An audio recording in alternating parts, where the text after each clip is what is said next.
atheists say that? But who's the most famous atheist in your mind? but that by definition is not an atheist. Who is the most atheist means there is no God. No, that's what you think atheist means, right?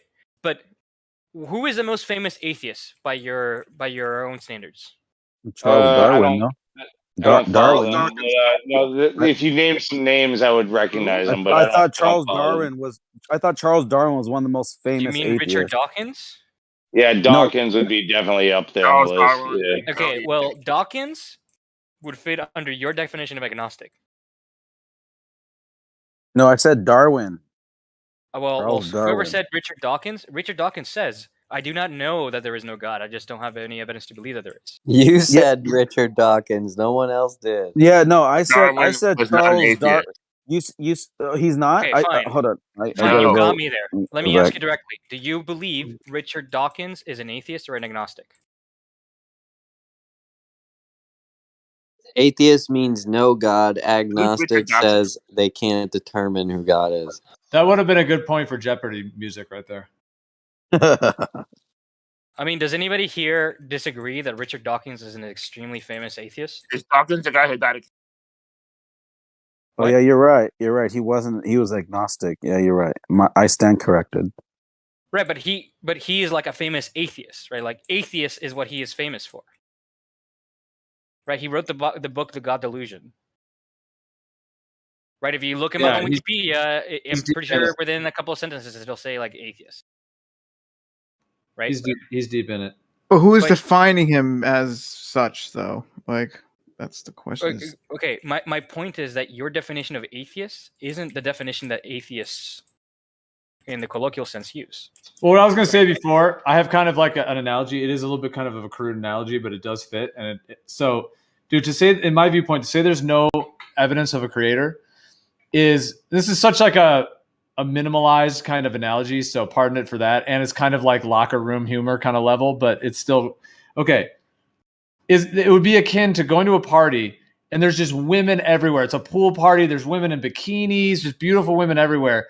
And you go up to someone, you're like, dude, there's no women here, man. Where are the women? And you're like, bro, they're everywhere. Just open your eyes. I honestly think because the evidence and it's the analogy that the evidence of a creator is literally just embedded thoroughly within all of creation. You honestly think that's an honest characterization? I think it'd be more like I honestly can't tell. I honestly can't think it'd be actually that's honest. I think it'd be more like if there was panties everywhere, but there was no women around, and you had to be like. Maybe okay, maybe there were women here or whatever, but it could also just be like maybe a guy was just like like a pervert or whatever with a bunch of panties, like you don't know.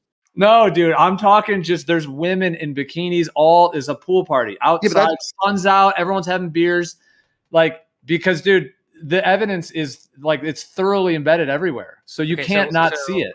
So, I think my analogy is. So I missed the beginning of the bikini conversation. I really want to say something, but I don't know how to start it. I don't deny that there is evidence for the existence of God, right? What I do deny is that there is stronger evidence for the existence of God than against the existence of God. I think the world is more consistent with there being no God than there is with less God, right? Because there's always evidence for both cases. Yeah, well, here's another thing, though. Gio, your thing is like that would be proof. Like a woman being there, that's proof. I mean, but evidence, I feel like is more like, well, you don't exactly know. Like it's supporting it. Like, oh, there's women here, right? Once again, you have undies, a bunch of like panties, whatever. That's good evidence, but it's not proof, though. Right? I think evidence and proof are two different things, personally.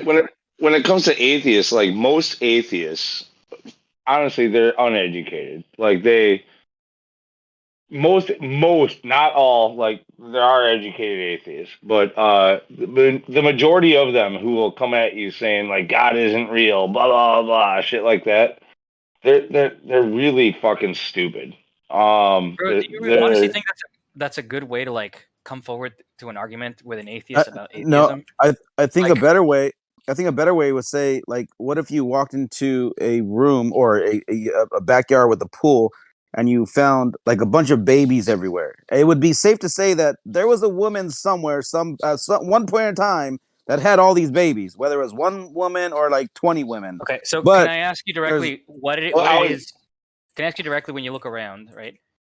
What is it that you're like, oh my God, there must have been a creator? Well, because the Life. creation, Life itself. My eye. Yes, Creation, exactly. The yes. creation Your itself. eyes. Okay, If so there you, was none, the okay, absence so of hold on. life. Who said your eyes? Who said your eyes? The fact that None. you view creation Actually, through it's your much eye. Correct. eyes, I would say it's much more than just the eyes. Like, This is why I said, my analogy was, if you see babies, it's safe to say that a woman obviously must have created them in our realm. Okay, again, I asked for a specific example, and you're giving me none. What What about is the That real is the world? example. The baby is the example. What are you talking No, about? no, no, Obviously, that's an analogy. I'm asking you, what specifically, right now, in the real world around you, can you honestly look at it and be like, that's evidence for a creator? I would answer this. I don't even want to hear his right now, but like, I'll answer this. Essentially, the patterns, Here. the way that things just kind of work out, like, and it could be pareidolia or schizophrenia or whatever, if you wanted to chalk it up to that, but things just seem to work out in a certain way where there's an obvious plan. And Okay, can you be once you less see vague, that though? happen, when you've seen that happen over and over and over again, like, I used to think I was an atheist, and I saw too many Okay, things can that I just stop you were there? so uncanny that it was like, look, Can I there's stop you no there? way I'm that not. I could don't. have I don't happened. care about your personal anecdotes. I don't care I about your vague notions of how everything works out. If we're talking about proof and evidence, then we're talking about science. Okay, so please No, give but me like I'm not talking about. You can't talk about science when you're talking about the existence of a god. when we're They're talking two. about proof and evidence. Absolutely, that is the standard by which we No. determine something as proof of evidence. Science could never prove a god. They're So, two Okay, then completely. say you have no evidence for it. That's Well, fine. You just have faith. I got That's fine. evidence. I got some evidence for you, Charlie. What about the incommensurable geometry that's seen throughout all biological entities and the expression of literally everything around you? Okay, the expression of literally everything around you. Can you be like a Nah, little bit less vague? I did. I said the incommensurable geometry through expression, The meaning incommensurable. Okay. Is everything. this dice law? Sure. Charlie, Oh, hold yeah, on it's a dice second, law. buddy. He's trying to. It I sure clarify. is. I should have Hey, fucking known. really quickly, Charlie. There's an organization to things. So things that are organized had to be organized by a deliberate agency, sentience of sorts. So Excellent. since things have patterns, something made those patterns. Okay, excellent. So if I show you a pattern that purely came about without having been made by anything intentionally, you'll become an atheist, right? What? Why are you No, trying to? I'm just Why are trying you to. trying No, to I'm just trying to confuse explain the atheism? question. No. I don't explain the question. Answer my question. My question was, give me Give a you piece what? of evidence You're that pushy, you look dude. at You're in the fucking real world pushy. and you can honestly say that must have been created. Charlie, yes. what if that object was created by God, though? Because of the answers I've gotten so far are just like, oh, the general vibe. Well, listen, I don't that's care. not I a don't care scientific about. answer. What if your object is created by God? Hold on a sec. I don't care about a God or not. What I'm trying to tell you is that the idea is, since there is order and structure to things, geometry, math, whatever you want to call it, that was a deliberate decision by an intelligence to make that, because in chaos, in randomness, you will never get a pattern. This That's not is true. a QE argument I want to throw in there. It's not just QE actually. It's more of like a creationist type thing. But the ontological primitive. So like, is life DNA? Is Charlie? life DNA? I don't know what you mean by that question. No. Okay, I'm sorry. Does all life have DNA, Charlie? It depends on how do you define life. Some people consider viruses to be life, which I guess would have DNA. human life. Does all human life contain DNA? Yes. Okay. Now, is DNA code? It could be seen that way. Yeah, it's software for proteins. Does code take a coder or a programmer? Not necessarily. Certainly does. man. Information Come on, man. requires it. Well, couldn't the could coder you? be the Yeah, cell though, you would have to. or whatever You the would have fuck? to provide. You would have to provide an example of that, Charlie. Yeah, I was I just can. going to ask I what am that actually is. prepared to do that. Sure. So Yeah. there Hey, go ahead. are actually scenarios in which cosmic rays. Do you know what cosmic rays are? They're basically like radiation coming from space. Oh Will my actually God. change. You've lost us. Okay. Do you? Well, let's okay, let I him can at least explain. say it. I can Let- explain let- what let a him cosmic finish, ray guys. is. I guess. Just finish. Let him No, I get mean it. I don't, because then he's just gonna be like, oh, this relies on your Well, fucking that was one assumption of person. what No, but cosmic rays Go is. ahead, man. Do it just out of Go ahead, curiosity. Yeah, do I'm curious to I hear need an this. old school black and white TV to pick up these cosmic rays? Do I need an old school black and white TV to see these cosmic rays? That's one way to see them. All right, just go ahead with your So, thing. so how does that prove? How does that prove that God doesn't exist? Okay, well, I wasn't done with my explanation, right? So Yeah, I you didn't guys, complete let's really explanation try of to the hold on. story. Let me just say this for moderation. This is a great conversation. Let's really try not to interrupt each other. Also, be concise, pass the mic, all that good stuff. But we have to remember to be concise and then not interrupt, and it could be awesome. So go ahead, Charlie. Also, So somebody asked me, how could there be code without a coder, right? That's what I'm trying to answer, just to be clear. So there are certain cases where cosmic rays will actually switch bits within a computer, causing things to happen that were not prompted by a human. In some cases, running just like arbitrary code that's just like random, and in some even rarer cases, have code that actually modifies itself. Yeah, but that's like extremely cancer. rare, but it That's does like happen. cancer. It That never doesn't lead creates to a order. creation, It though. creates disorder, right? So there's order to the code, and when something like that happens, it breaks the code. It creates No, disorder, hold like a on. You cancer. asked me, how can there be code without a coder? And I have answered your question, right? I have satisfied the parameters of your question. Coherent? Is it the proper code? Is it breaks Okay, the you code? didn't. It Okay, doesn't. if you would like to go back and move the goalpost to, how can there be proper No, code no, without a no, coder? no, no, I can answer that no. question. It doesn't create any code. The code was there. What it does is it reorganizes the code so that it's no longer readable. No, you can absolutely create sequences of code just by random noise around you, caused by either like With order. Okay, again, if you would like to move the goalpost to add, Yeah, no, with this isn't order, moving the goalpost it because is that's what we have. absolutely moving the Order. goalpost. In order to have life and a system like we have, it takes a lot of order. Hold on. You asked, how can there be code without a coder? Are you satisfied that I've answered that question? No, I'm not. Okay. You didn't answer it. How have I not answered listen, now hold on. I will tell give you you why an you didn't example of answer. code without a coder. Charlie, Because hold on, guys. Charlie, your flares or guys, whatever Lou, you said Lou, did hold not on. write code. Did not write code. It absolutely did. Do you Yeah, not Charlie, know hold on, bro. what code is? Just from Guys. go ahead, Napalm. No, I was just going to say you guys need to give each other space to finish because nobody in the audience can pay attention to anything that's going on when both of you are talking. So, Charlie, if you ask him a question, you cannot overspeak him when he gets 2 words into his response. Okay? It's audio chaos. Go ahead, Lou. And then just in general, remembering to keep it as concise as possible, because to passing it back and forth, I think it allows the points to be kind of gone back and forth. Whereas sometimes, if I know I'm probably guilty of this sometimes too, but going on for too long, then the person like can't even really respond, and then it can end up being kind of like a whirlwind. So, all right, I've been trying to do that, and I think I was still heard, even though it was chaotic. But again, because I've been concise and short with my points, you heard them and you argued them, and I think the audience still heard them. I'm not going to say it again. Like, go ahead. Yep, sure. I've answered your question. If you would like to ask another question where you add to it, how could there be ordered code or code that produces like order? I'm also happy to answer that. All code is order. Now, if you want to talk about breaking the code, right?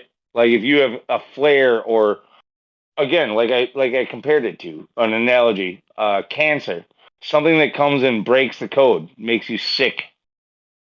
Okay, like it makes the shit illegible, right? There was a code there. No, it does. Is it concise? Does it make sense? Is it coherent? Most of the time it doesn't, but every once in a while it'll actually be a useful mutation or a change that actually allows How the often? Point to one. Exceedingly rare, right? When is there a mutation that happens from something like radiation that I is don't know the rate. I don't know the rate off the beneficial. top of my head. But it does happen, right? Like you can get. How do you know? How do you know it happens? You can't. There are none. There are none. You can get So it's not just radiation, right? It's also the randomness introduced by the inherent genetic algorithms from reproduction. So you can Well, get I like know it's not just radiation. That was an example, but I know. go ahead. Sure, but you asked me for an example, right? I'm trying to give you one. You can get like a like a petri dish of like bacteria, like yeast, right? And then you can put antibiotics on them on half of the petri dish, and put food on it, and then you'll watch the bacteria spread up until the antibiotic, right? And then eventually, the bacteria will reproduce to the point where an offspring will be created that actually resists the antibiotic and is able to move over it, right? But wait, hold on though, real quick though. Let me interject. Everything you just said, Charlie, you realize that a petri dish was made and built with the consciousness, with the design. So even like I get your example, but who moved the petri dish? Who put the antibiotic? Who put all this? Some scientist. Exactly. So that scientist was created. It was made, right? That person No, that was scientist- made. Hold on. The scientist just didn't just poof appear, and then all of a sudden poof appeared a petri dish, and then poof appeared a lab. So all these things you're saying, I get. Let me gain finish. of function research. Can I finish? Yeah, Have you ever heard, Charlie? Have you ever heard the analogy of a tornado going through a junkyard, and then it blows away, and then all of a sudden it assembled a 747 perfectly to the schematics and a blueprint? Have you ever heard that before? Because this is along the lines of what you're talking about. You're saying that there's this chaos and all these codes and all these things just whirlwinding around and just this randomness going on. But when it's done, it forms this beautifully made 747, jet airplane. And No, this. Oh, go ahead. It's more like instead of 747, it's long strands of protein, and instead of it being over the course of like a few days, right, as you're implying, it's actually over the course of hundreds of millions of years, probably billions of years, actually billions of years. All right. And so the structures are a lot simpler than 747s, and the time spans are a lot longer. So you have more trial. Wait, hold on, wait. A protein. By the way, a protein is more complex than the assembly of a 747. Yes. You have no idea what you're talking about. Charlie. You don't know what you're talking about. You don't know what you're talking about. Charlie, did you mean to say Jesus?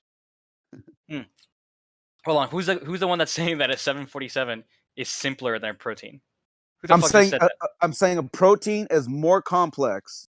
Really? Then yes. Can you assemble a protein? Can you make one? See, a man. Hold on. So, man can take blueprints and put together a 747. Okay, by minding you that all these things that were made by a conscience, by a designer to even form the 747 together. But tell me where you create a protein using your own. Well, hold on. Difficulty doesn't Okay, equate to complexity, though. Can I answer that question? Because Okay. that's super fucking easy to do, right? You're asking me, how do I create a protein? You can fucking do it all the time, right? It's super easy. Do you even know how proteins are made? Oh, hold on. Wait. Hold on. I'm gonna ask you, what is the name? Wait. What is the name? What is the name of the organelle that creates proteins? Hold on. First of all, you have Answer my question. Hold on. I'm doing a wit-sit test on you. What is the name of the organelle that produces proteins? Wait. You have to make not using something that already exists, because we're talking about a creator. So and you can assemble a 747 with your own hands without tools? No. You're missing the point. You're missing the point. You're saying that you can create a protein. Okay, well then do that, but use your own stuff. Can you do that? Yes. Really? I can make proteins in my kitchen. So you're saying that in the kitchen, who built the kitchen? Did a conscious mind designer build a kitchen? Who built the tools to build a 747? A conscious mind did. Who built and that's my point. Okay, no, that's my dude. point. No, dude. You have no point. No, that is the point. I don't know how the fuck you're saying that a 747 You said- is simpler than a protein. What the fuck are you talking about? To be fair, you're moving the goalpost. A pocket phone. Oh my god, bro! Oh my god! If No, you want he's not getting it, dude. He's not. No, getting but you are moving the goalpost. If you want to go to that later point, you can. But you gotta like tackle one thing at a time, though. All right. So the point is this: everything you say in your analogies, you constantly are mentioning things that are created. To even make this creation, you're saying things that are created already. So reverse that. Go back to your original track and try to make those same things without creation. You can't. I'm not against the concept of creation, right? I'm against Okay. rather, I have no evidence for the concept of a creator. All right, that's more fair. That's fair. And now we're on a. Now we're getting somewhere. Clear everybody here, dude. Now we're getting somewhere because at least now you're admitting that just to say that there's no creator, yet you're gonna try to prove that by mentioning all kinds of things that are created. It is ironic that you would do that. It is actually kind of like I don't know. How do you know what you just said is true? How do I know what I just said is true? How do you prove it to yourself? You can't prove anything yourself. You told us that earlier. Again, I don't know anything, but that doesn't mean I don't have different degrees of certainty, right, on certain things. Or like I don't know. One day you hear yourself. I don't know for a fact that I'm going to be alive tomorrow, right? But I have high degree of certainty. Then why the hell are you trying to tell us? Who are you trying to teach? What are you trying to teach? Something you can't prove yourself? You're trying to teach me. Explain to you the concept. I don't want you to explain anything. I would like I don't even get what you're trying to do. I don't think why are you listening to me?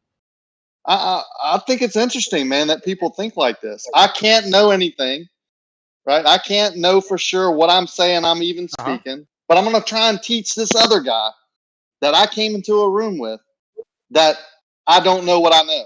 You but do I don't too. know. What the fuck are you talking about? You do. No, I'm not. No, yes, you do. No, I don't. Not one time. Do you know that you're going to be alive in 10 years? Nope. Never tried to tell anybody I would. So then, why are you saying anything? What are you talking about? Do you have any reason to? Are you really switching that to that? Is that how far you have to go to make yourself realistic? I'm just pointing out that you're doing the exact same thing I'm doing. No, right? No, don't teach me about childcare when you have. No, I'm not a hypocrite. You're an absolute hypocrite.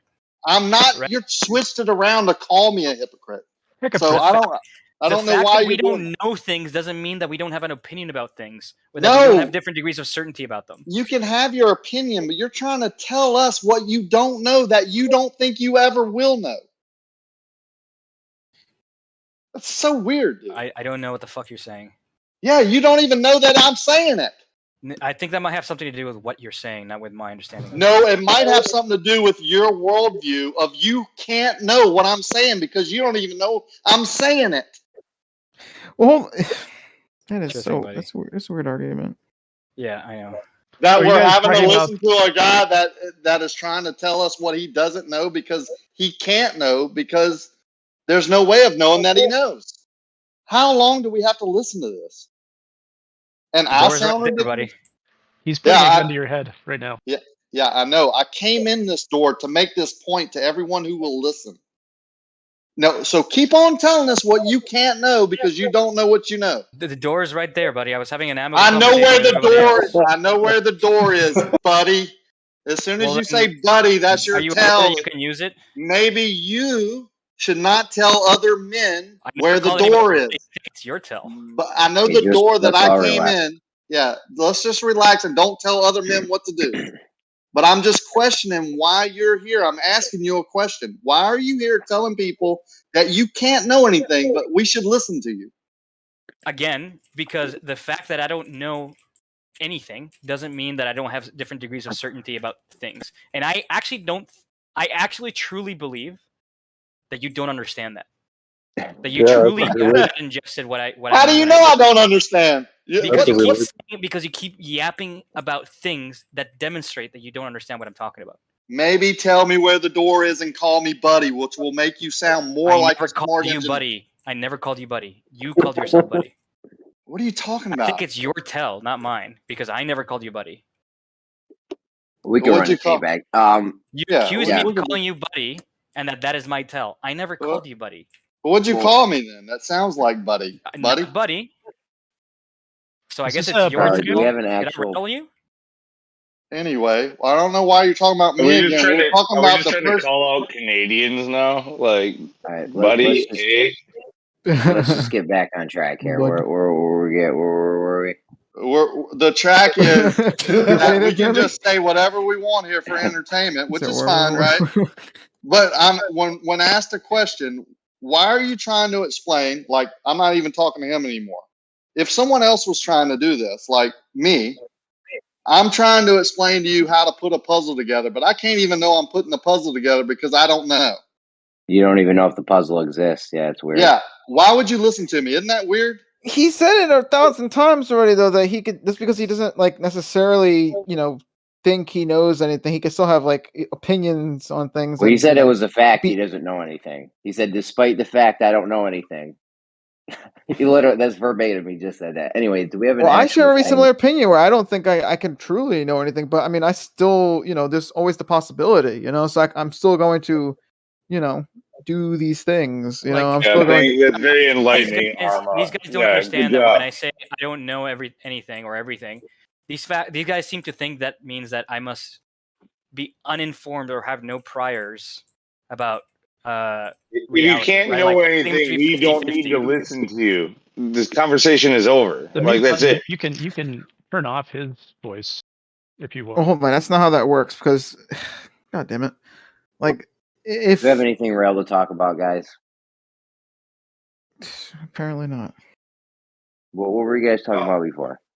Not with you. If you can't know anything, then what the fuck are you fucking bloviating about? Right. I mean, That's a good point.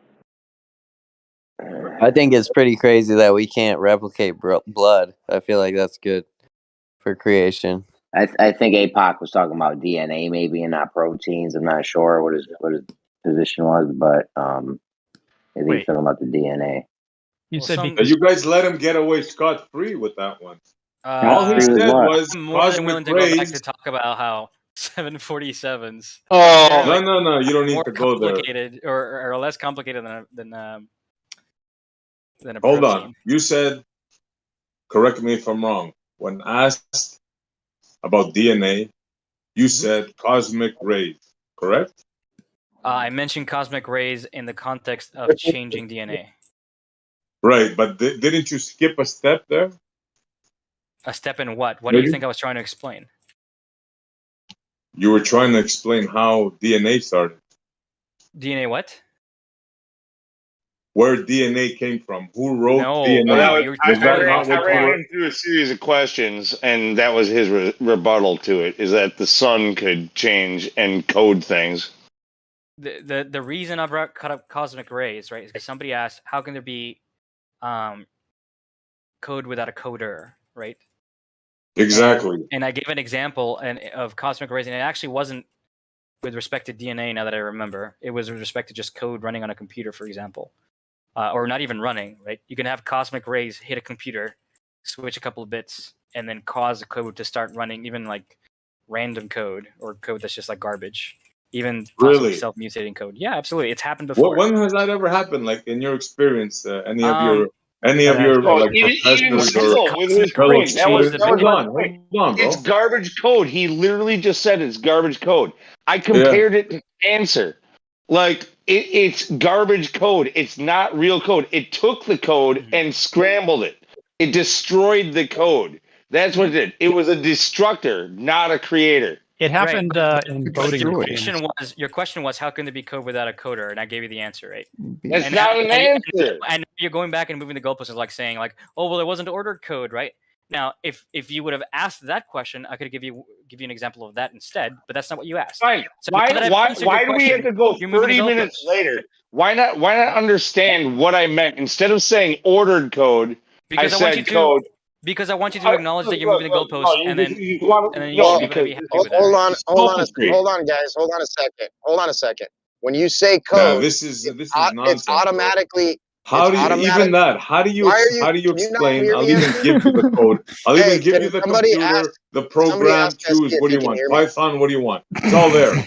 Now you show me cosmic rays writing a freaking code, writing a program. Can somebody SE. ask SE if he can hear me? Sorry? SE, I think you have a dice load muted. Oh, it's one of those things. I'm sorry. I can't hear him at all. Let me jump out and All jump right. back in. So I Sorry. just wanted to say, Charlie, when somebody says code, it's automatically implied that it's usable code, not just a bunch of gibberish. It's got to No, be it's a not certain implied. sequence. It's a sequence. What's the definition of a code? Let's look that up. I mean, I'm a software engineer. I've seen a ton of useless code, a lot of dumb What's useless the code. What's the definition of a code? I didn't ask you the quality thereof. I asked you what's the I don't definition. know. I think I feel like it's a synonym to like algorithm. It's a sequence, right? Is it not? No. Okay, so go ahead and provide it. Provide what? Provide a definition for what a code is. I mean, you have access to Google, dude. I'm playing Mordhau. Come on, you can just. I mean, you're a software engineer. I mean, this should be right off the cuff. I mean, I can't give you the correct definition right out of the head. I can give you like a description of what I feel like code is. All right, and go for it. Algorithm, I think, is a good synonym for it, right? And what's an algorithm? What do you mean by that? Algorithm is like an imperative sequence of instructions. Oh, so when to I perform said something. sequence, it wasn't good enough. Right, there are sequences that aren't instructions. Do you understand this? There if are sequences if I say that 1, 2, 3, 4, 5, 6, 7, 8, do you think that's code? No, because it's a sequence. That's just a lineal sequence. We're talking about code. Right. So it's not sequence. It's more than that. Okay. I'm good with that. Right. So I think algorithm is a good synonym, right? Right. So like, now when you have an algorithm that's scrambled, is it an algorithm still? Yes, absolutely. How so? When you have an algorithm that is scrambled, is it an algorithm? Of course it is. Yeah, By like definition it is. When there's no sequence left, right? I don't know what you mean when they. I don't know what that means when there's no sequence left. Like, do you even know what code is? How about to say it's unreadable? It's an unreadable sequence. What do you mean by it's unreadable? I don't know what that means. Why are you spiraling, dude? Okay, it's incoherent. Because it's you guys incoherent. because you guys are saying nonsense. If it's incoherent, well, okay. What's your question? If it's incoherent, is it still code? Of course it is. How so? There is nothing that qualifies it as not code because it's incoherent. Like, you have to show me how it being incoherent means that it's not code. I can show you, because if I were to weigh it upon the definition you laid out, it falls short to what you addressed. I asked you what a code was. You gave me your understanding of a code. Yeah, I said like an algorithm. Could I give you any random series of ones and zeros, and have you say that is code? If it's not, so no, any random series of ones and zeros is not code. Why not? Again, because it's not an algorithm. Oh, so an algorithm. What's an algorithm? Because I thought you said an algorithm is a sequence. Like, we really going down this like. Well, this is what you're doing, Charlie. No, you're twisting. I never said that sequence and algorithm were equivalent. So what's an algorithm, Charlie? I told you already. It's like a sequence of instructions to perform some function. So when the code doesn't match your quote unquote algorithm and your definition of it, is it still a code, Charlie? And what if you're calling it a code? Is a code still a code? By you calling it a code, it is. That's the whole premise. That's the whole premise, because we started off with the code. We said it got scrambled by your cosmic rays. God fucking damn it! Why do I keep talking to you? You said it got scrambled by your cosmic rays, Charlie. Therefore, it's no longer code, and you're still trying to qualify it as code, even though it's not code anymore. Why is Flack saying that by definition program code cannot be random? What the fuck does that mean? Why does he think that's ridiculous? I'm curious. You're being wishy-washy, man. You're going back and forth on you're inconsistent. You're incoherent at this point. I'm okay with you thinking that. I want to know if he thinks that random code. For instance, let me give an example. Okay, if you were building a program and you wanted the screen to be blue, then you wanted a text box to be to the left, and you wanted a shape to be at the right, that is all code. You would have to code it, right?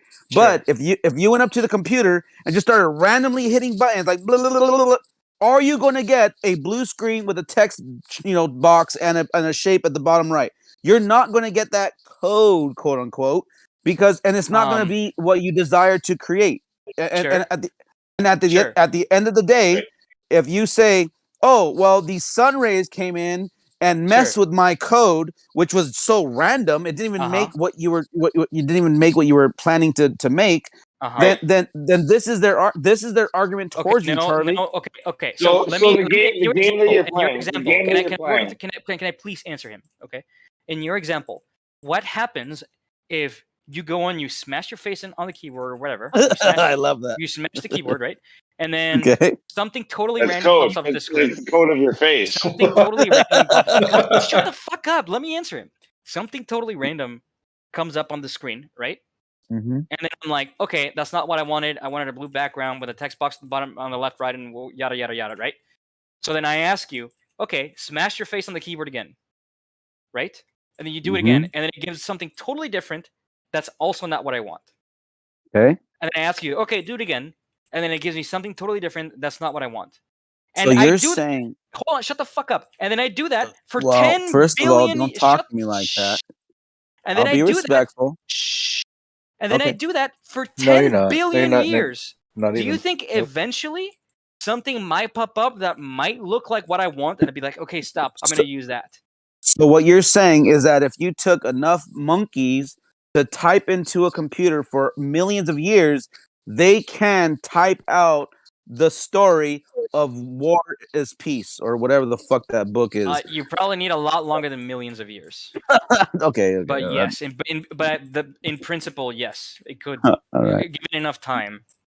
No, I mean that's your belief, That's right? Trace's talk. That's your belief. Yeah, it's crazy, but that's This is the infinite monkey thing on a keyboard, typing out Shakespeare's whole That's just a mathematical fact that you can calculate, right? If you give me the rate at which a monkey presses a random key, right? And you tell me how many monkeys I have, I can calculate for you right now if you want me to how long it would take for them to type out all of William Shakespeare's plays. No, I can tell you how many monkeys you have. That's not reality. Reality. That's unfalsifiable bullshit. Okay, then you're not. Then you don't accept basic statistics. I don't know what to tell you. Oh, wow. Because of billions of years. Are you So trying go to ahead and explain prove it. abiogenesis? You better get working on it now. Are you trying to explain this is how abiogenesis happens? Nah, he was trying to explain God or the existence of God or something like that. We got onto coding, right? And if Charlie could fucking this started when I brought up the ontological primitive. So like, does order and code take a coder or a creator of that code, a programmer? No. Well, there's no, we already know your answer. I'm just talking about how we got here. Well, in the Cosmic DNA, rays. yeah. In the DNA, there's code, right? So for code, you need a code. There's information in there, right? Yeah, you need a creator to have code. And Charlie was trying to say that because of cosmic rays destroy code, therefore you don't need a creator to create code because code was created, even though it doesn't fit the definition That's exactly of my code. argument. Even That's though it doesn't fit. I honest understand, Charlie. I definition understand. of my argument. I understand, Charlie. The problem is once you destroy the code, it's no longer code. That's the whole problem. It doesn't fit, Charlie. Shoe doesn't fit, bro. Okay, so you must be the coder among us, right? Charlie, I'm not a coder, bro. I just got some logic, dude, and I know bullshit. Okay. Charlie, time needed to have a beginning, and a god needed to create everything that can be outside of all laws of everything else. Okay, Charlie? God doesn't apply to all of the laws that we know. That's how we realize everything existed. Last time we were talking about this evolution thing, Left Lane brought up this lungfish thing. You know, how does a fish get from the water to the land? And there is a fish that exists right now, the lungfish that can breathe air with I don't know if it's got a lung or whatever, but it can breathe air. But it had to get to that point, right? Like it didn't just half evolve to where it could half breathe air or just one part of it. The whole thing had to come into fruition at once. No, otherwise it's just useless. Can I show you guys a magic trick? It was created that way. You know why? No magic. Yeah. I'm No, I want to see. Does I'm it involve you I'm disappearing? gonna make a goalpost If you're magically gonna move. make your nutsack reappear somehow, dude, then go. I'm gonna make a goalpost I magically knew that move. would turn into a dick joke. Look, you guys are severely lacking. The Glober argument to the ontological primitive has to do with abiogenesis.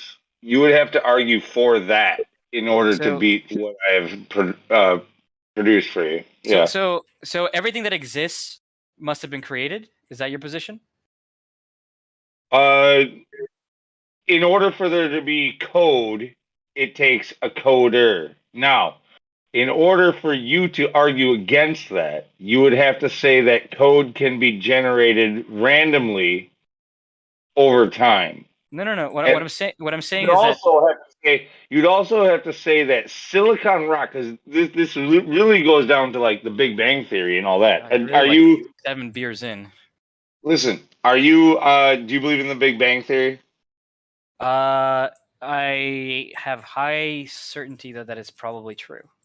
Okay, so at some point, rock, silicon, would have had to turn to life, like organic life. Rock silica? Yes. What? Like there was no life at any point in the Big Bang Theory. It was just, an expulsion of like silicon type debris, right? No, I'm not familiar with that. I didn't know that the Big Bang was just silica. Was I'm it? What fairly did certain it? that's not Did true. it have life in it? What? Did it have life in it? No. Okay, so at some point, nothing but just matter, like rocks and Right. whatever else. No, but not silica or rocks. What the fuck are you talking about? No, it had Dude. the fundamental particles. They hadn't even formed. Look into the compounds idea yet. of abiogenesis. Have you even ever heard of it? I've heard of it. I don't Well, quite remember what it it means, doesn't. but Yeah, I don't know if you're coming from the James Tour like aspect of abiogenesis. He talks about the petroleum being obviously a breakdown of biological substance from what mainstream tells us, but that petroleum, right? Life that's like a requirement for life to begin on its own. Yeah, It's like Charlie one is of the severely lacking in this idea, but he doesn't know where his ideas come from. So, that Nah, it makes sense. I've thrown James Tour at him before. It just goes in one ear and out the other, and he goes back to fucking rockets and shit. Yeah, no. At Thank you, some Dustin. point, rocks had to breed. You get it? At some point, rocks had to breed. What the fuck are you talking about? Why do you keep going back to rocks? Why rocks? Aren't they your cousin? Aren't we just complicated rocks? No, what the fuck are you talking about? You We're made you from haven't much heard that famous simpler. quote? We're made from much simpler atoms than fucking silica. It's magic, guys. We got here. Oh, well, you want to laugh at me when I bring up silica? Where all of a sudden it's all silicon life forms now. Who said that? Dude, you just brought up silica, and I was just saying silica, and you I laughed brought at me. it up because to make fun of you bringing it up. Jesus Christ. Oh my god, I can't even. I'm so triggered right now. You laugh every time. You laugh every single I'm so time you triggered right now. I can't. Go ahead and get triggered. I need my Go safe ahead and get space. triggered and leave, mute for a few minutes, whatever you got to do. But you laugh and do this every time you're presented with something you know nothing about. Yeah, he's fainting now. Surest thing, bro. I don't know anything. I don't know anything. I don't know what I'm talking about. Let me ask You you. don't a know quick about question. this. That's for damn sure. Hold on, Lunatic. Sonny, you Hey, don't Charlie. know what you talking about. Charlie, has science or any scientists created life? Yes, they have. And can you give me an example of that? Sure. I can.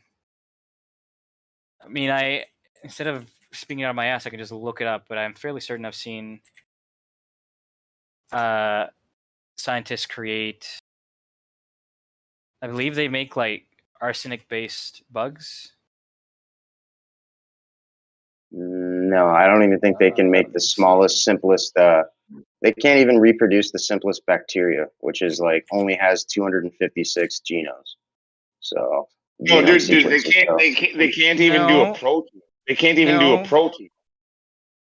I'm fairly certain scientists have synthetically created Okay, a sorry. simple cell. They can synthetically create a protein, but no, can No, can not you a protein, a prove- whole cell with with a bunch of genes in it. So like No. not just the protein. No, did they synthetically create the protein that made it? you got to look further into this No, stuff, bro, Charlie. the Don't protein just is a assume. subset of the cell. They created the entire cell synthetically.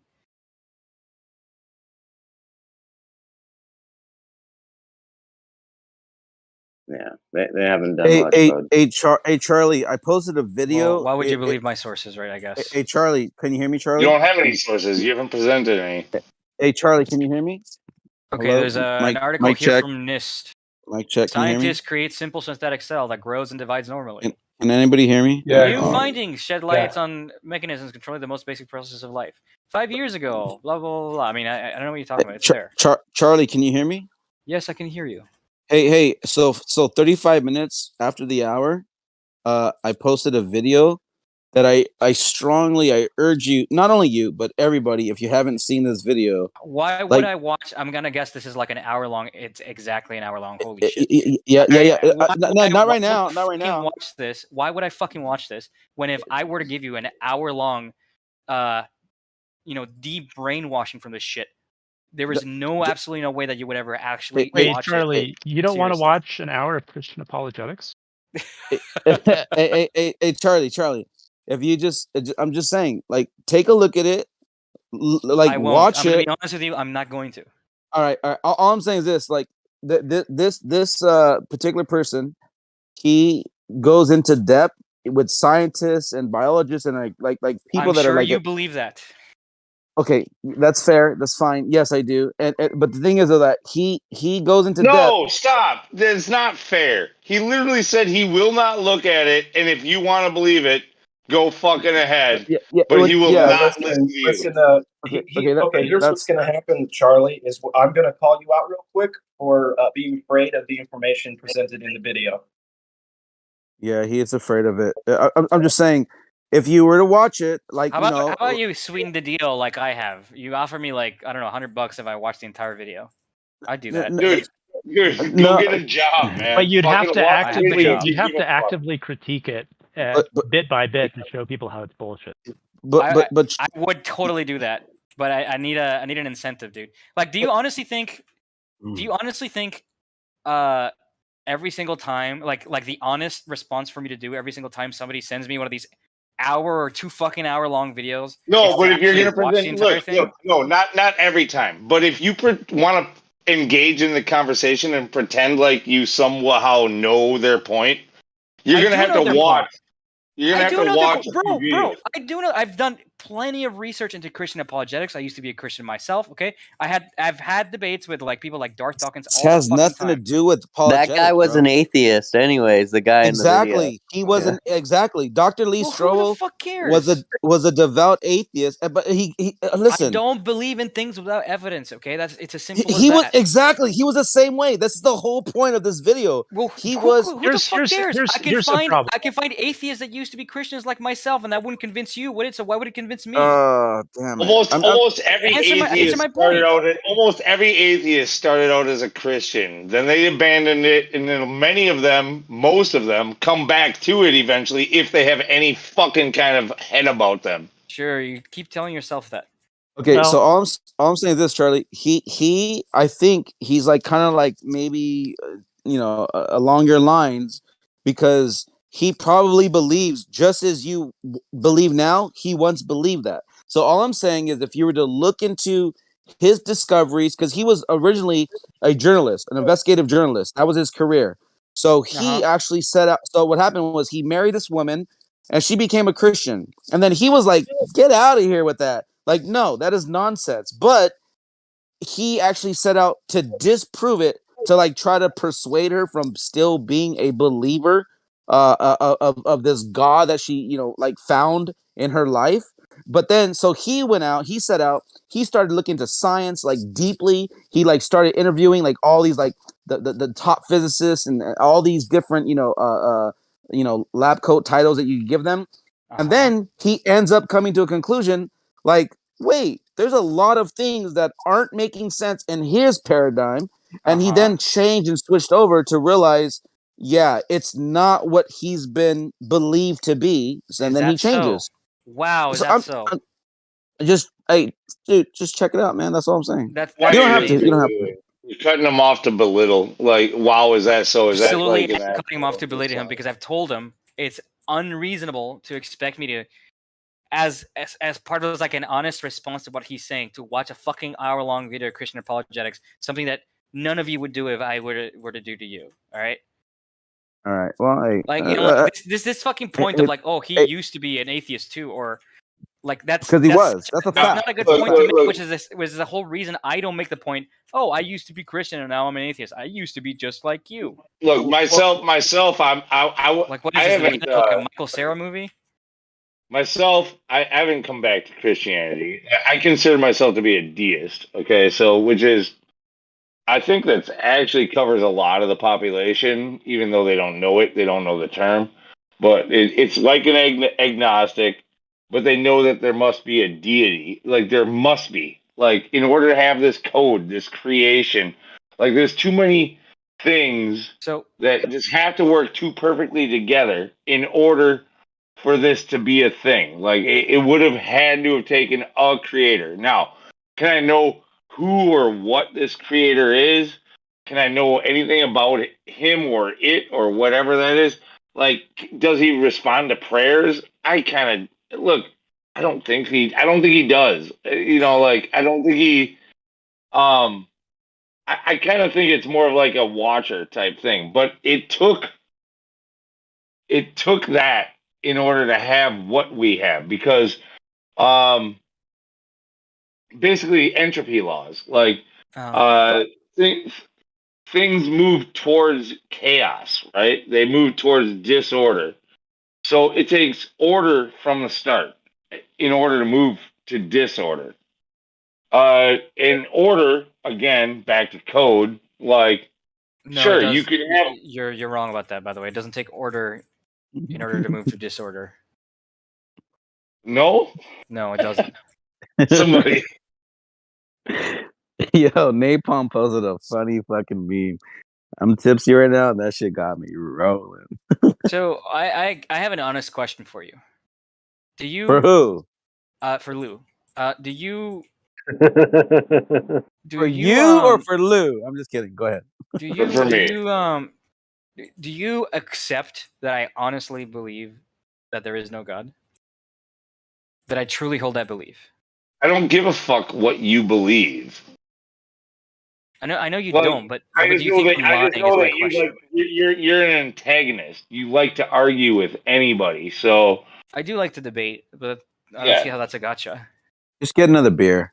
Shut up. Argue. I don't care what you believe, man. I just know that you are misguided. I know that you must have some kind of hate or spite towards the idea of a creator. Excellent. I'm misguided, right? So, do you believe that people who are misguided would be better off if they just if they were more humble and would sort of tell themselves, I don't have all the answers. Maybe other people have have better answers than I do, right?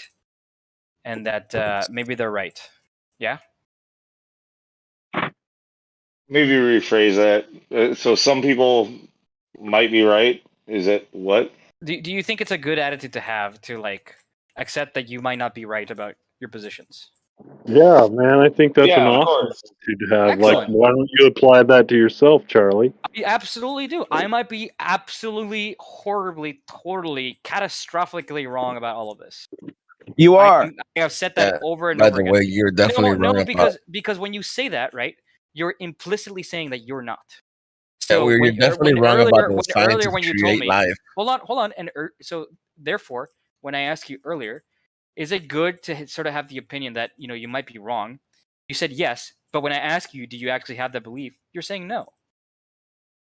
Hey, Charlie. Right, wrong. By the Wait, way, So let me ask you before again: you Do you continue, believe that you might be wrong about these things? Before you dude, continue, About right what? and Which wrong is things?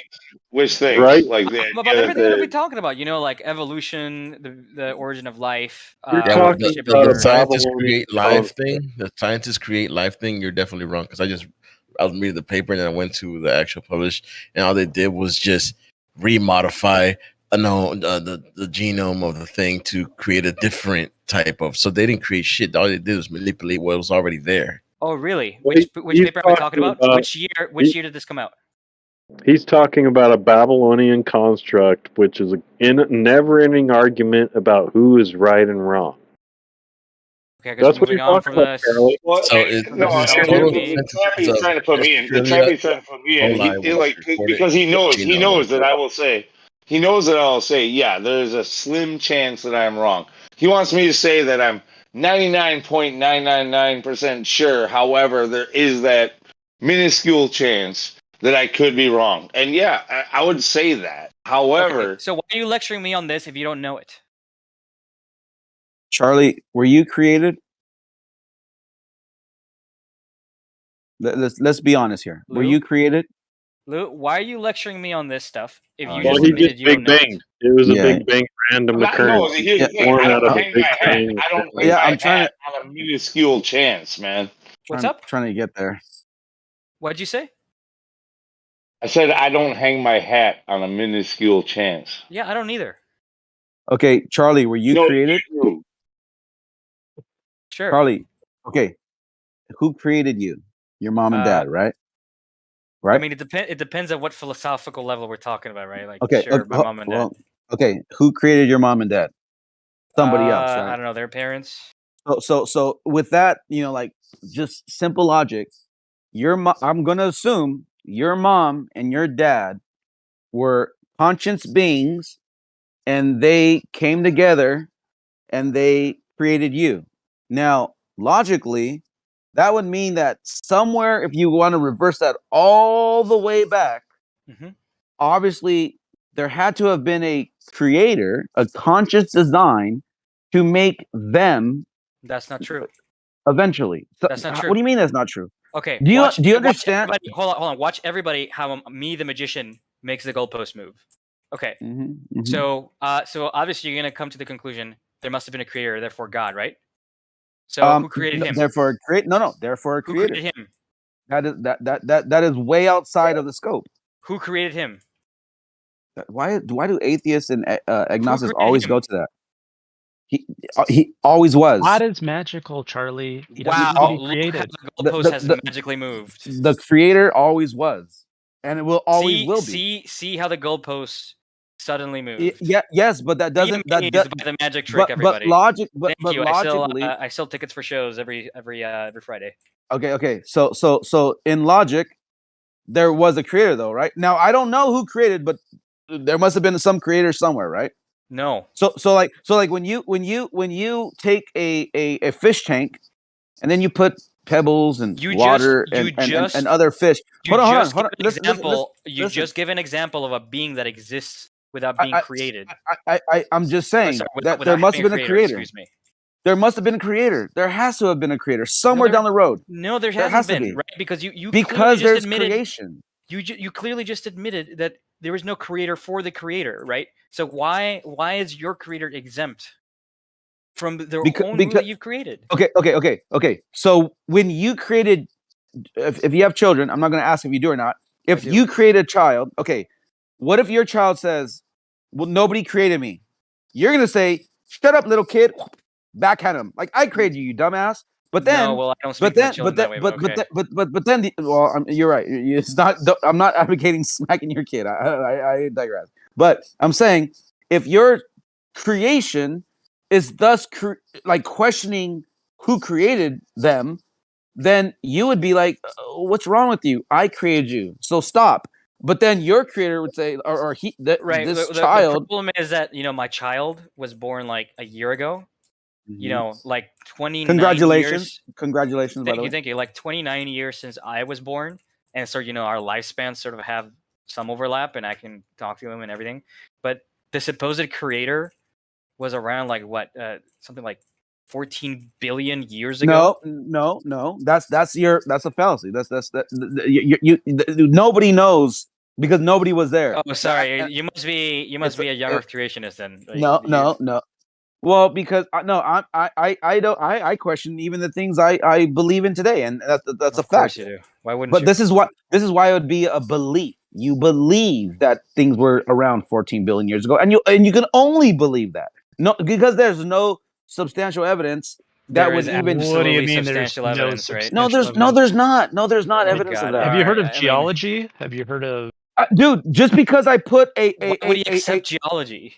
just because I've made an instrument that gives me a reading doesn't make it absolute Check it truth. out, bro. Now, There's millions of layers of ice that are made each year, and there's millions of layers thick. How do you account for that? Is that like okay, you just like with sped up 1 year? Like okay, hold on. So you're gonna put all your trust and belief in the fact that there's layers of ice. Now what about this? What if there was a condition 1 year, there was this weird phenomenon going on, and this condition created What 500,000 layers. what evidence do you have for this one What freak year? what evidence do you have? Hold My on, let's evidence ignore it. is Let's say every it's a year miracle. we observe one layer of ice being formed. That's my How evidence. how do you know the bottom layer of that was 14 billion years ago? How do you Listen to me. You just gave an example. We could have like a freak year where 500 layers happen at once, right? Okay. Now I'm asking you, what evidence do you have for believing that could be the case? You have You none. don't. You're You just don't believe in postulating. an ice age? You're right. You're right. Do you see how that's different It's from a me book. saying we No, observe every at year least one layer goes down? no, but at least you're acknowledging that it's a belief, and thank you for that. At least you're acknowledging you're believing that. So Real thank you. quick, what about oil? How did oil come about? Oil Oil's been in the earth for as long as Earth's been around. What are you talking about? oil is the byproduct of Clearly, ancient it seas. was T-Rexes with like these little short arms. Yeah, it Like came that. from dinosaurs, bro. It Everyone came from the knows bottom of the that. sea. It didn't come from the dinosaurs. And it was ancient Damn, bottom you of the read the sea story, for bro. long periods of You, time. you do realize that That's the why whole Titan story. has oil. You know, You do realize that the whole story of oil is a complete farce because they are trying to just make it a certain price because they're trying to say there's a scarcity of it. So they had to invoke this stupidity that this oil was from dinosaur bones and there's only so many dinosaur bones. So where Yet does it come from? yeah, it's from the earth. It's a secretion of the earth. It's a byproduct. Secretion of the earth? Does it come from the oil tree? Yeah, like Yeah, my you guys from my never heard of dick. a spring? Secretion. It's a secretion of the earth? Yes. You've never heard of a You think the earth has like oily skin? Somehow, look, oil fields replenish themselves. If you like abandon an oil field, it will fill itself again. Kind of like if you have an open wound or like what do they call it when you have like is it an abscess or something like that? Like it'll fill up. Jesus It'll Christ. You fill pray up. an oil prayer? Look, man, if you want to believe dinosaur bones created oil, go on, dude. It's just retarded, but I mean, I mean, sorry, I always use that word. It's ridiculous, but go on and believe that. That's fine. You don't have to know exactly. Like you guys think that that you can know everything. Like these are things that are unknowable. When have I said that? When have any of us said that? Dude, I explicitly opened with saying my philosophy is that I don't know anything. Yeah, you're here arguing that you know everything. You're hearing that I know everything. I'm never saying that. Okay. So guess what? So Charlie. You're an expert hold at on. not knowing anything, dude. So hold on. He just said, "Well, we know that there's a layer of ice always being created." I thought you just said you don't know anything. No. Exactly. I didn't say that. I said we observe every year one layer of ice goes down every year. Right? God made the earth so it appeared that way, Charlie. Okay.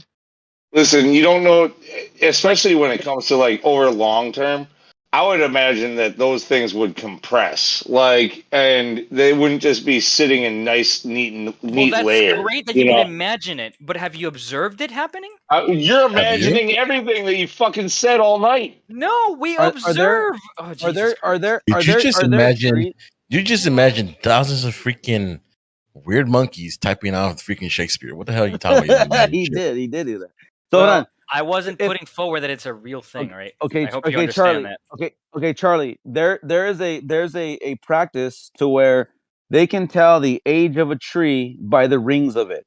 Can you show me a tree that has 14 billion rings? Probably not. Yeah, Charlie. Why is that?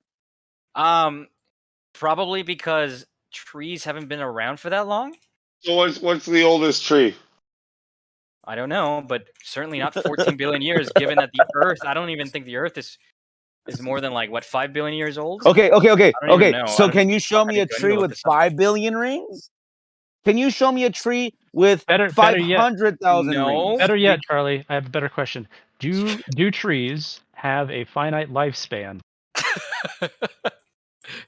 Obviously, the answer is no. They just live forever, right? Oh my Therefore, God, there should be a Charlie. tree with forever number of rings.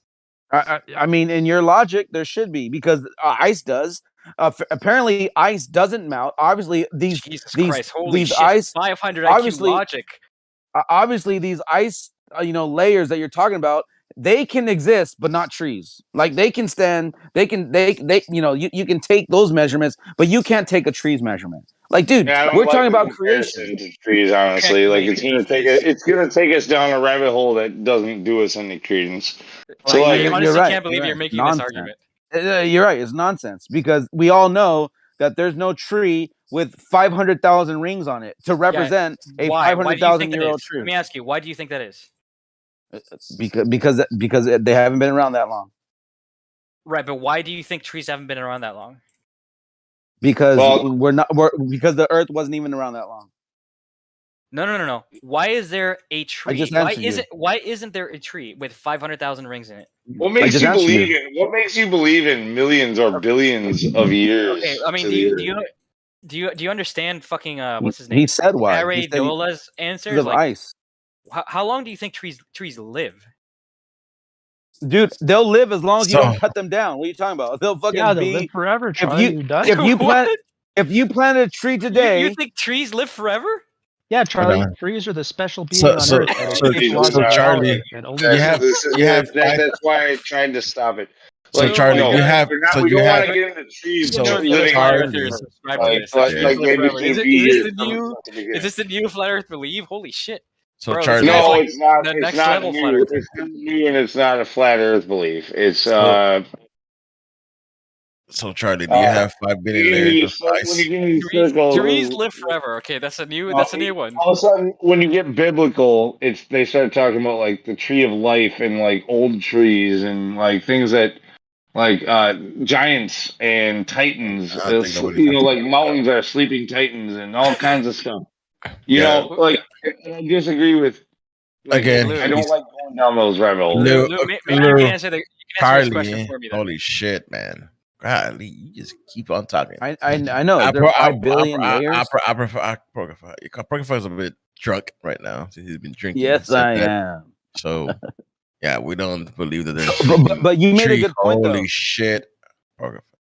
My bad. You made a good point, though. You said, "Where's the 5 billion layers of ice?" I like that. That's where's that. I like that. Let's fuck off trees. Let's talk about these layers of ice. Do we get 5 billion layers of ice? No. Wanna know why? Because we weren't around. Let him answer a Apocrypha. Oh, my bad. Holy shit. My bad. So Charlie, where's those layers of ice? Where's those 5 billion layers of ice? I don't know. Why do you think that's a gotcha? I'm asking you. You're the one believing it. You said you believe it. Yeah. What? You're asking me why they're not. You said probably because there hasn't been. You said that there was the Earth was 5 billion years old because we have ice layers. That's not what I said. That is absolutely not what I said. So that wasn't your argument that the ice layers were the ages Like that's the way you're counting the years? Or That was not? my that was argument. You kind of implied that. that was wasn't my my argument. argument. That was his argument. Yep. You kind of implied that. Well, Did he not imply that? you interpreted it wrong. So how do you know the Earth is 5 billion years? And then you said ice. But okay, what was it? Then? So there are several ways to approach this problem. My understanding, and I haven't reviewed this in a long time, but so I could say some things that are potentially wrong. My understanding is that geology sets up relative aging, meaning this layer must have happened before this layer, and there are ways to determine the relative age of one to another, and that the current best estimate of like setting an absolute age such that everything else can be relatively determined is the relative concentrations of certain gases in the atmosphere found by drilling large ice cores and extracting the chemical composition of the atmosphere at the time, right? Wow, that's a whole logic train. Okay. All right, so you're gonna have to assume what the atmosphere comprised of. Right. No, yeah, you have to assume that chemistry is real and not bullshit, right? So if No, you don't no, believe no, that, no, then I'm already not.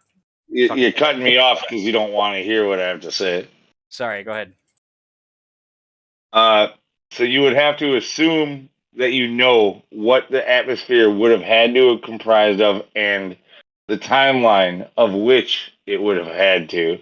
So this is already based off of an older belief, like a construct, so to speak, of how old the Earth would have to be for formation based off of Big Bang and heliocentric model and so on, right?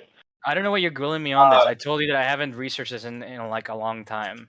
I'm just giving you my. In order to get to take a reading on those gases, you would already have to have a presupposition of how it happened. Again, I don't know why you're grilling me on this. I told you I haven't researched this in a long time, and that this is like my. I don't know why you're presenting it. Then I'm not grilling you. Presenting of it. You guys are asking me.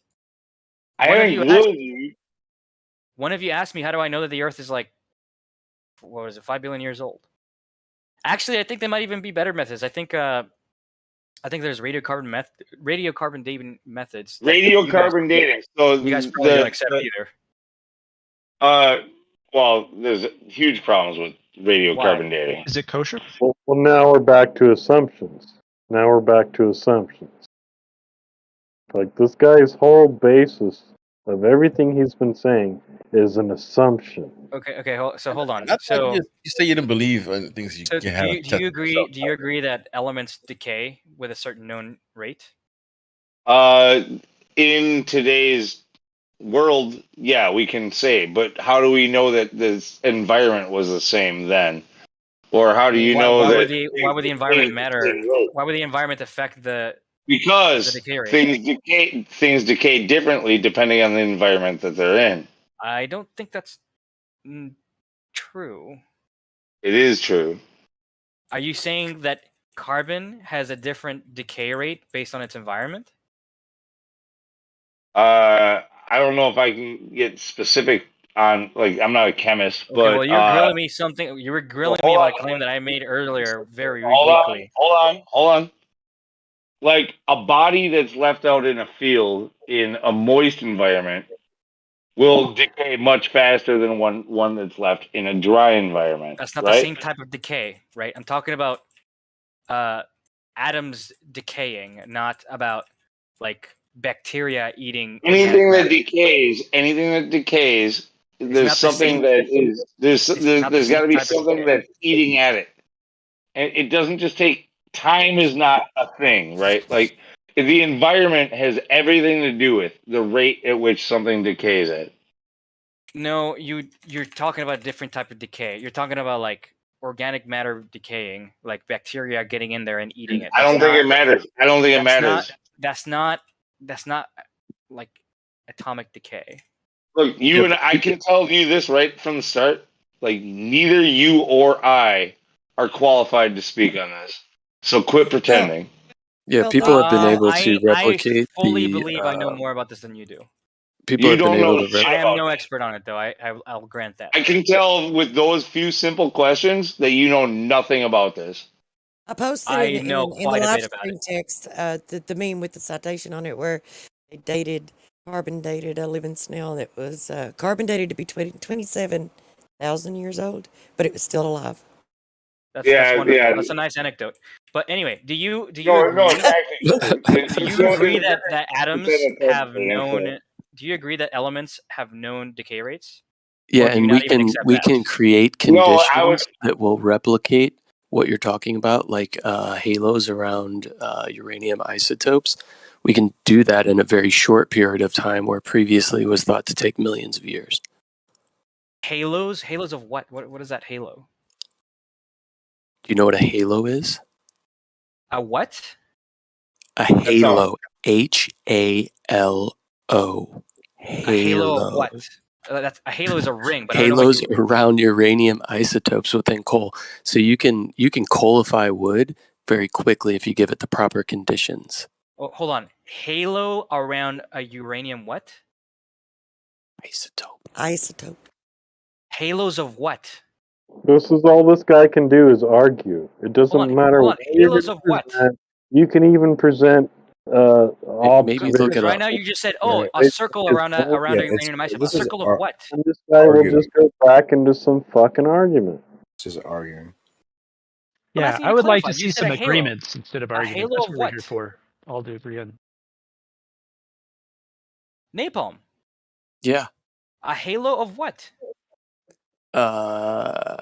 It's an elemental halo around the isotopes. I can give you An elemental documentation for halo. that. What the fuck does that mean?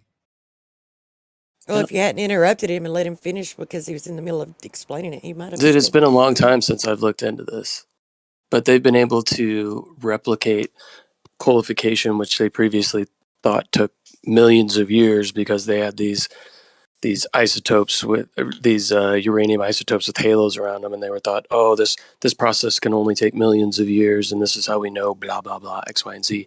And then somebody was able to put wood under pressure and heat for as little as 2 weeks and replicate exactly what scientists were looking at and evaluating as being millions of years old. The process and what they were actually evaluating, saying this can only take millions of years, was able to be replicated within a few weeks. Awesome. Can I see that? Yeah, I'll have to look for the information. Sure. I'll be patiently waiting right here and reminding you. Sure that you I'll be right will. And you won't be available when he does produce it. You'll be like, oh, whoops, sorry. Huh, I didn't see it. And then you go in, you're arguing and bickering about some other shit. We You'll know this. present We it, and know you'll this say, stuff. I'm not going to look at that. And you can go ahead and believe what you believe. Yeah, let me talk shit about people while they're not here. Oh, and, hold on. Let's skip that step. Now, what does that mean? What mean? What I just said? You already the did this. No, the uranium isotopes. So what does that mean? That means it could have took a lot less time than what they're saying. Yeah, right. but what the does that problem mean? is you guys have no basis for millions of years to say this can only happen over millions of years because we know that it takes this long for the decay rate of an atom or uranium or blah blah blah, all these radioactive effects that take place over time because we know how that takes place in our current atmosphere. But that assumes way too many things. So that's what you're saying is you're Similar putting to shade similar on to radio the dating. decay of the cesium atom, how they determine like time through space and Lorentz contractions and all kinds of things. Like it's based off of the decay of an atom. So you know what? I'm willing to accept that you can force a decay to happen. Sure. So they're plutonium halos. Sure. You know what? Sure. I'm willing to accept that you Shut can up force. and let him You don't know what you just conceded to. You have no idea what you just conceded to. No, I know exactly what I'm conceding to. You conceded to me when I said that it has to do with the environment at the time. Yeah, I agree with you. I agree with you now. You can totally force an element or an atom to decay by I don't know. Well, how do you know that it's a constant rate? Because that's what we observe. You just can't contradict yourself. No. That's what you assume it happened. No, because when we look and there's nothing special going on, we measure a very specific half-life for each of the elements, right? Dude, I just posted it. Radiocarbon dating relies on the assumption that organic or inorganic materials were in equilibrium with the production of the 14C in the atmosphere. And the 14C in the organism will decay, converting 14C back to 14N through the beta decay following the death of the organism. So in other words, That- they assume that everything was the same in equilibrium with 14C. That's a big ass assumption. That's a big, huge assumption.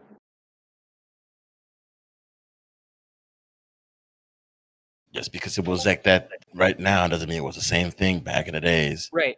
Yeah, Charlie, how many years have my you been question to observing? you, hold on. Sure, it's an assumption. What reason do you have to believe that that was not the case?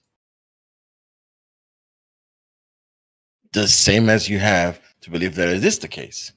Well, None. the reason I have to believe the burden of proof case is on the positive claim. The positive claim. So he says You asked me a we have question, I'm trying to evidence answer to show. the same. Okay, the reason I have to believe that it was the case back then is because it is that way now. Yeah, yes, assuming that's the same. You have Yeah, for evidence for that. Right, like I mean, it's very similar to the whole like layers of ice thing, right? Like, fucking what's his face says, oh, there could have been a year where like 500 layers of ice went down, and I'm like, yeah, sure, but what reason do you have to believe that that actually happened? Because the reason I have to believe that one layer goes down a year is that we observe it. Look. You're assuming that everything piled on top in layers. What if there was a melt, which your own paradigm says? Sure. Like it your could- own could have paradigm happened. says that there's like hot and cool periods. Like if there's a melt, that's gonna fuck up all of that. Sure, but what reason do you have to believe that that happened? You don't have any. Because even You're your just side pulling it out of your says ass. it. Well, that's How the about thing, that? bro. The burden the proof is on amount of you. limestone there is in the south versus the north. That's all granite in the north proves it froze in the north. Hey Charlie, really quickly, do you think we're here just because we want to try to be contrarians and be cool or something? No. Oh. Okay, cool. Good night, guys. That's why he's here.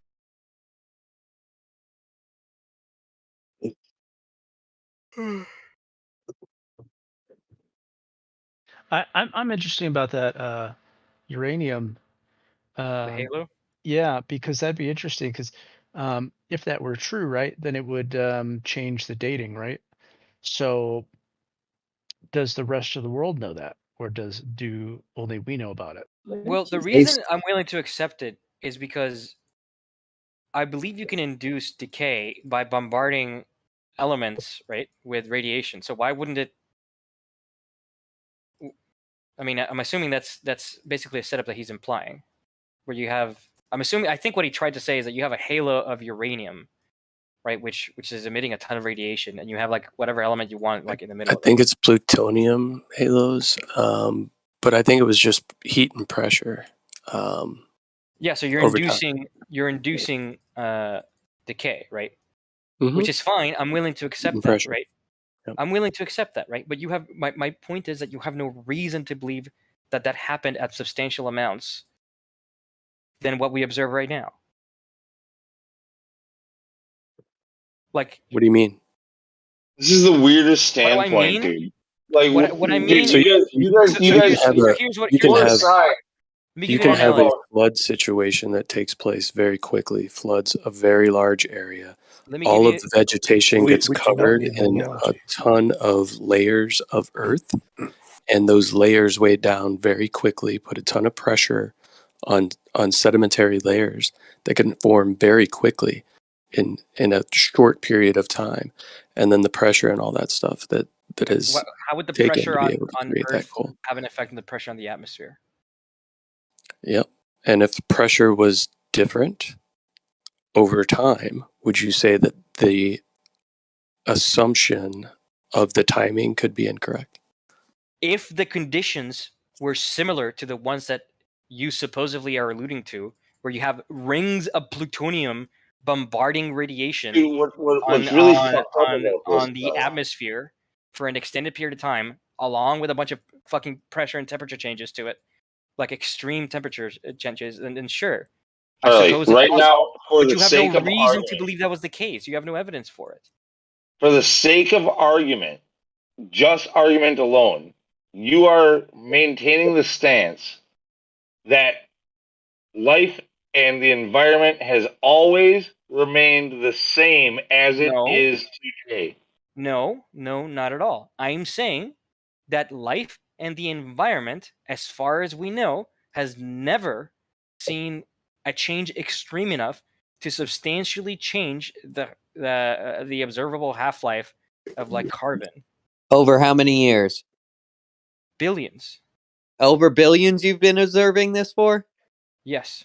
Well, no, You've we been haven't been observing. observing it for billions of years. Yes, People have been writing it down. No. We haven't been observing it for billions of years. Okay, so how long have you been observing it for?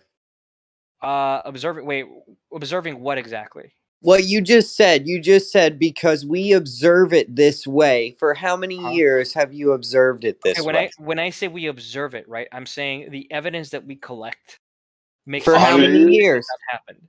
For how many years? I don't know. A geologist would be much better equipped to What? tell So you. 100 years? 100 years? You've I don't been know. taking this information? 200 years? 200 years? I mean, you realize that the data And that you're we going to take, make claims about billions of years because Yes, you've looked absolutely. at something for 200 years. Charlie, are you Yes, trying to absolutely. say that we Oh, can okay. make That's assumptions logical. based on evidence we collect? Of course. You're going to make claims about billions of years over evidence you've claimed or collected over the last 100 years. You could make a claim about what Seems happened pretty billions of years suspect, ago. We don't even have weather data, meteorological data. It's like an unfalsifiable. Going beyond like 90 or something like that. Like we only started like keeping that shit in the last 150 years at most. Yeah, Yeah, so but he's it's a an solipsist. illogical, unfalsifiable claim. It's insane claim. So congratulations, you have an insane claim. Do you feel good about that? I'm okay with you thinking that. You can think that. Yeah, you don't Congratulations. think billions of Charlie- years is insane, okay? Charlie- Because you've observed something for 150. Unless Then you you're were just not there- logically thinking. Unless you were there and observing it billions of years ago, did it really happen? Yeah, did it? I fucking love you, whoever that is. Did it, Paradise? Like, do you know that your grandparents are actually your grandparents? Did you watch like your No, mom Paradise. give birth? That's you're going from here to a freaking billion years. Charlie, it's Can you tell actually me what happened a billion years 750 ago? trillion years, actually. Yeah, exactly. You don't even understand the amount of years that is. You guys don't even understand what that number means. Just like you think you could see billions of light years away. Wait, no, it's 975 trillion years that it took to do that. Prove me I wrong. wonder why all the matter in the universe like pulled together in these globs, and It's electrostatic, but you probably wouldn't comprehend that. it One probably of took a the couple of days. Probably. Electric Universe people. What do you mean, people? Are you not an electric person? People Well, as in how do you think things bond? I wonder why it took billions of light years for How do light to elements reach bond us. in your world, Charlie? So here's the way that things bond, okay? So if we're talking Yeah. about fundamental particles like protons and neutrons, the strong nuclear force binds them together, right? And they create hadrons. And then if you add electrons through, the electromagnetic force, those are added. Then Wait, hold on. What force? Chemistry comes What about force? from electromagnetism, right? So all of Did you say the all right of chemistry force, can be the mostly strong explained by force? that. So Let's the go back to the strong electromagnetic And then force. larger clumps of matter come together through a different force called gravity, although some people say it's not really a force. They're all It's a intrinsically technicality. the same. And they're all, electromagnetic in nature. No, dude, the strong force is not electrostatic, dude. Oh, yeah? The strong force that holds everything together? I never said it holds everything together. I said it holds like protons together. What overcomes the strong force? Very strong. The weak force? What overcomes a strong force? Yeah. What do you mean by that? What can break apart the strong force? Is it the weak As force? far as I know, it is the strong force is the strongest of the fundamental forces. What is the binding agent I'm gonna within guess that force? electricity. Gluon. Strong force. What is the The causal action of that electromagnetic force? force. The I don't electromagnetic know what you force. mean by that. Gluons are the force carriers for the strong force. What's a gluon? A gluon is a boson that is the force carrier for the strong A force. gluon is a boson, which is a force carrier. So what is a boson? A boson is a fundamental particle which behaves, which has certain quantum mechanical properties such that they can occupy the same state, What right? properties And does it have? they can occupy the same state. That's how they're characterized, right? The Mm. opposite particle is called a fermion, which cannot occupy the same state. So an electron will be like an example of a fermion. A photon is an example of a boson. Oh, cool. So what is the makeup of these particles? Do you think these particles are like individual like corpuscles, like little balls? I don't know what you mean by that. You don't know what a ball is? I subscribe to quantum field theory, right? So I Are they believe that are they tiny little macros or microscopic planets, basically? No, Like no. So little you balls. ascribe to quantum theory, Quantum right? field theory. Quantum field theory. Quantum field theory, right? So what is the quantum field comprised of? What do you mean the quantum field? There is no the quantum fields. There are many fields. Many fields, yeah. What are the fields that make up quantum field theory comprised of? I mean, they're fundamental in the theory. They're not comprised of anything. They're That's what it means for them. fundamental. They're Yeah, not that's what. comprised of anything. Okay. Yeah, that's what it So, means for so something to be there are fundamental. things that are within these fields, but the fields aren't anything in and of themselves. And these things that are in these fields we call particles. But what are the particles The comprised of? The particles aren't in the fields. You're completely wrong. They are excitations in the field. Okay, yeah, I could agree with that. So when you say it's an excitation in the field that field, vibrates, what? right? And then you perceive that vibration as Hold a on. localized particle. Yeah. So the vibration of nothing manifests into a Hold on. particle. It's not nothing. What the fuck are you saying? You said it's an excitation of the field. What is the field comprised of? And you said I nothing. never said no. That's not what I said. I said it's That's fundamental. exactly what you said. I said it's fundamental. So what is it comprised of? What do you think it means for something to be fundamental? What do you think? It's just nothing? Well, it still has to have some sort of fundamental makeup. Wait. So you think that everything has sort of like an infinite regress of therefore this is made up of that and that is made up of that and there. No. That's what it means. You can just say it's comprised of energy. That's fine. No, and that'd be wrong. Okay, so then what is it? What is it comprised of then? You just say fundamental. It's fundamental. Yeah. So what does that mean? That it's fundamental? So out of fundamental manifest particles. What it means for something. Articulate it. Can you articulate it with your words, Charlie? If You've been saying a lot of words tonight. You just haven't actually been held. Dude, I'm trying to answer your question. When something is said to be fundamental within a theory, it means that the theory has no opinion as to what that thing is or could be made out of if anything. Right? Quantum field theory doesn't say anything about just say you don't know. What the quantum fields are made. No. It's not that we don't know. It's that the theory has nothing to say about it. Oh, so if you just don't acknowledge it, then it's okay.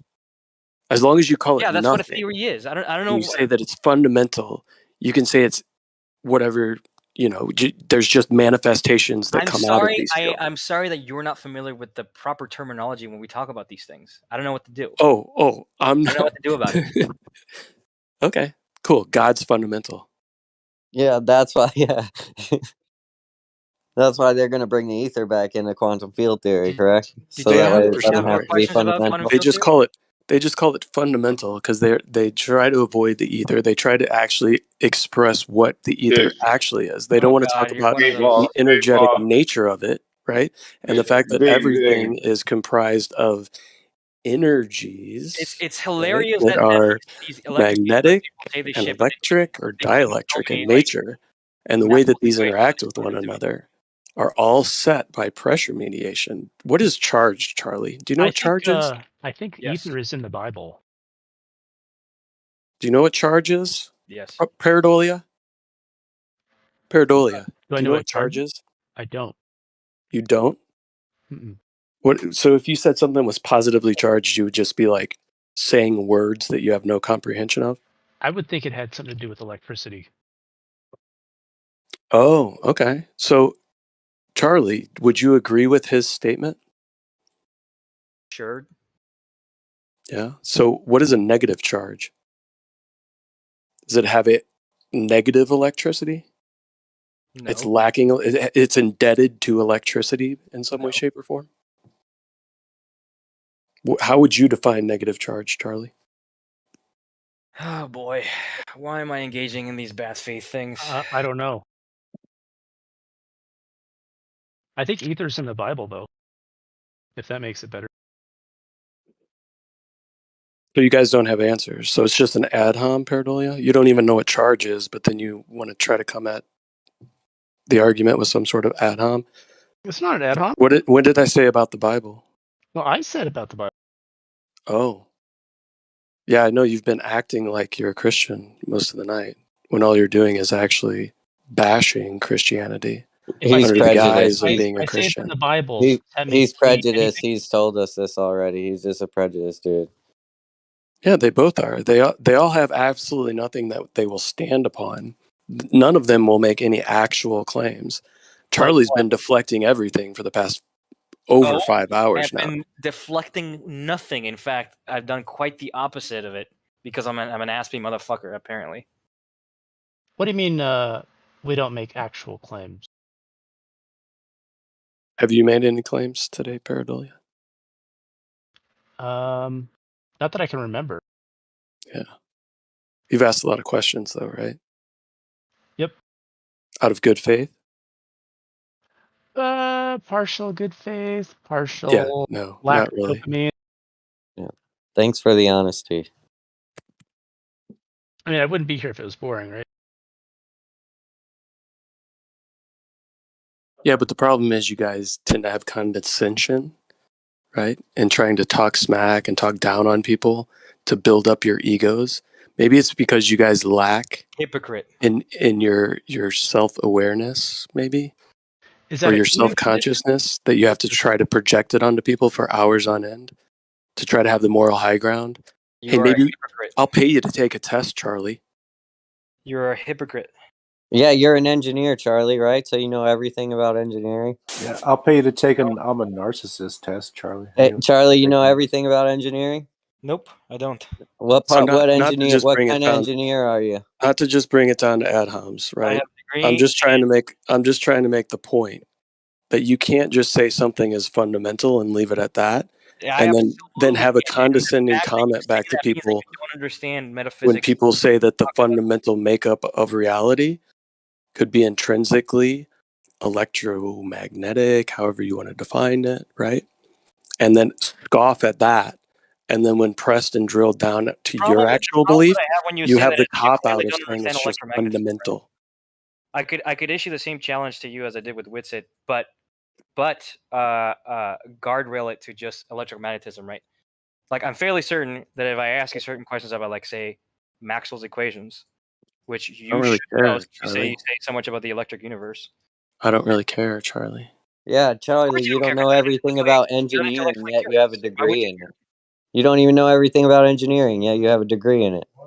I never So said that. what does it matter? If I gave you a test on engineering and you couldn't pass it, does that prove that you're not an engineer now? You know, it proves that I don't know a lot about engineering.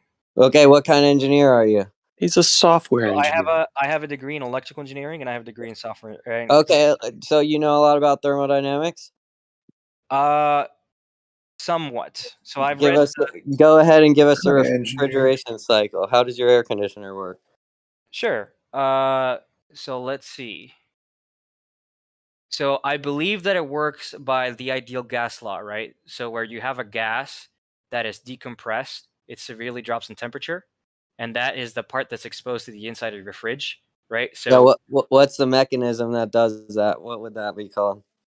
I believe it's. Is it the condenser or is that the other one? Is that the one that The condenser condenses the gas. Right. Is that the one that Okay, so now you have to release the pressure from the condensed gas. What's the mechanism that does that?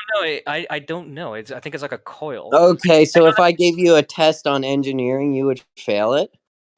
fail. I said that I have a degree in Oh man, dude, I should have You would bet you fail. $1,000, bro. Why didn't I think to put my $1,000 I said up? I had a degree in computer science and electrical engineering. Do you really think Yeah, that? and then you tried to say you know everything about thermodynamics and refrigeration When cycle, did and I you say just I know everything about thermodynamics? Holy shit, dude, you're hallucinating. You're fucking schizo. I never said that. I said I know somewhat about thermodynamics, right? And I am correct. I mean, Because basically, the okay. you know underlying how Well, to it's build very a simple, computer. I am Therefore, you correct. know I the am world correct. works. The underlying principle of cooling a fridge is a massive drop in pressure of a gas, right? And that part okay. And what's the mechanism? What does that? What does that? What part? I can't think. It's not the drop in pressure that causes cold. It's the release of that compression that actually causes the cold endothermic reaction to be Yeah. then put through the loop system. But you wouldn't fucking know about that, Same probably. thing. That's a drop in pressure. Drop in pressure. Okay. What's the mechanism that does it? I mean, you I should don't know know off the the top of my head, and mechanism. this is not. I don't know off the top of my head, and this isn't a gotcha whatsoever for me. I'm just wondering. I think it's interesting that if you know a lot about it, it's a very simple mechanism. It's a mechanical mechanism.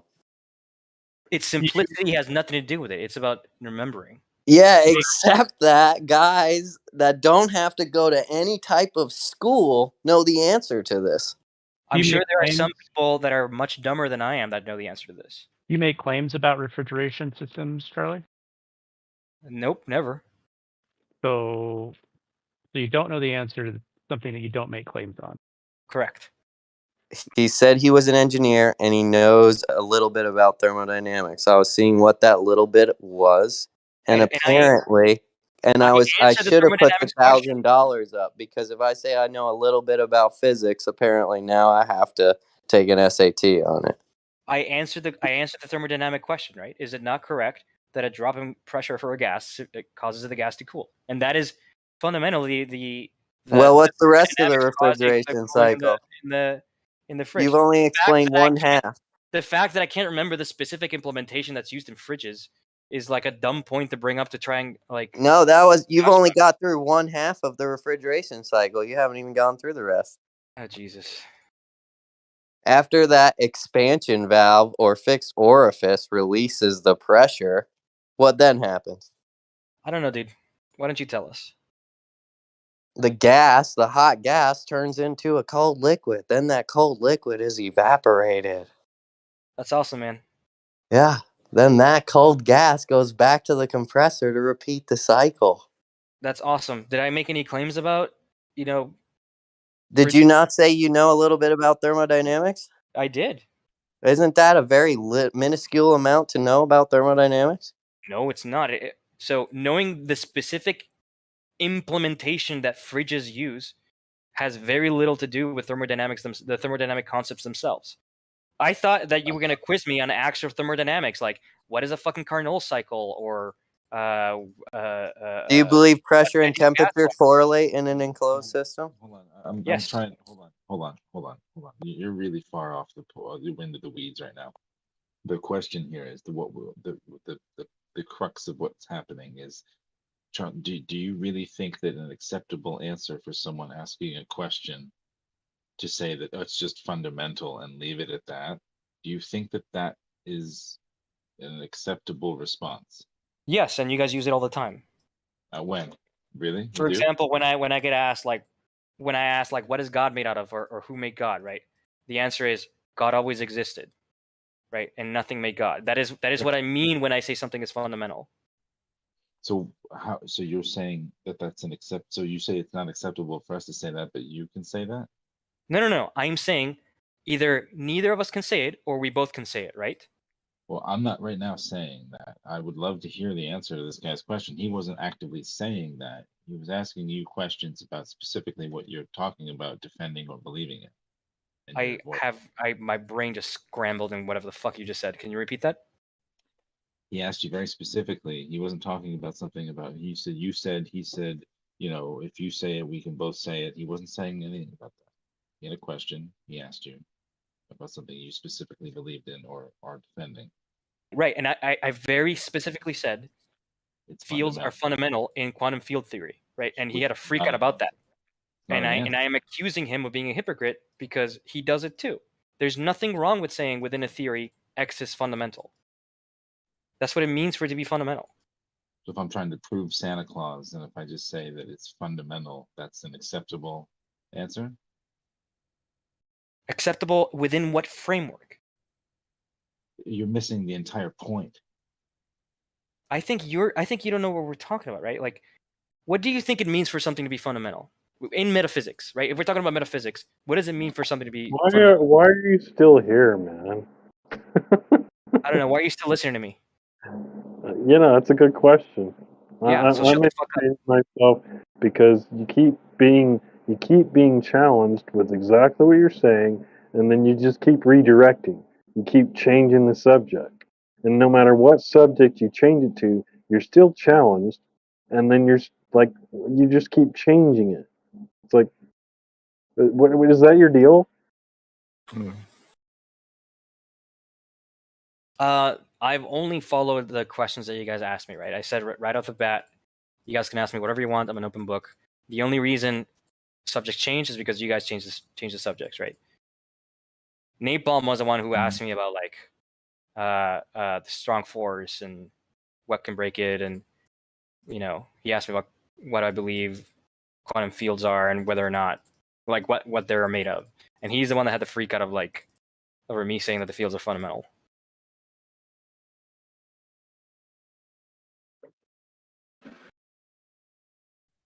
Yeah, I mean, at a certain point, you answered all of his questions until you got to a point, and then you just said fundamental, and that was the end of it, as if that's acceptable. That's absolutely acceptable.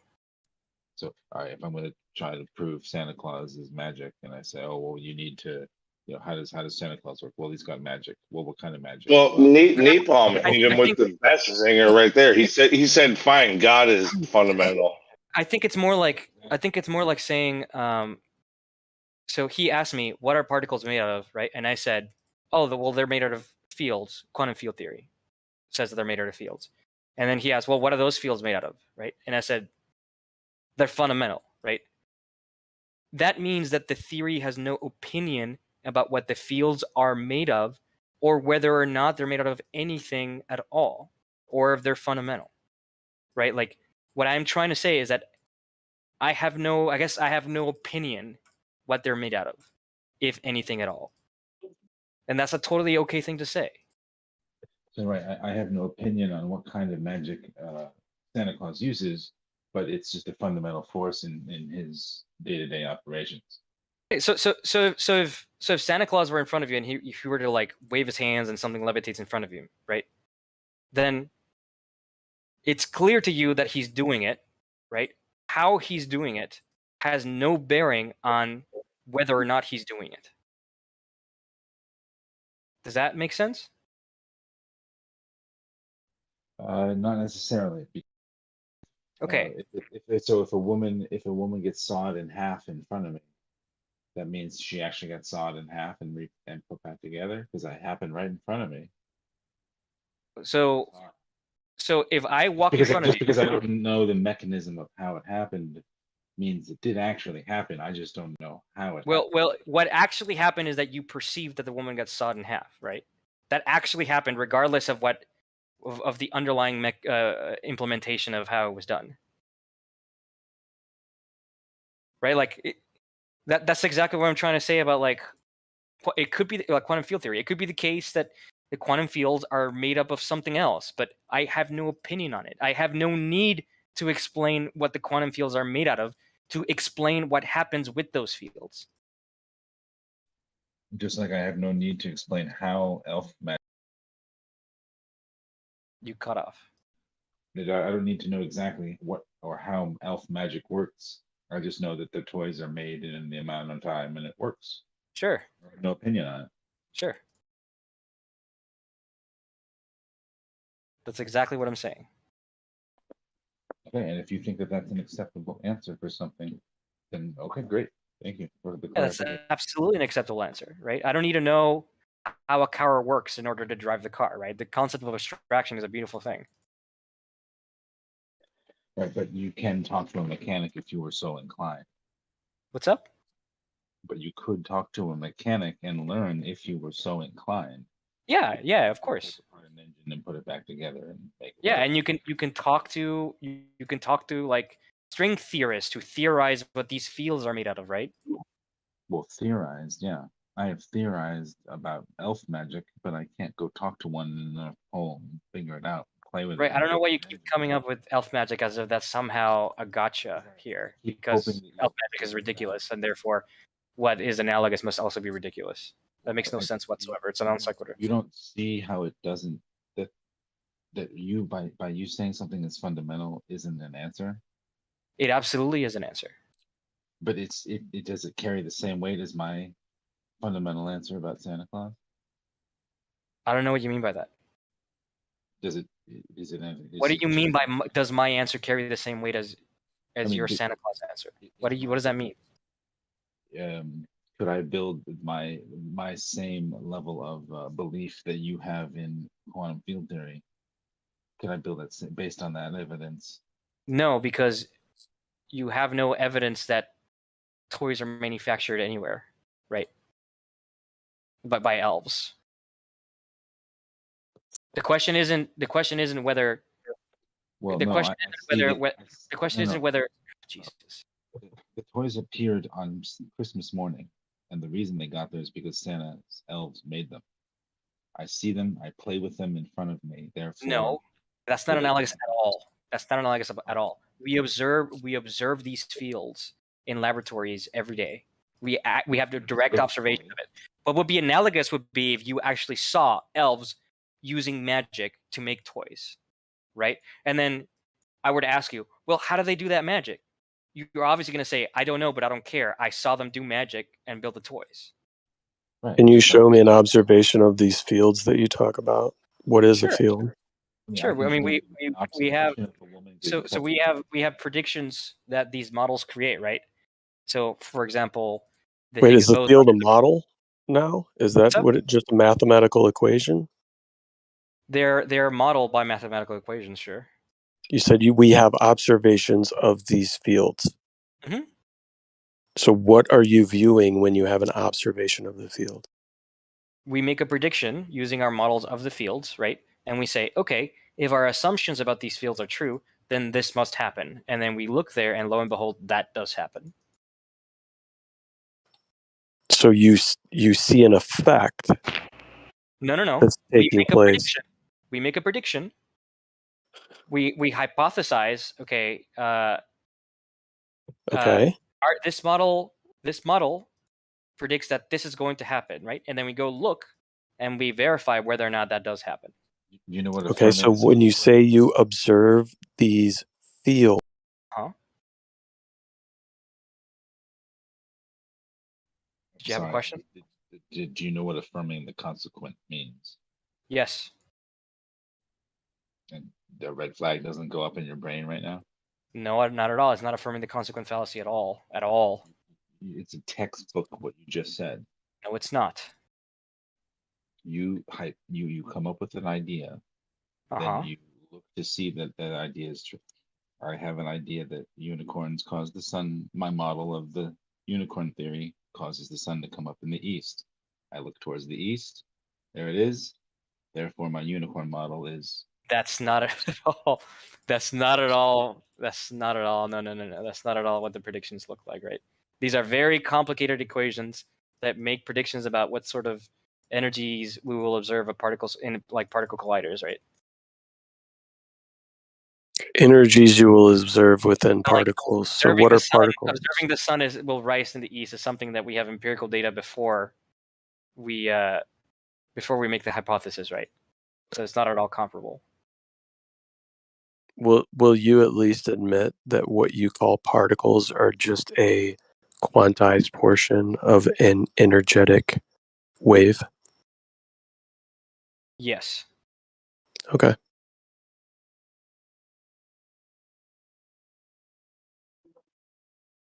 What is waving? The field. There needs not be a medium, right? Oh, so the thing that is waving isn't a medium?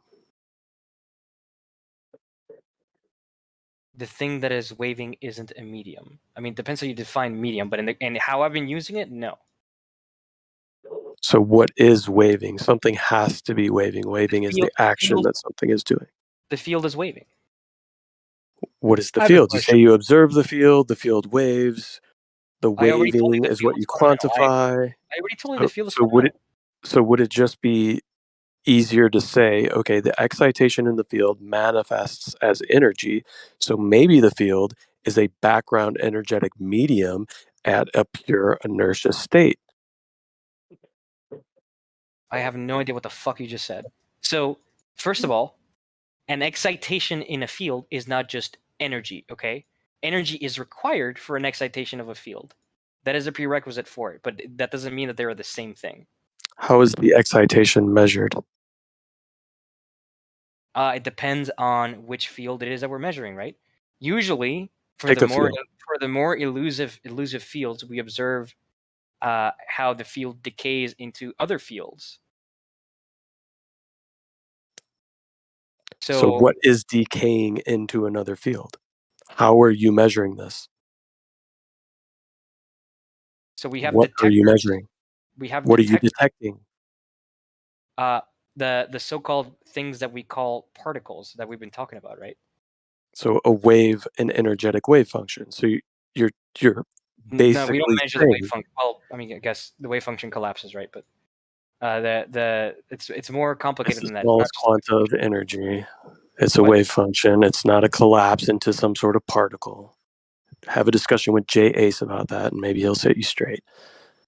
Oh, But buddy, I know way more about quantum mechanics, quantum field theory than you do. Trust me. no, I said have a discussion with Jay Ace about it, and he'll set you straight. Is what I said. Okay, so is that your field of expertise? It is not my field Quantum of field expertise. theory? No, I'm not an Then- expert in it. Okay. So you But I know do way know- more about it. So the wave function I have like collapses. okay, so if I were to like give you like a good idea of like what level of knowledge I have in it, I would say I am about as proficient in it as like an undergraduate senior studying physics. Awesome, cool story. So when the wave function collapses, this is what you say would be a particle form. Is that what you're saying? So the collapse of the wave function is what creates the particle. So mean, it are these doesn't create the collapsed particle, wave there's- functions?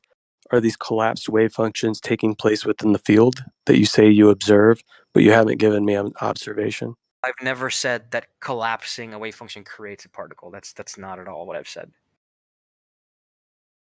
It's what people colloquially call a particle, right? But nothing's created, right? Depending on your interpretation of quantum mechanics, there could be different things going on. In my interpretation, it's just entanglement. It's the entanglement of the wave function with whatever is observing it. The And that is- entanglement of the wave function with whatever's observing it. So the wave function would be a mathematical equation, right? Yes. So the mathematical equation that's being observed collapses. No. So The you're mathematical overloading the word equation is. is quantizing or You're overloading quantifying the word something, is right? here. An apple is a fruit. That doesn't mean that a fruit is literally the same thing as apple. Okay. I didn't say that. So That's what you're implying here. That you're implying that because I said a field is a wave function, that therefore it's the wave function that you're observing, which is not true. what is a field? A field? I mean, a field is a mathematical object that has a value everywhere in space and time. How do That you is so you observe a mathematical object? No, you observe the object which is represented. You observe the thing that lives in the real world, and that is modeled by a mathematical object. So what is that thing that you're observing that lives in the real world? Or I'm choosing to call it a field. Now, if you're trying to get me by, oh, but I thought you said the field was a mathematical object, I think you're being a bit pedantic here, right? You're splitting hairs. The field is a mathematical object, which I am also calling, and I'm also calling to call the real thing a field, just because it's a little silly to make the distinction. Would you say this is fundamental mathematics? Wait, what? Would I say that what is fundamental mathematics? It was a joke from your earlier statement. Never mind. New topic, boys. Jesus, I need to go to bed. It's like almost 1 a.m.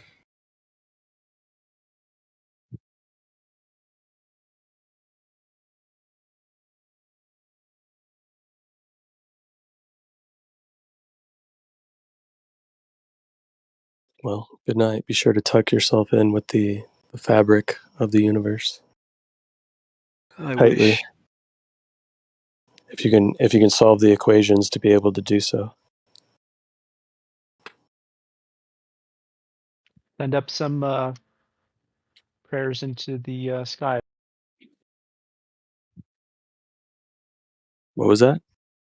Oh, he's gonna go to bed.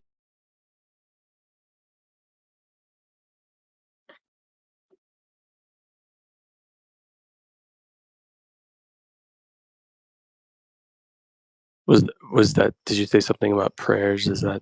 Or are you just trying to dig on people that have a religious belief? Is that what you're trying to do? Where you're saying that he needs to tuck himself in with space time, right? So it's a ritual to pray at night as well, right? I said the fabric of the universe. Yeah. So Was we don't know. space-time the fabric of the universe, or is it a field? I have no idea. So we don't know where we come from, right? So You don't know where you came from? that we don't know where we came from. You don't know where you came from? Yeah, that's what I said.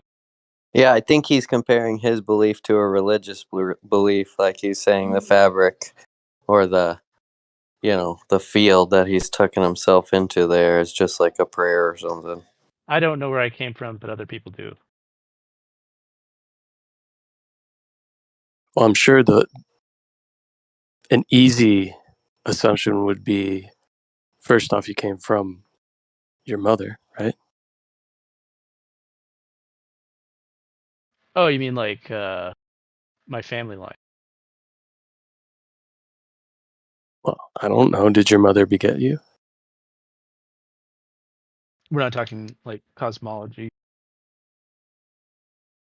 Is your mother cosmological? No. All right, now I'm confused. I should probably just go to bed too, or maybe I'm just not tracking what you're trying to say. Like, what was our origin? Where did humans come from? Ooh, an origin story. I guess if you just say that there is no God, but you need a miracle within your origin story, and you just replace a religious origin story with one that you claim is scientific but have no actual evidence of that, then you actually get to retain some sort of moral superiority and high ground. Speaking And of a then lack of evidence, selfishly boast about this idea or conception that you have if you that say was you have no, actually given to you by a Catholic priest, ironically enough. if you say you have no evidence of anything, does that mean you have a moral high ground? You tell me. I mean, do you have evidence for an origin? I can say that I don't see a God around. There's no evidence for a God. I asked of an origin. What's your origin story? Is it better than the one in the Bible, or is it better than the one in the Bhagavad Gita, or is it better than the one within the Quran? If I say I don't have an origin story, does that now mean there is a God?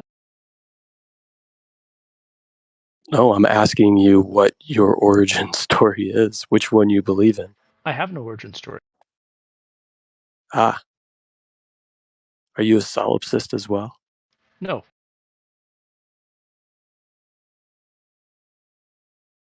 So where do you think this world that we live in came from? I don't think it necessarily came from anywhere. Ooh, it came from nothing? I don't think it came from anything. Oh, is that not what you believe when you believe in God? That God created everything from nothing? No, we can just say God is fundamental and it manifested from the fundamental, right? Remember our earlier conversation? That's not hold mine. on. That was That wasn't my conversation. God And is at just least to clear up the fundamental thing, when people say it's fundamental, that is just to stop the infinite regress fallacy. Because, like he said, you could just say, well, what's that made of? Right, okay, well, what's that made of? Okay, well, Right. what's that made of? That's Okay, how well, you what's know. that That's made how of? you know And it. then the fucking questioning never ends. Right. Yeah? That's why you have to have a That's how first you move know it mover. required a creation, man. Freaking. You have to have a first moved mover, right? You have to have something which is prime mover. external of that. Anyways, go ahead, Lou. Sorry. Yeah, a prime mover. So. I mean, Charlie. I'm assuming it was him again. In order to say, or it was somebody just like Charlie. Who was that you were just talking to? Pareidolia. Okay, Pareidolia. Which is his outlook on Charlie number 2. origin. Yeah. Right. So, as far as your origin stories, to say that you have no origin story, are you then comfortable saying that it just happened to exist? And if so, do you think it just happened to exist the moment you got here? I mean, when did it happen to exist? That's a great question. I don't know. Like, you'd have to say, like, when did time start, right? Like, was there a point in time where time started? Like, did we start at some point? Are we going to end at some point? Like, and then, like, I mean, it doesn't. I think our logic begins to break down when we start to think of like there needed to be a beginning, like, because that's constructs we live with.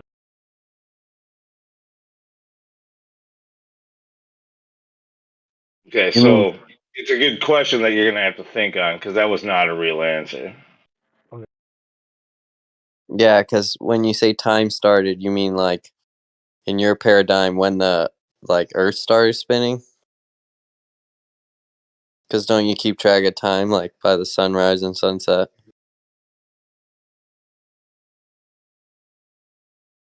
No, like when did any time begin?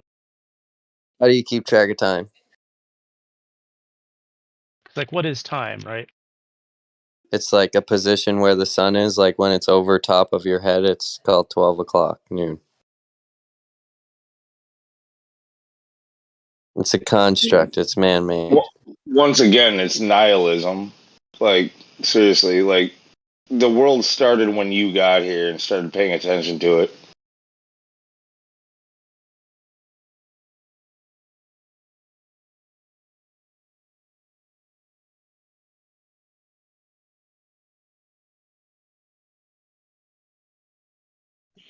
When did time start for you guys then? I take it there must have been a point in The God's fourth day. existence that he decided to create time. That's the fourth day. Oh, that was on the fourth day. So God created time on the fourth day. Yeah, that's when he created the sun, moon, and stars for time, seasons. And... Isn't that Do in you like know the how? biblical? Do you know how stupid that statement sounds? God created time on the fourth day. I don't care how stupid it sounds. So does billions Yeah. of years sound stupid. That's incorrect. Hold on. Do you not need time to be able to tell when you're in the fourth day? Not if you have Jesus voices. Do you not need time before you start day one? No, Would I'm God not talking have about had the to create construct that. time No, I'm talking how we keep time by the sun. We keep time by the sun. Do you disagree that when the sun's directly over your head, it's noon? No, I don't disagree with that. Okay, that's when I'm just telling you the day the sun was created. That's all. I'm just going off what a belief system. I'm not pushing it on you or anything. You're telling me the Earth is billions of years old. I did not tell you that that was stupid and made no sense or whatever. So we could all have our own belief systems. That's okay. I totally agree. Yeah, but if you believe in God, God couldn't have created time on the fourth day. The first thing you would have had to have created to be able to record day one is time. He would have had to have created time as Okay, the very he first created thing. time on day one. Is that better for you? Yeah, but you said he created it on day 4. That's when he created the sun, which is the construct of which we use to go by time. No, I think you're So confusing. he's outside of time, bud. No, He's not inside the construct of time like look, we check this think. out. I think I mean, you're this confusing might be how this we measure time. We use the right. sun. We use the Check this sun out. to measure time. That's all time is a You measure. guys are Yeah. getting into this minutia, this nuance of like how creation could have possibly happened. First off, it's very arrogant to think that you could know such a thing. But so now more on like just like belief level, spiritual level. If and I don't subscribe to all this stuff, but I tend to kind of like the way I read into it. Like God created man in His image, and I don't think that it means like that He made us to look like Him. He doesn't have a form. It's in His imagination. So like the first day He imagined this. The second day He imagined that. The third day He imagined that. The fourth day He imagined that. And every time, and so it was. It's more like God's dream. Okay? Like God created this in His head. Yeah, I think that's okay way to think of it. Sure, if you want to think of it that way.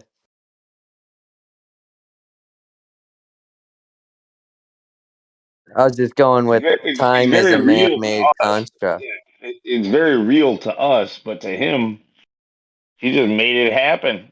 You know, just in his head.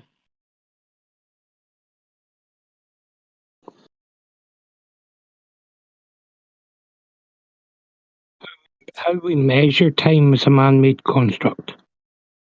Time is a measure. I already told you that, Highlander. That's all time is a measure. You don't measure time. Time is a measure. Movement is time. Right. So if I don't if You I quantify don't have any movement. I don't have with any clocks or I don't have any way of measuring time. Does that mean time for me doesn't exist? It stands still. I will never age. I will never get old. Nope, not at all. Exactly. My body clock will still keep ticking. Even although I don't look at it or measure it in any way, shape, or form. What Yeah? is your heart called? What's another name for your heart? Maybe you don't have this term in Scotland. It's a muscle. Yeah, you know what we call it here Yeah. sometimes? We call it your ticker. You know why? Because it beats. I thought you didn't have a way to measure.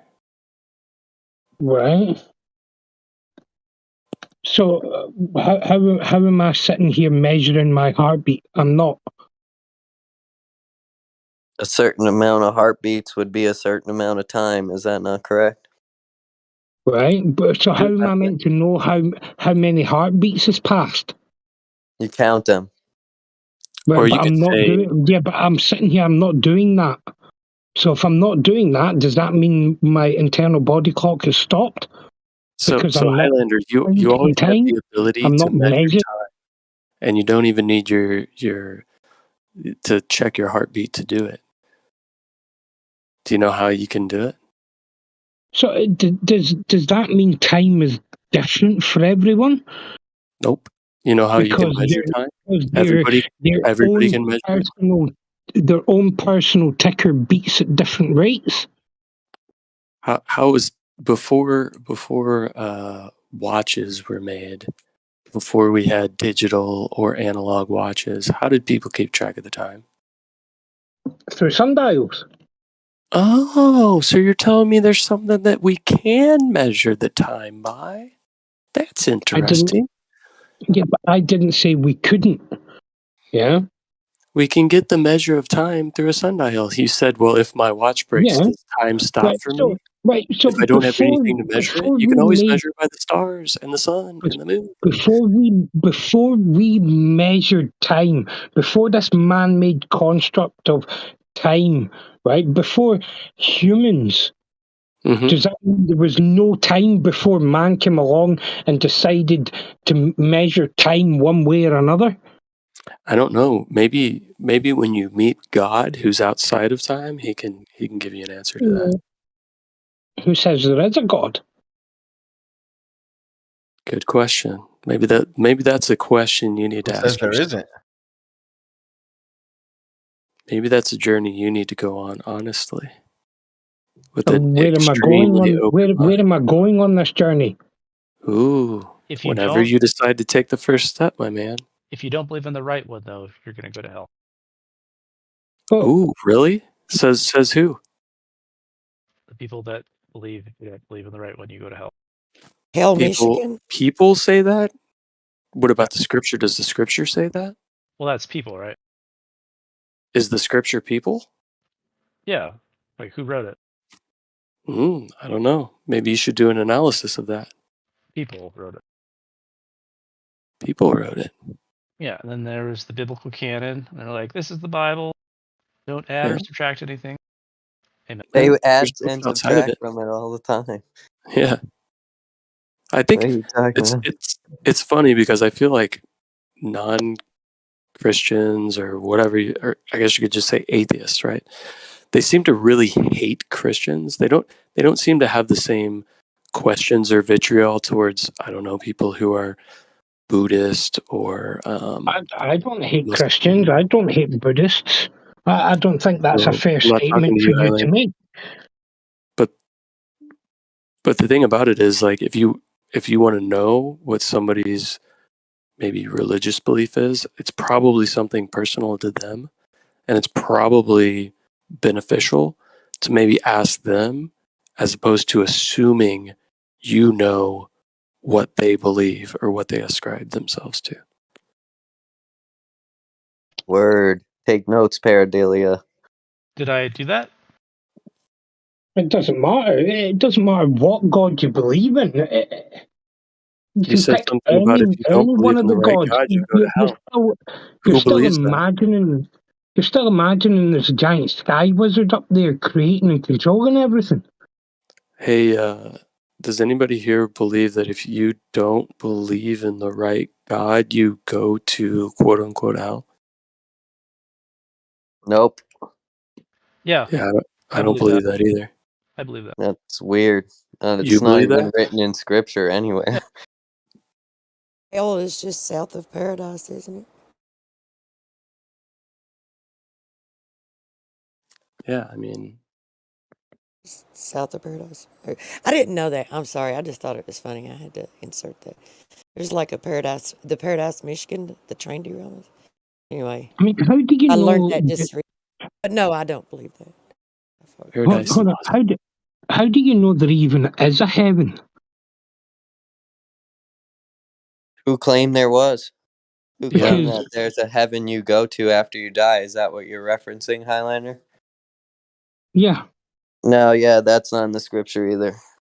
yeah, who claimed that? Are you just straw man in the room, or do you have a question as to whether somebody does or does not believe that there is a heaven? no, I just assumed that people that are religious and believe in God would believe that if they follow their God's teachings, they would go to what they call heaven. They should read God's teachings in order to find out he doesn't even say that. Didn't Jesus on the cross say, "Today you'll be with me in paradise"? Did you insert a comma there? He said heaven or paradise? I mean, like, they're both gonna die, right? So where's paradise? Yeah. So is paradise the same as heaven? I don't know. I'm trying to find out. Well, I mean, then you're making an assumption, aren't you? So there's a separate place called paradise. And what if I said to you today you will be in paradise? Does that mean today you'll be in paradise or maybe sometime later? I say pack your bags, we'll leave tonight. Well, see, the funny thing is, if there is a God, then there definitely is no paradise. There definitely is no heaven, right? Because God is the source of everything, right? He has always been, he's outside time and space, and he is almighty and all powerful. And he created everything. So if he created everything and he is the start of everything, then he is the start and the source of all evil, all deception, and all lies, as well as everything good. You know the knowledge of good He and actually evil? says that he created everything, good and evil. Well, there has to be some pretty strong motivators for you to behave, right? So if you don't, not very good things are going to happen to you. If you do, then good things are going to happen to you. That's Catholicism, buddy. So if God is the source of all evil, as well as all good, then how can you trust his teachings? Especially if he is the source of deceit and lies. Well, think about it, man. If he isn't a God that created everything, then how can you trust He anything? created evil. He created evil through free will, because free will is the ability to choose against God, and evil is the choice against God. There's a choice for God, which is good; choice against God, which is evil. And by Him allowing you to have free will, that's how evil was created. It was created through free will. No, he didn't even had really to create evil. That's just what happened. He created would have free had will, to- and then he would have evil had to have happened created- out of it, and then you guys blame him. Like, it's just weird. Blame You him got free for will, and then people's you engaged in something that became evil, and then you want to blame the creator that gave you the ability to choose. Or is there a It's just, third option? Yeah, Like, but there might not the be. thing is, God would have had to have created evil before he gave us the choice, before he gave you free will.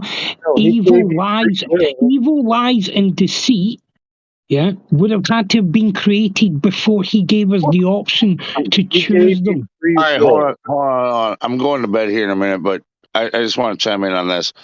So, like, God created the angels, Lucifer, Satan. He created everything, all of that, and he gave them free will to choose. But so yes, in essence, he created the good and the evil. But here's the catchy part: is that he also gave dominion over this realm to the fallen one, right? Like he said, you who have deceived me or went against me, like you can have like control over this realm that we all are in. That's a little bit fucking weird. Like, I mean, I don't know if I understand that completely. This was the realm they were banished to. That's why. Yeah, that's not how it. Fallen angels were banished here, and then human beings were given here, but perfect in Adam and Eve. And then Adam and Eve were corrupted by the fallen angels, and the jurisdiction, because Adam and Eve sinned, went back to the author of the sin, Lucifer, under basically his like patent, basically. So he now has the jurisdiction. He was the highest. Like he's like.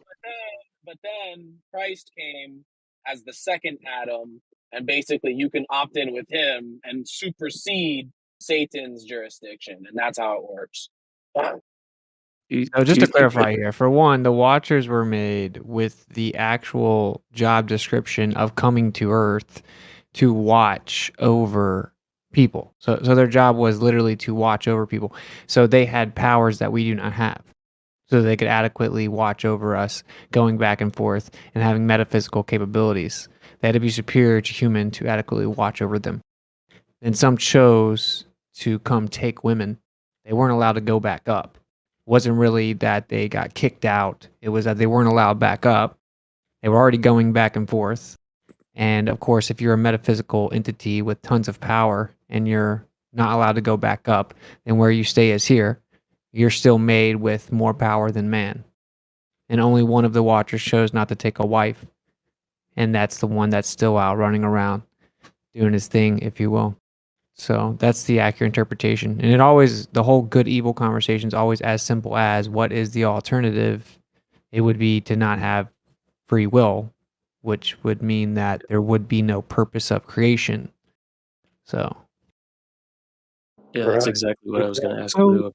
Was still doesn't get free still will doesn't aspect? get rid Is of. that what you find is weird, Lou? Is the free will aspect? I mean, it still doesn't get rid of the fact that God is the source of all evil. I think Lou was saying it's weird that he lets Satan roll over the earth. Yeah, But that's more what it was. Like Yeah, not Yeah, it's not true that God is the author of evil, because evil is basically just the absence of following His commands. So the he author did of that technically is create it. the author of that is no, Lucifer created that, because No, Lucifer hasn't created nothing. when Lucifer doesn't create he anything. used his free Lucifer, yeah, he created sin Dude, by it's in the being the first scriptures, bro. person. He's the first person to choose against God, to basically have the choice to disobey God's command. Well, that means that there was a That's what choice that he Lucifer had to did. make, though, And which Adam means copied, and Adam copied him. Adam made that choice as well to that means that not follow God's command. So made the sin is choice. actually not created by God at all. Jeez, are you gonna let anybody else talk, bro? We've been I'm trying just to tell you it's in scripture. It's in scripture. I Oh my couldn't god, say dude! You just keep on, dude. It's in scripture that says that God created good and evil. What are Yeah, you talking about? it does say that. It says all sin is attributed to Azazel. So that seems to be the character people refer to as Satan. Satan is opposition in Hebrew. It's not even always a personified character every time it's used. It actually says that the creator sent an angel as Satan. Okay, so the creator didn't send someone on his behalf as Satan. It was in opposition to Israel because they rebelled. But there is Azazel. All sins attributed to Azazel. Azazel is the one that convinced people to rebel, come down. But he knew better than to take the wives. So all sin being attributed to him because he brought it in to man to show them that they had the ability to do that. But they already had the ability to do that, which means that the creator had created that binary, the good or evil, before they made the decision, or they wouldn't have had the decision to make. It isn't really that he created evil things as in like God's like, let me make bad things and hope it's you can't create without reciprocation. Like there is no choice to make if there's nothing to choose between. There is no evil without free will. That's how evil is created. Created through the ability to choose against His command and cause disharmony, basically. Yeah, but there's no free will without a choice to make, right? So that's what I'm saying. Like the reason that we have bad things is because we have free will, and the alternative would be to not have free will, which means there would be literally no purpose to existence. So like I've never understood people's hiccup with that, to be honest. What am I missing? It either you create people with free will, which means there has to be a choice they can make, or you make them robots, and at that point what would be the purpose? Right, exactly. Or there is no purpose. Yeah, if you maybe in your life. That is the purpose. Giving you a choice. Yeah, you have the choice every day, right, of who you will serve. But have any of you guys ever thought about, the story in the garden where Adam and Eve are basically given free reign of the garden, right? They're given certain instructions, and they have the free will choice to do as they please, right? And they can choose to go against the one command that was given to them in the garden, the one tree that they could not eat from, right? And the fruit from that tree was the tree of the knowledge of good and evil. Ironically, right? Was that the first transgression, right? The first choice to go against God or to do something that would be considered not good was the eating of the fruit of the knowledge of the tree of good and evil. Yeah, they didn't have to do that, but that's what the point of the choice was. Right. That was the gift. Yeah, but if the she was tree is persuaded, which means someone chose to do evil before they did. So They chose to. If the tree, if the Right, tree is if the tree is a knowledge of good and evil, then God had to have known about evil to create the tree. Yeah, we know he's omnipotent. He knows about all things. Yeah. Nobody's saying So that he then doesn't. he already knew the choice that Adam was going to make, then, didn't he? Not at all. No, that's where the choice comes into play. Well, He gave the that's one of choice. the most profound questions. I'm not gonna lie, like, Right. because he Yeah. gives us free will and he gives us choice, and so we make our own decisions. So does he know? Does he choose to compartmentalize his knowledge? Does he live vicariously through us? Does he, like that's a very interesting thing that I don't think that men would ever know. I certainly don't put it past his ability to have compartmentalized his own knowledge to fully have unimpeded free will. That's a really deep question, to be honest. I don't think anyone's I mean, I guess you could probably think about it. He knows every outcome, whether you take that choice or not. You guys find it interesting? Yeah, though? and knows what to make for the consequences for it. Exactly. You guys find it interesting that based on where you're born, though, is kind of dictates your belief. No, everyone born everywhere on the earth knows that there's a creator unless they lie to themselves. Yeah, I know a lady from Turkey that's Christian. So, how's No, that? but I mean, like in North America, you're most likely to be Christian. Like India. What would you be if you were born in Turkey? Probably the majority vote in Turkey. What's a Christian, Paradolia? I just want to Someone point out that that believes- dude, there's a conflation here between like religious expression or like specifics and acknowledging a creator. Like the scriptures themselves say, like every man is without excuse because you can just look at creation and know it had to be created. Yeah, no, but that's like an intuitive like explanation, right? That's like you don't need anything else except for. Well, that's what the scripture says. Scripture says you don't even have to know his name. Yeah, I know, but how do you know that the scripture is true, though, right? Well, you would have to test it, just like with everything else in the world. And how do we test the scriptures? Well, you would actually test the veracity of their claims, and then you would humble yourself and pray and ask and seek the truth and see if it's verifiable or if you can falsify it. You would hold steadfast and prove it to be true or false. Most people don't do that. They make up stories in their own head about how they think they know it's false.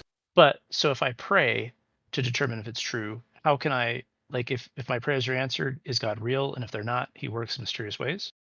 No, maybe you're not being humble because I've never experienced any moment in my life where I was sincere and humble and didn't lie and that I didn't have a response. So I don't know. I can't answer any question outside of that. Is it possible that the response that I'm interpreting as a response is some other phenomenon that I'm attributing it to being God? Sure, you could say that. You couldn't explain it without invoking something supernatural, though. So what's the point in avoiding the inevitability of there being a God? Well, I found out earlier that you can just call it fundamental. I mean, you could say that maybe there is no God, right? Well, how could you say that?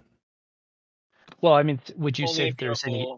Well, I would say, is there any evidence? That Yeah, would literally indicate- everything that exists, like everything from the small to the big, all seeks balance and order. So everything seeks equilibrium. The fact that everything, even like on the smallest scale, chemistry, you name it, But what I'm everything that saying exists. is how do you determine that you wanna know. God is the reason for that? I don't think you want to know the truth, bro. So 'Cause I could say- everything. Well, you're just you have a talking point, but it's like it's not like original or something. I don't know why. I'm not saying. Are it you is. asking it as if you're trying to hear the answer, but you're not interested in the response? I am interested in the response, but the epistemology of how you arrived at God as the reason is what I really want to know. You probably have to not interrupt then. So everything that exists naturally tries to find its order, which means that there's an order and a structure to existence. So for there to be order, someone had to place that there. It's basic logic. It's a logical axiom. So someone had to place it there, is what you're saying. It requires intention. That's right. It requires intention and determination to create order. And there's no rebuttal, by the way. I've Is debated there every atheist any in the way book. to determine that's true? It's a logical axiom. Can you provide any type of logically viable alternative? Because what you are going to fall upon is something called the chaos theory or determination theory, determinationism, which is easily refuted as well. Yeah, because I just don't understand the link. I understand your position and I used to hold it, But now I'm taking a new position. Like, just because everything's here doesn't mean now therefore God, right? If you used to hold my position, now you hold a different one, then you should definitely have a logical alternative, right? Yeah, I'm trying to express it. What's the logical alternative to having order without determination and intention? I couldn't tell you. I do know that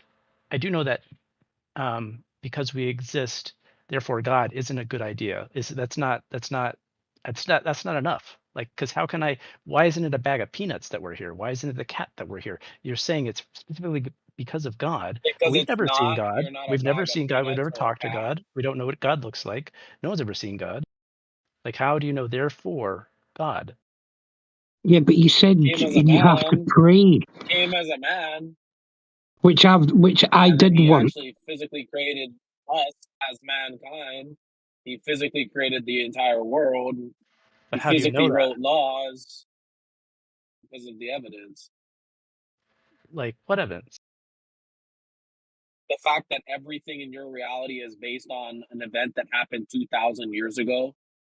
But just Every because part of your knowledge, the first book ever printed was about that event and so what you're led up to it.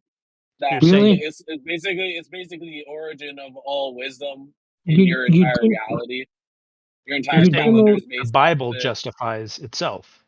you do Yeah. know there was Egyptian kings that had 12 followers that were meant to have died and be resurrected 3 days later and did all the magical things Jesus Can you did cite your long source? before Jesus.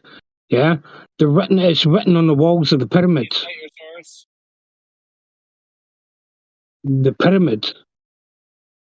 I mean, we've created all I like want to 10,000. say, please, I just want to interject for a second and just say that, I mean, if the majority of ones in here, or let me just say that all the religions or belief systems or created like images of what people believe God to be. If you don't buy into any of those and believe in any of those, it doesn't mean that you can't believe that there's a creator. I mean, I don't buy into any of them. I don't believe in any of them, but I know that there's a creator. It's like Yeah. it comes down to intent. For me, that's where it lies. And I just wanted to make sure that point was No, made. it's not. It's not. No, you believe there's a creator. You can't know for a fact that there is a creator. I think you can come to a reasonable conclusion that there is a creator using logical arguments. But how though? Yeah, but you could come to that conclusion, but Cosmological. you can't say that for 100% sure that there's definitely a creator. The cosmological argument is a good philosophical argument that shows step by step that a creator exists. I'll have to write that down. I'm not familiar with it. I think the I can irreducible tell it to you. complexities. I think the irreducible complexities of life that, I mean, that shows that there's no other option other than, because there's no evidence for anything else. People can imagine or make claims or assumptions or speculations or tell stories of it, but there is no evidence supporting any idea that the human body could exist with one less function, or even if just one of their functions within the body, the system of the body, is incomplete, that the human body cannot survive. I mean, it's like the irreducible complexities to me is a definitive pointing a finger, definitive direction, definitive logical argument for a creator. So pareidolia, I can tell you the basics of the cosmological argument is that everything has a cause. And also that the universe is finite. So if you go back far enough, every physical thing has a cause that was previous in time to it until you come back to the very beginning. However you want to define that, the Big Bang or the beginning of the multiverse or whatever. At some point you come to a point where there has to be a cause for all of nature that is non-natural or supernatural, like above nature. And so just with that basic idea, you come to the idea that there was some non-natural thing that began the universe. And I can appreciate that argument for sure. I think that's a good argument. but I think there might be some alternatives. Like, I think, because God essentially is everything that you can't explain. He exists outside of all laws of reality. He's, essentially, extra reality, and it allows you to say that he created things. You know what I Well, mean? it's outside of natural reality, but we can still say true statements about God and understand philosophically ideas about what a creator would be like. Oh, I don't even know if you have to have an original cause, right? Everything we've ever seen has a cause. There are no uncaused events. I'm sorry for a second. Wait, the Apocryphons want to know if you can unmute him. Hey, truth prevails. Nice to see you. I got kicked out of 24/7. Helio kicked me out, so I haven't seen you in a while. Again. I've not been in 24/7 in probably over a year or longer. I don't know. Yeah, it's good to see you. To hear you. But anyways, that makes sense that we're just talking about the beginning of natural things, or the beginning of the material world. Yeah, that argument definitely does make sense. I can't deny that. I really cannot deny that. I would say my only rebuttal would be, maybe we don't have a good enough understanding of causation that we think we do. That might be my only rebuttal. Like, maybe it's some sort of unintuitive explanation of the original cause that we just have not encountered yet. Because I think,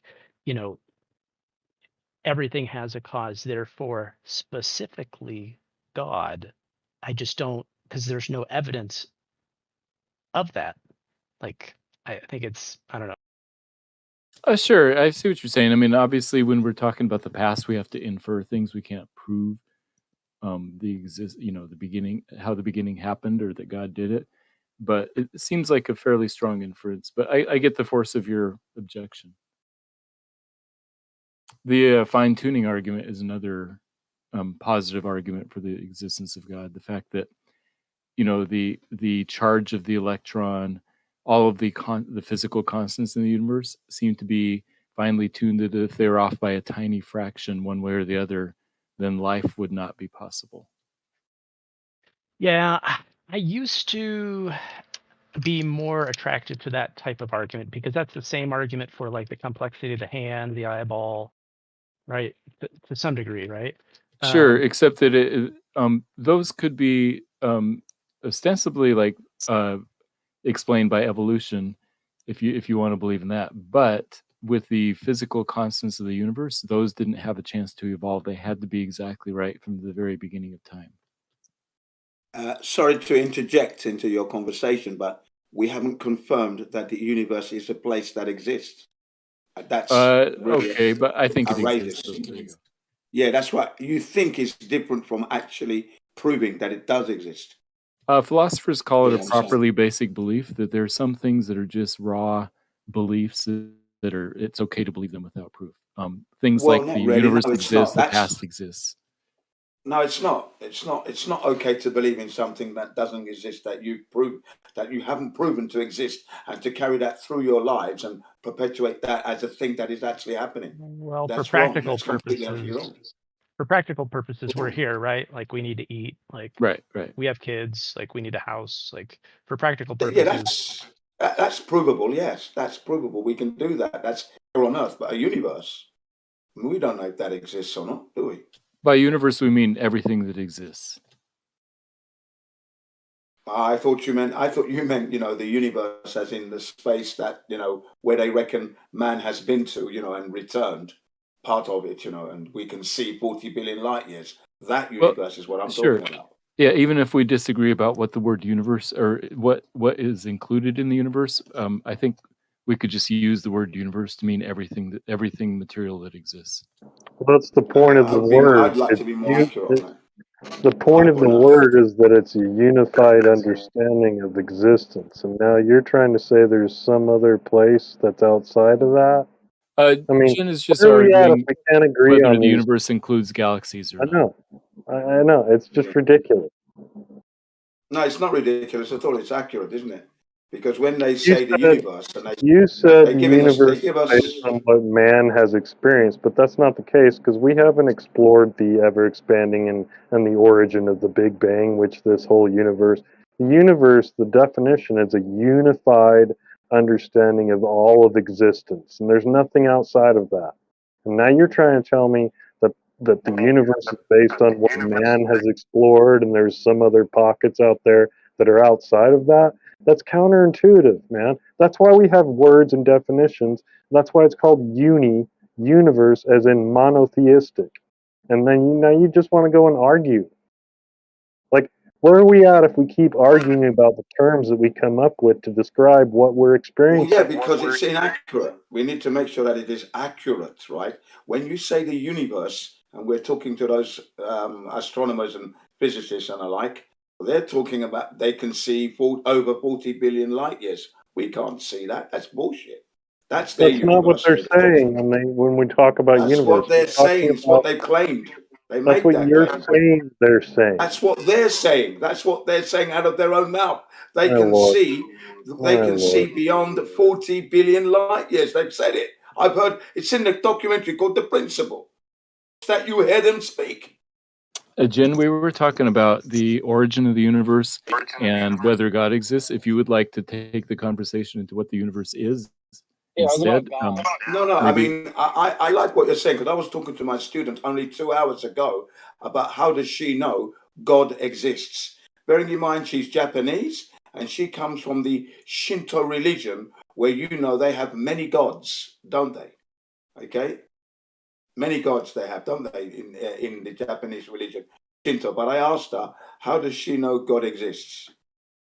And her answer was basically similar to mine in that we can see God's work all around us. Life itself proves Now, that God exists. I have a question. It's more of an evolutionary question, though. We have a history as a human race of creating gods, right? Like there's like 10,000 gods so far. Like what we do. So evolutionarily speaking, I know everybody doesn't believe in evolution. That's cool. But like, is there some sort of mechanism in the brain that causes human beings to believe that there is a God? From the evolution argument, like, is there? Yes, you could come up with an argument to say that evolution caused people to believe in religions.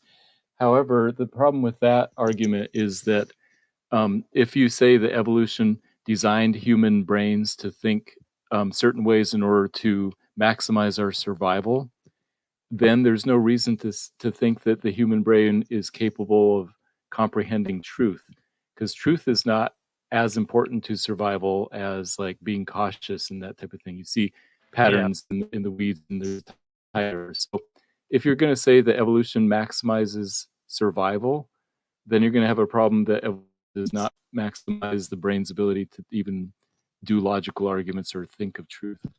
But why would that be a problem? Because you're using your brain to come up with that argument, and if your brain is not maximized for truth, then how do we even know that what you're thinking or what I'm thinking is true? I just don't. I guess I have to think about that a little bit more. But yeah, if it was it wouldn't be maximized for. Right, and that can be overcome. I'm just saying it's a problem. By the way, the answer to the fine-tuning of the universe that people who don't want to believe in God come up with, they said, okay, fine, then instead of just this universe, there's an infinite number of universes. There's this multiverse. So I'm not sure how they're claiming, oh, you just invent God to fix everything. I don't see how inventing an infinite number of fictional universes is any better. Yeah. And I don't understand how they can't see that man did not create life on this earth, flat earth that we live on. No human being created that. We maintain what was we maintain what God created. We're doing a bad job of that in that we've introduced a money system. We've got wars going on. There's famine everywhere. We're not doing a very good job of maintaining the gift of life, but it's clearly not man-made. So obviously when we say God, we're referring to the creator that created all life that we see and experience on earth. That's what we mean by God, I would have to say. I mean, it's clearly obvious, isn't it? Creator. I find the earth was if God created this world and this universe, and He's all good and everything else, so where is He when all the evil happens in the world? I mean, surely God would have been able to stop the slaughter of 6 million Jews. Surely He had the power to do that. First of all, 6 million Jews did not lie. That was a lie by the human beings known as the Jews, and that's provable through a time and motion and maths in itself. But the fact is, God is not here to correct our mistakes. Remember, God made this earth perfect already for us to live on. Food, vegetables, water, we can live. Anything that's happening to the negative of God's glorious flat earth, that's man-made. Man has to tidy that up. No, God's not going to come down and clean that up. Of course not. Why would he? Why would God come and do that? Why? Yeah, I think that's interesting. Like, that's a common argument. Like, what if God is all good? Why does He allow suffering? Right. So there's two explanations as far as I see it. Either He doesn't exist, or He planned it that way. So what you're bringing up is the problem of evil, and historically, through the past 2,000 years, that has been the strongest argument against Christianity specifically and God in general. One answer could be to add another part of the argument. So God is all loving, God is all powerful, evil exists, and those don't seem to be compatible. But if you add a fourth thing, this is what Alvin Plantinga has done, maybe 20, 30 years ago, I think he said, maybe it's true that God has rationally justifiable reasons for allowing evil. Right. So let's take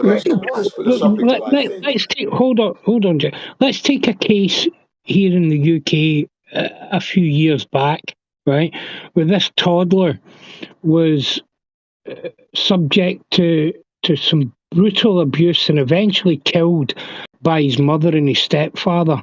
And some of the horrific details that were read out in court were even too extreme for them to release that information to the public.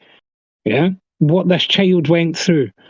I mean, so what's God's justifiable reasons for letting that happen to an innocent child? Notice that the argument doesn't say what the reasons are. They say that God has rationally justifiable reasons for that. We don't know what it is. The question is whether there are reasons or not what they are. Right. Hang on. Let me say something quickly before you go off. Hang on. I would say that you cannot attribute the wrongdoings of man onto God. You can't do that. That's wrong to do that in itself. That's all I've got to say. Right, but if God's as powerful as you say, surely He would have not wanted one of His innocent children to go through that brutality. Well, obviously it did because it created it. So it obviously did. It wants to experience that. Yeah, it wants to experience everything possible that could be experienced. But the argument is that He may not. Well said, Gio. That's a correct thing to say, Gio, because I do feel that this is a test. It's the gift of life. God is watching how we get on this earth. That's what He's watching. It's not going to come and intervene at any time soon. He already made the earth perfect. He gave man. I'm nearly there. Look, I'm nearly there. He gave the man the knowledge of good and evil, good and bad, whatever. It's up to us now to be getting on this earth. So anything that's going on, all the atrocities that have happened, it's all man-made. If we want to live on a good life, we need to get together and get on with it. That's all I'm saying. Right. Don't blame God for it, though, please. Exactly. He didn't give you a choice so that you could go on hating on each other and then blame Him for doing so. I mean, come on. But what choice did He give that way? Hold on. What choice? I mean, you're saying that he's sitting back watching, right?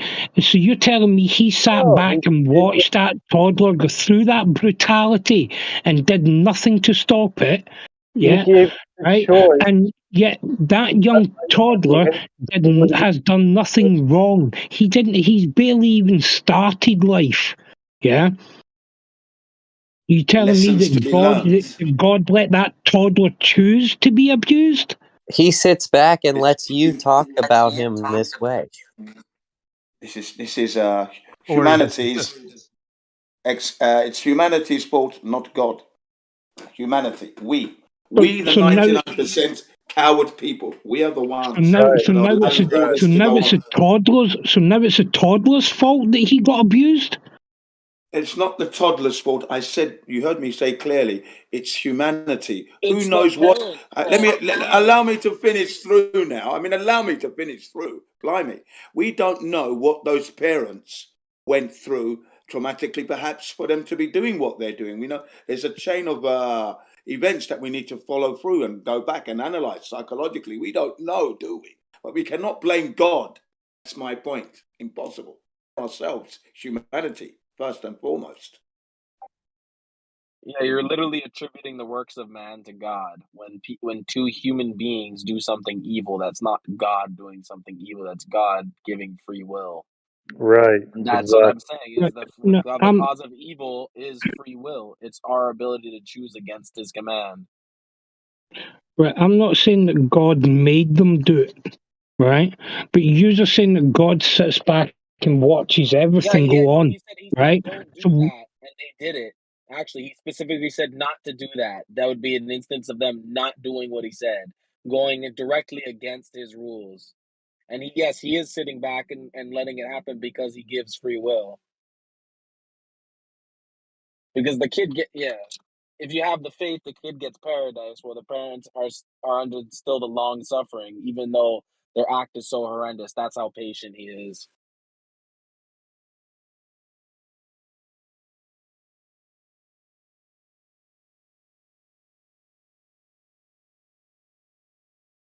It goes back to that saying, the scripture of the the clay looking back at the potter and saying, "Why have you formed me this way?" If you can at least understand that there are things in this world that have been made for their reason and purpose, and I mean, if you even look at the Old Testament, like God destroyed nations, women, children, and man for his purpose, and who are we to question why he did such? And there's evil things, but woe to man that calls evil good and good evil. So you can't even say, like, why would God let this happen? Well, who are you to say that? He lets things happen because it's for his will. That's it.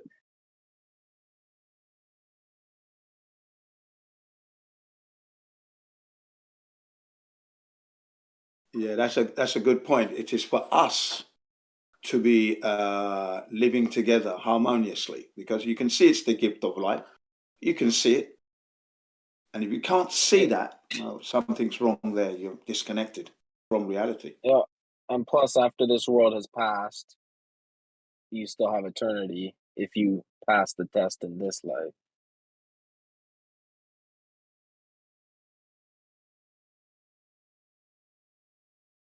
So it really doesn't matter how much fucked up shit happens to you if you have eternity to live not in that, as long as you pass the test.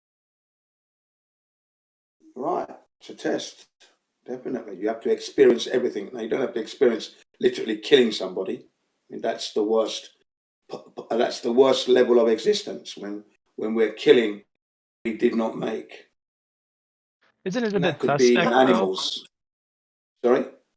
I was just wondering, isn't it a bit suspect, though, that, like, we've created so many gods through time?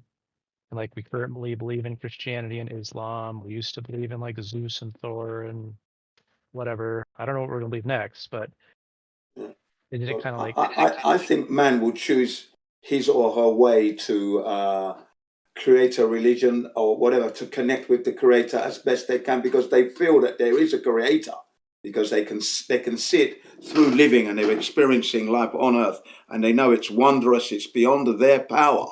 So they want to connect with that power, so they'll create whatever connection they can. Now, the Japanese religion, for example, has many gods. Now, I've heard the Christians say that's paganistic, but I take a very dim view on that kind of look on the Japanese people, because when we look at history, the Christians had a messenger, the Muslims had a messenger. The Japanese didn't have any messenger. And if God's looking down on the Japanese people, when they say the God of the mountain, the God of the rice, the God of the moon, the God of the stars, the God of the water, the river, and whatever, the life itself, I see them showing respect for all the life forces and things that God has created on earth. That's what I see.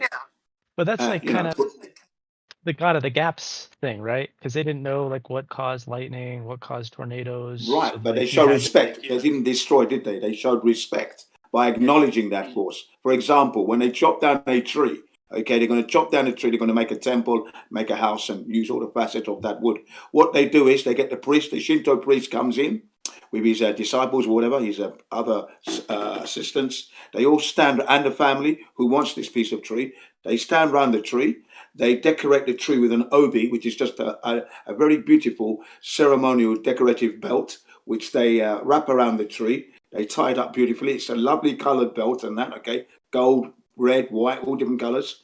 And then they clap their hands together. They pray to God, the God of the tree, which is God who created the tree. We're going to end the life of this tree, whatever they say. And then the tree is then cut, chopped down, and used. Now that's a beautiful way to end a life of a tree.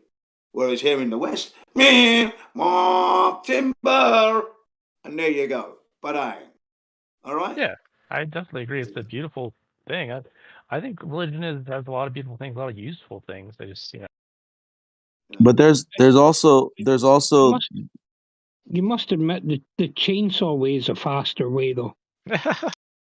but there's also this idea in the scriptures that you're going to have a chance to know the one true God in one way or another. So like you have countries to where, let's say you were raised to believe in Bathsheba or whatever, a Hindu god or a god that isn't the Almighty, the Alpha and the Omega.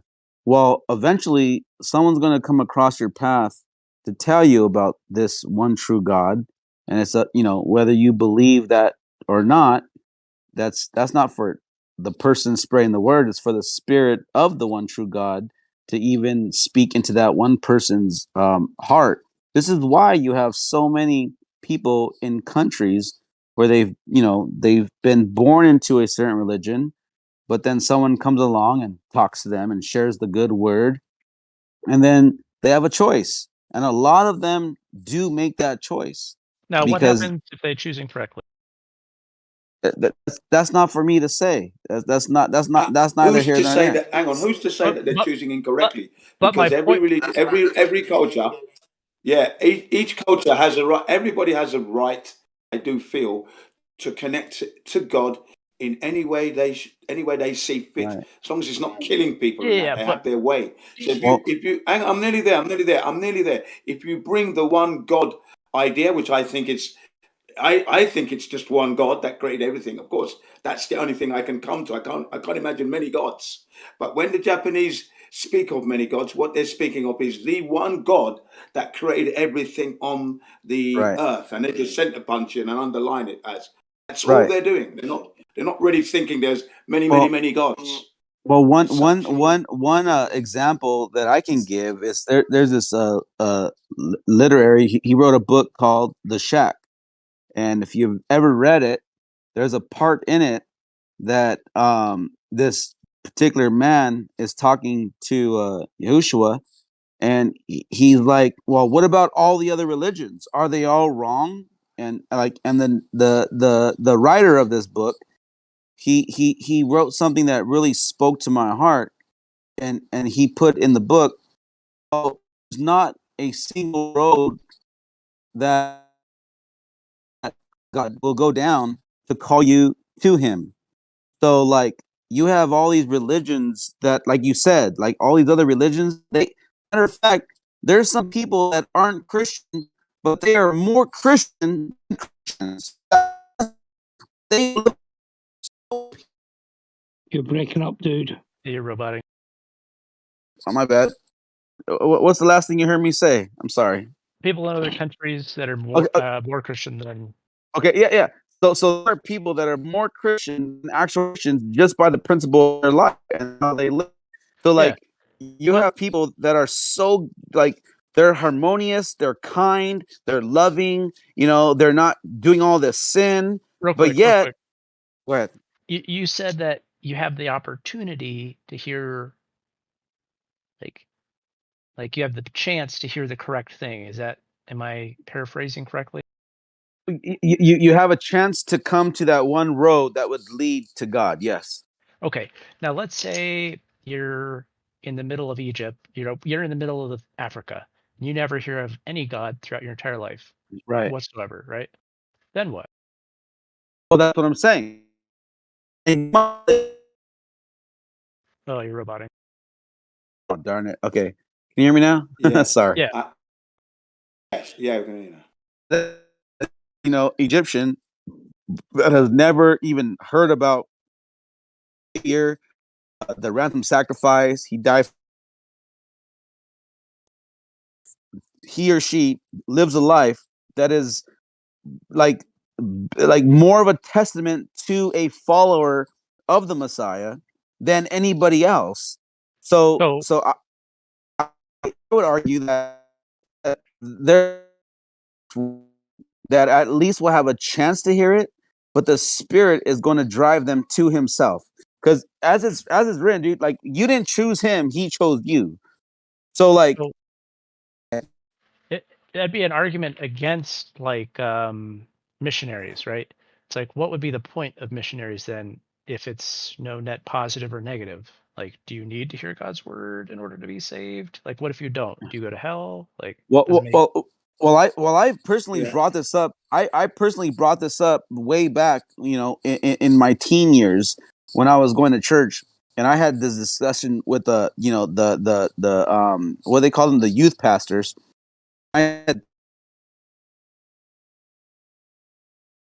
You're roboting. Can't hear you.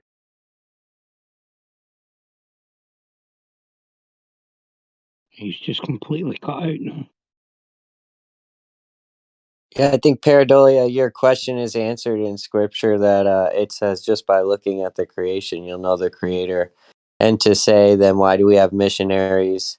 And then like if those people, and you're bringing in that hell thing again. So it sounds like you're stuck on that mainstream view of Christianity and you're not really getting our point here. You said that in the scriptures it said you'll know the creator by looking at the things around you, right? Am I paraphrasing correctly? The creation. Yeah, but you're using the book to justify it, right? So it doesn't really make a whole lot of sense. That's all I'm saying. Like, No, I think that's unfair. I think that's unfair.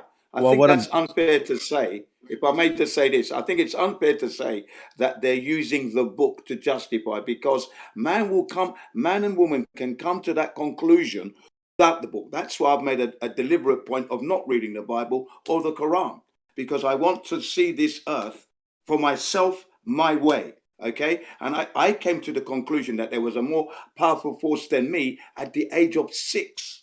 So I carried the knowledge of God and God's power of earth from the age of 6 onwards. So the Africans living in Africa would come to that conclusion for themselves at whatever age they're at. There's specific tribes that have been studied that have not came to any conclusion of any deity at all. That's what I'm saying. But that's what I'm saying, though. Hang on a second. Go ahead. Yeah, if I can just finish off that there, what you said, just address that. Those tribes that you come across, they're not destroying earth in any way, and they don't think they're superior to the creation that they've got. You will see that they're living as harmoniously as they possibly can on this earth. Would you agree to that? Well, I mean, I wouldn't say that has anything really, any bearing on it. Well, let me just interject real quick.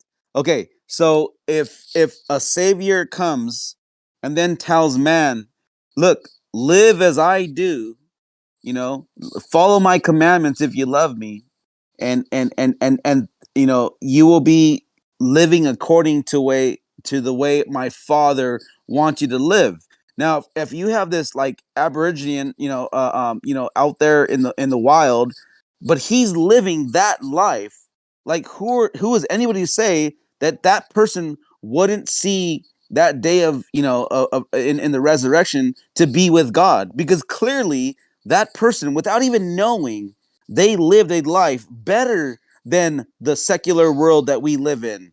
Because like, who's to say that they're not going to be enjoying, you know, the everlasting life, like the way Christians want to say you have to follow this if you want to live the everlasting life.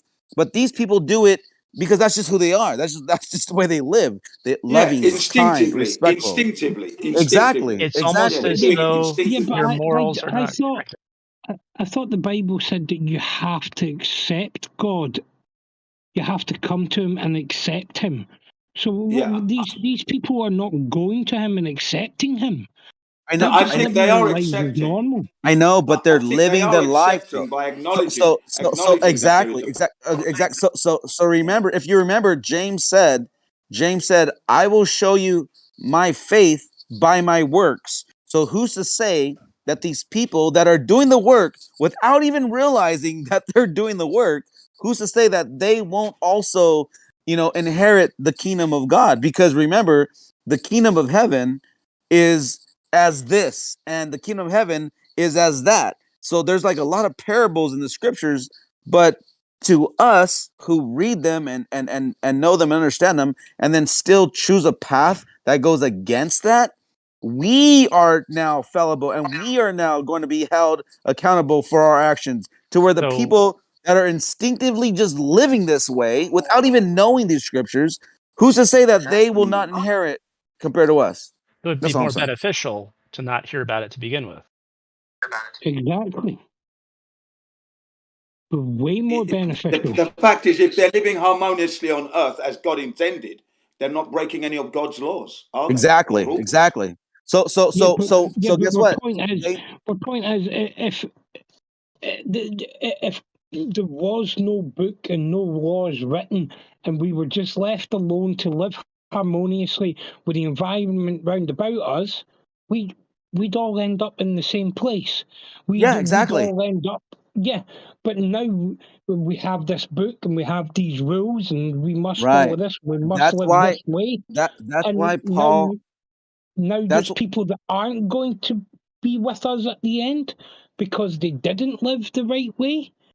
that's why Paul wrote, if you read the scriptures, Paul wrote, like, even the fact that I've been shown this, okay, this knowledge, then how much more am I going to be accountable for with the knowledge of it?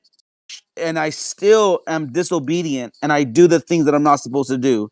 And this is the whole point, because if you are, it's like you're going to be even held to a greater standard, because you have the knowledge of this, to where there's people that they don't have the knowledge, yet they live it. They, by their works, they're not killing, they're not stealing, they're not raping, and they are in a realm to where they are more Christian than an actual Christian by definition. And this is what I'm saying. Like, who are we to say that those people aren't going to see their day in heaven, but we are, even though we are the blasphemers, even though we are the ones that partake in the sin of this world and think, oh, but I have my faith, so I'll be saved. If anything, God's going to tell us, get away from me. I never knew you. You workers of iniquity, you workers of sin. So we have the knowledge, yet we still do that. Dude, that has to speak to your heart. It'll be a fiery slope down. It'll be a fiery slope down to hell. Send him down on the fiery slide. Go and get down there. I'm just saying, there's people in this world that don't even know about God. Obviously, there's somewhere that people never even heard of this idea or concept, yet they live a life absolutely. that we are told to live. I agree. Yeah, but that's the whole point. The whole of mankind would be better off without the knowledge of God, then, wouldn't he? What was that? What did you say? The whole of mankind would be better off without. Well, if these people that have no knowledge of God, religion, and the rest of it, if they're all going to end up with God and in paradise or heaven or whatever you call it, and they're not going to go to hell because they have no knowledge of religion and they've lived a good life and harmonious, then surely it would have been better for none of but us they're to not. know about religion. That's They're not exactly gonna what do Paul that. talks They're about. not gonna wait. Hold up. They're not gonna Yeah, do that. that's the whole They're point. gonna live their lives. Some of them might. A very small portion of them will live a good life or whatever. But other people are gonna do shit in your life. You're gonna mess up. You're gonna do shit that's not moral. And basically, once you've already fucked up, you've already done that sin. You're already a sinner. So the reason you need the book is you need the remedy. So God created you to go to hell. Yes. No, he didn't. Nice.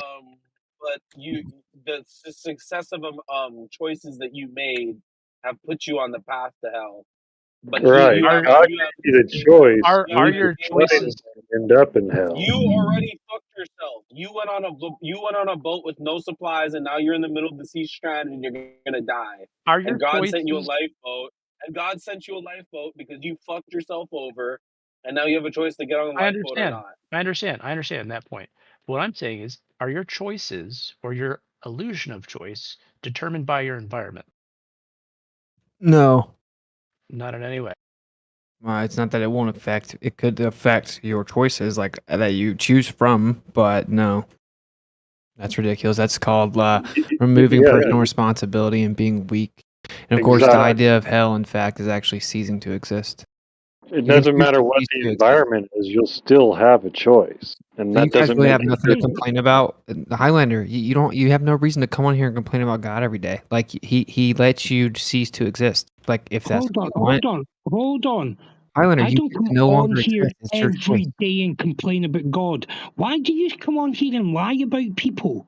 I'm just saying, you every time that we're talking, No, you do like always. your exact words were, I come on here every day and complain about God, right? The past 4 days I've come on here and I didn't press my fucking mic button and speak once. Okay. Yeah, but yet you just said your literal words where I come on here and complain about God every day. Okay. Yeah, again, you're caught out lying about people. No, I wasn't saying I every day. think that's deserving of an apology there. That's deserving of an apology there. Well, Just apologize to the man. good luck. Good luck, that- because every and that single will just time, tidy that up quickly. Highlander speaks in this room, he waits till someone that believes in God says something, and then he starts to talk about how God actually made evil, God can't exist. He makes the conversation about that every time. So he doesn't. The word "every day" wasn't I've literal. heard him do that myself, but the point is, he's requiring an apology. Yeah, I think. Well, apology Just for to be what? on the good I'm side trying to make a point. The fact that he has an God. To be emotional on the good side response. of God, you just apologize and that's done. Well, how though? Like just because he has an emotional response doesn't somehow mean I was making a point that if you have all this ill resentment But you towards exaggerated it. You exaggerated I know. your I just point said I to the said point that. where I he said didn't I like was. it. I know. I understood it as an exaggeration. I think Okay. everybody did. Okay. Yeah, Fine. exactly. Fair I enough. already Fair acknowledged enough. it. Yeah, I didn't mean literally every day. So my bad, Highlander. The Okay. point that I'm Fantastic. making to you is that like I think it's still a beautiful thing that like if you don't if you're not content with what you think God did, if you think that if God did exist, then there's something wrong with him or whatever, or you choose not to believe in him, like that's your choice. And from my understanding, he lets you choose that and actually goes as far as to let you choose whether or not you continue to exist. You can either eternally exist or you cease to exist. I mean, you really can't complain about it if you're allowed to choose. What do you mean eternally exist? To piggyback on It that, is after all the gift of life. Remember the gift of life. Okay. to Don't forget that. piggyback on what Witset just said, Highlander, you have now been told of this creator, this almighty, and he had a ransom sacrifice for your life of sin. Now you are going to be held more accountable than the Bushlander that's never even heard this conversation. And that's what I'm saying. So that Bushlander that's like over there just living a peaceful life, loving creation, loving his life, not doing the things that Highlander does. So he's going to be more, like favored than the Highlander that hears the word and still doesn't adhere to the word. That's Right. kind of the point. Hold on. Let me ask you this, right? So I would say I'm a good person, right? I help people. I go out my way. I do things for the local homeless people. I go to work. I pay my bills. I look after my kids. I look after my grandchild. Okay. You know, I don't hurt people. Okay, I may come on here and sometimes discussions may get a bit heated, but generally, I think I'm a good person, right? All right. Because I don't accept that there's a God, does that mean that I'm now going to the fiery pits of hell? It doesn't say that. It doesn't even say If that. if you're too prideful, It doesn't and say that, but if you've actually been shown the No, evidence in your life, and you chose to put a blind eye to, and you said, I'm so prideful that I'm gonna deny your existence. Yeah, probably. There's a few And so misnomers that have to be because you've addressed. been Okay, blessed, like the whole. you've been because you live this life, and you've been blessed with all the blessings of your life, and instead of looking upon it and being thankful, you basically spat on it. Is that something that's worthy of heaven, or could it even be accounted worthy for heaven? I want to point out this whole narrative that the modern Christian church pushes about burning in hell forever and being tortured is not what it says. Like if you take a piece of paper and you put it in fire, it doesn't sit there and burn forever. You cease to exist, just like the paper does, and you can choose to do that. You can choose to cease to exist, and what it actually says is you'll be blotted out as if you were never there. So you'll cease to exist as if you never existed.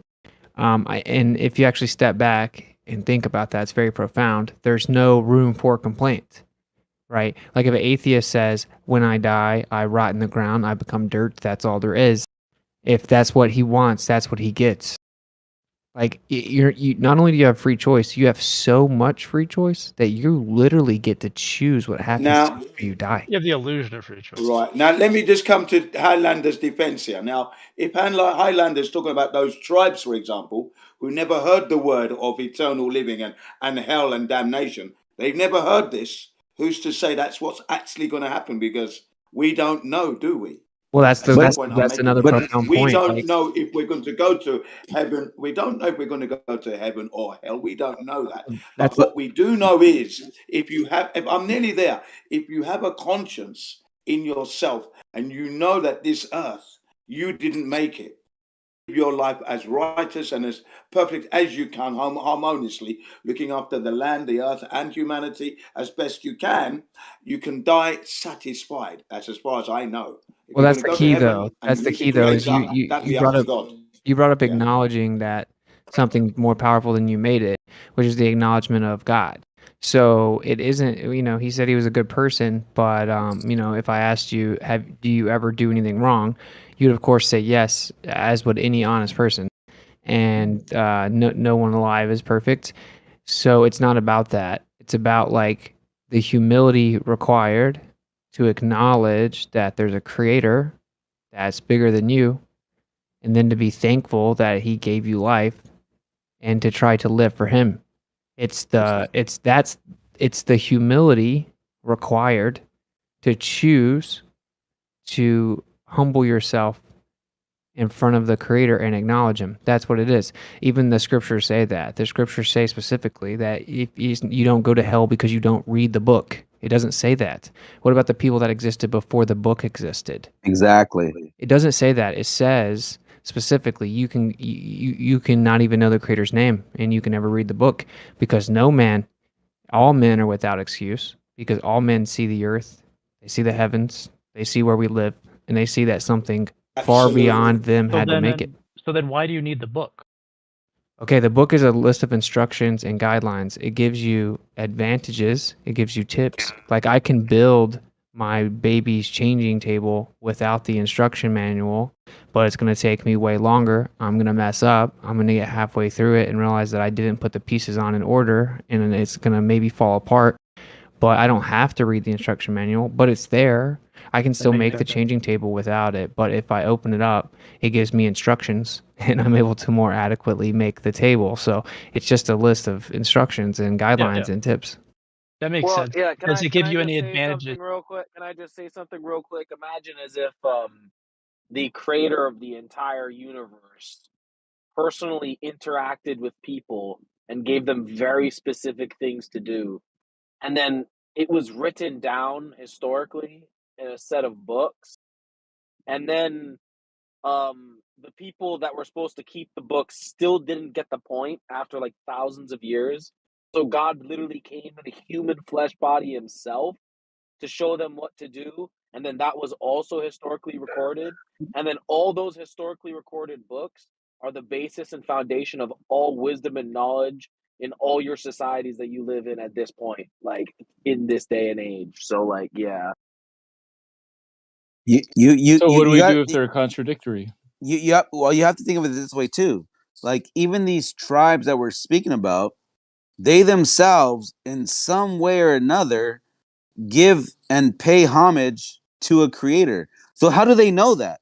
How do they innately have this really weird idea that there is a creator to a bushman living in the middle of the Amazon, and they somehow Good still question. know that there's Yeah. a creator of sorts?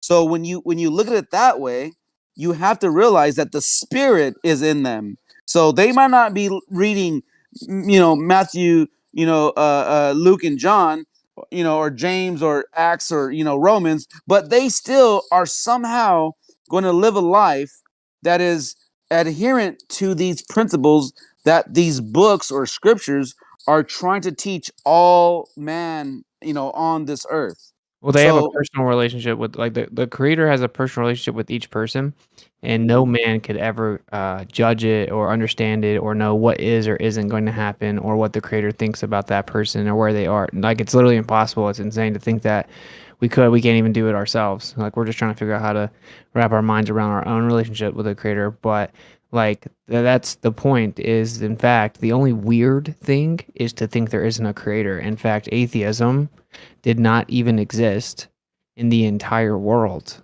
for 99% of the existence of the earth. Like, atheism is it's a a new brand concept. new delusion. It's Yeah, literally a yeah, made up delusion that's very modern.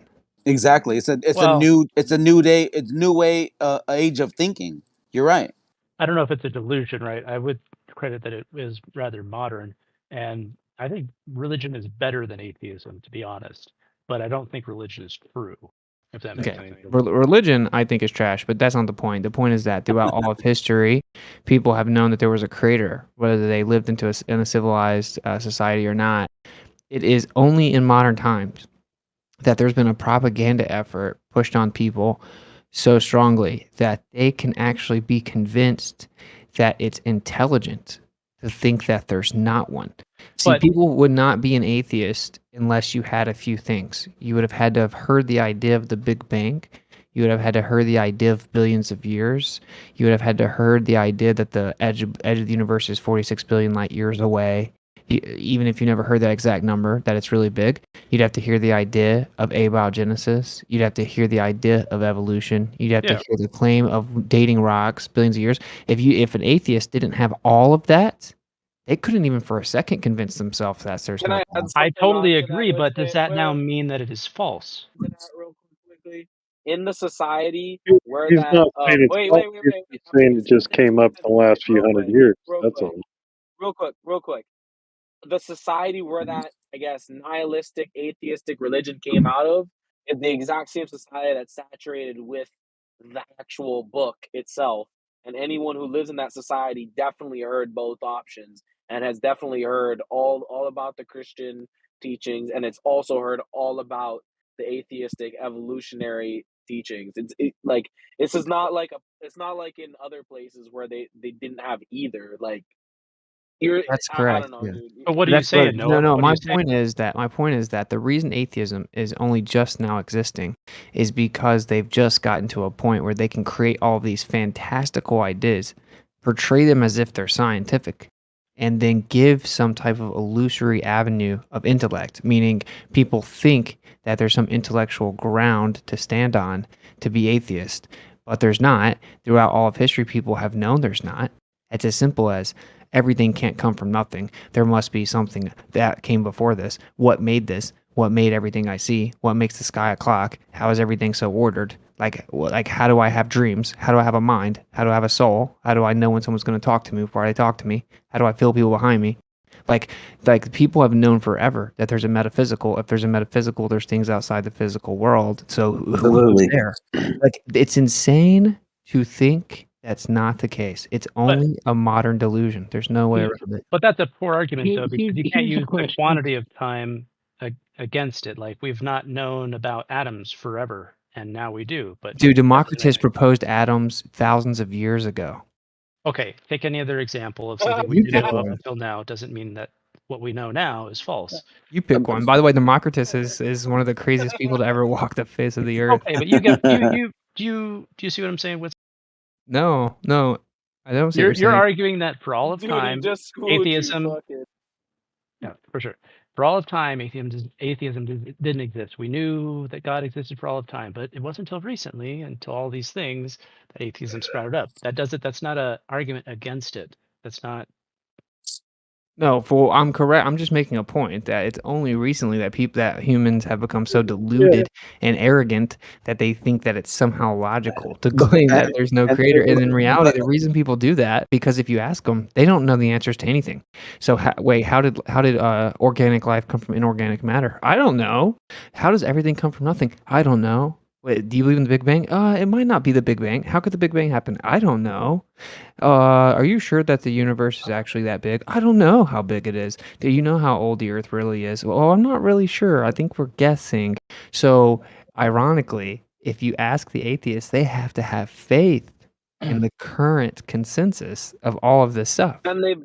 You don't necessarily have to have faith. And they live in a society where you have the choice of the other faith, and literally both are laid out in front of you, and you get all the details from birth on either side, and you have full choice of which one you want. Yeah, you definitely have no excuse. No times, yeah. I agree with you about God existing, but I don't think it's fair to say that they're irrational to think that. I think they're wrong, but I think that their system is maybe deluded too. But I think their system is at least internally consistent. Can I not really? No, they are. No, wait, they are. They are. They're called fools by God Himself in the Bible, multiple times. People, who but he's say making to a specific themselves, point. He's saying it has people who internal. say to themselves, "There is no God," are specifically called fools by God. They're fools. Yeah, and So that they are irrational. That they hate Fools are themselves. irrational. I guess Matthew's making a specific point of internal consistency, but I would specifically disagree with that. Like, it isn't internally consistent. Like, for example, when you claim to know the age of the earth, and then you claim that these layers are however old, and then we see trees that go way deeper than these supposed billions of years, and they're just like maybe 1,000 years old looking at the rings. It's not internally consistent. It's directly contradictory, and they just ignore it. Or how there's something called the Great Unconformity, and there's up to 1.7 billion years of missing sedimentary layers based on the current prediction that the Earth's 4.5 billion years, almost half the age of the Earth, is missing from their theory. It's not internally consistent at all. When they claim that there's a Big Bang, they claim everything expanded from a single point, but that there's no center. That's a direct contradiction. Every part of it is internally inconsistent. Can I read something real quick? It says, for the mystery of lawlessness is already at work. Only he who now restrains it will do so until he is out of the way. And then the lawless one will be revealed, whom Yeshua will kill with the breath of his mouth and bring to nothing by the appearance of his coming. The coming of the lawless one is by the activity of Satan with all power and false signs and wonders, and with all wicked deception for those who are perishing because they refuse to love the truth and so be saved. Therefore, Yahweh sends them a strong delusion so that they may believe what is false, in order that all may be condemned who did not believe the truth, but had pleasure in unrighteousness. And that's it. No, I'm not poisoning the well. I'm saying that. Here's a question: Does God smoke weed? Oh, no. Come on. What? It's just Any experience that could be obtained from smoking weed, the creator could just experience it. I don't know. Yeah, but I mean, I'm just thinking about heaven, right? And I'm thinking, well, wouldn't heaven just be like one big party where people are getting stoned and having a mass orgy and shit? Why would they have to do anything like that? Why would the creator have to get high? You don't have a flesh body anymore. He All can of that shit Exactly. goes out the window. You would Well, not what have a a flesh body in heaven. Yeah, yeah. No, you have a Smoking, new smoking. body. Yeah, exactly. Smoking weed to get high and having orgies to have a lustful desire of the flesh is all having to do with the body. And you have to realize that in the scriptures, it talks about this body, this vessel is going to perish. So fear the man that's going to separate your soul from your flesh. Don't fear the man that's going to just end your flesh. And that's question. facts. So Question for the Matthew. things, so the things that I enjoy here on earth during this life, I now know that when this life ends, let's say I do believe in God and I accept Him and I'm going to heaven, then I know that when I go to heaven, everything I enjoy about this life is never going to be again. Yeah, it's an appeal to your earthly body. It's a survival mechanism. It's an appeal to your survival mechanism to live again and not die. I mean, I What are enjoy you going to die chocolate and live cake. again? I mean, I would love to go to Yeah, heaven that's and that's the sit that's and the have plan. chocolate Is cake. to die and live again Yeah. instead of die and die again. Yeah, that's the story. That's what I'm saying. It's an appeal to your survival mechanism to live again and not die. Like that's what you want to do. That's my question for Matthew is, right? You have a survival mechanism to try and survive again. Uh-huh. Heaven and hell is direct appeals to that. Right. So I would say that yes, you can come up with some kind of plausible story about how evolution um, could make the brain think that heaven and hell exist, that God exists. I don't find that believable, but I understand where you're coming from. But I don't think it's true. I think there Fair are enough. lots of other reasons for believing in God. Like this is what's funny. It's like if you ask an atheist, well, where did everything come from? I don't know. Oh well, like, wouldn't something have to exist before a Big Bang? I don't know. But like, isn't that just basic logic? Like, something would have to. I don't know. Where did the energy come from? If it was just energy, I don't know. So there was a pre-existing energy that's so powerful it could create the entire universe, but that's not God. I don't know. But if you say you have faith that there's a creator based on all logic ever, you're taking the easy way out, God of the gaps. And that's why I call it deluded. It's the definition of delusion. It's by definition delusion. How so? Because of what I just said. You live in a worldview where you have complete internal inconsistency and contradictions, no answers. It requires more faith. It's completely illogical. So It doesn't even have a logical foot to But stand on. if you don't but have answers, I therefore wouldn't. it is false. Like if you believe that the universe must have been created, therefore God. What if the universe wasn't created? What if it always existed for all of time? Like It always existed for all of time, but it's expanding in all directions from a singular point. Yeah, That's I our don't current think anybody understanding. thinks that it actually exists for an actual infinite amount of time. There's mathematical reasons for saying that there's a beginning. Yeah, Actually, it's just insane. there's a It's theory they, that the expansion was the result of prior contraction and a prior expansion and a prior contraction prior to it and a prior expansion prior to that. That's not. where'd the Yeah, the initial mathematical expansion come argument from? against that, the mathematical argument against that is that we could not have traversed an actual infinite amount of time. So there must have been a beginning, because if it was actually infinite, we wouldn't have got here by now. It's like It's trying set. to jump out of a infinitely deep well, an It's writ. infinitely high well. It's Yeah, written but in Genesis. It's written in Genesis, and yeah, but you that's can't use the Bible to justify the Bible, though.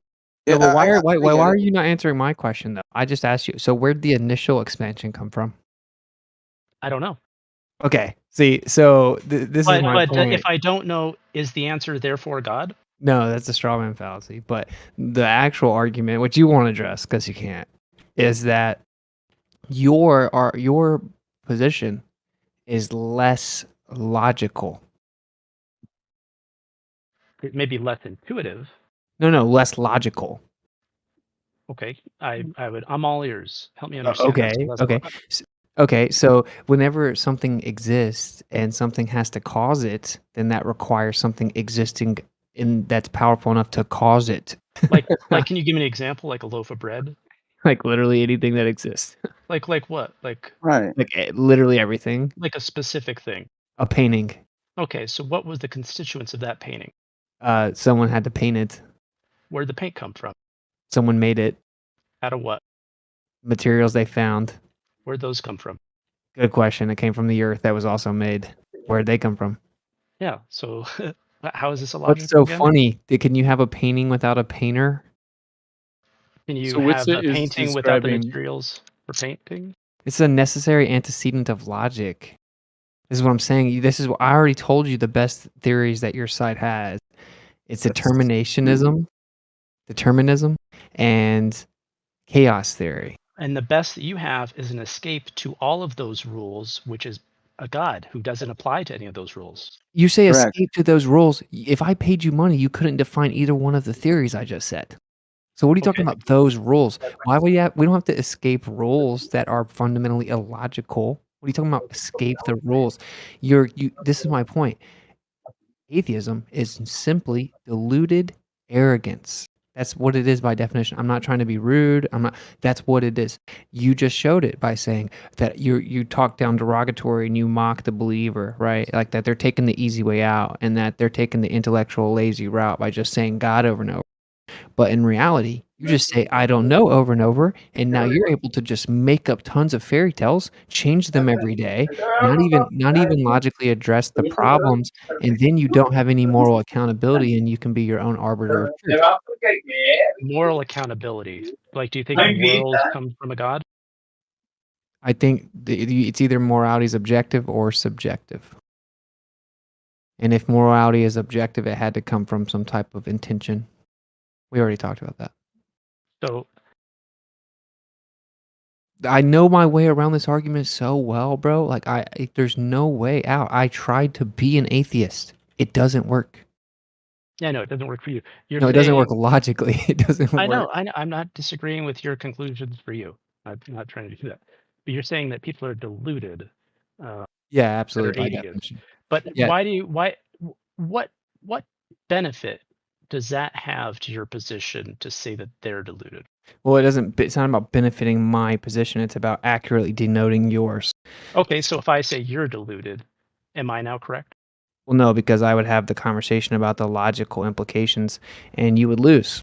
But if I just repeated that you're deluded and we just had like this I didn't do that. I laid out very specific logical parameters before I stepped away from the computer, and I know for a fact that you said I don't know. I just put my headphones down because I knew that you're not going to answer. You can't answer. But it isn't a very kind way to argue, is what it's saying. Well, I was pretty kind at first when I very calmly responded to his mockery with the logical argument. It's also very funny, atheists, because they have no moral accountability. They're able to constantly berate people and mock them and laugh and talk down to the believer, but then they're the victims, right? So I calmly responded to the mockery and I said that in order for us to have order here on earth, that requires intention. Okay? And I said, unless you can present some type of logically viable alternative to having order without intention. And he said, I don't know. And that's where we're always going to get to turn around, to double down on like the mockery. What mockery It's are you talking about?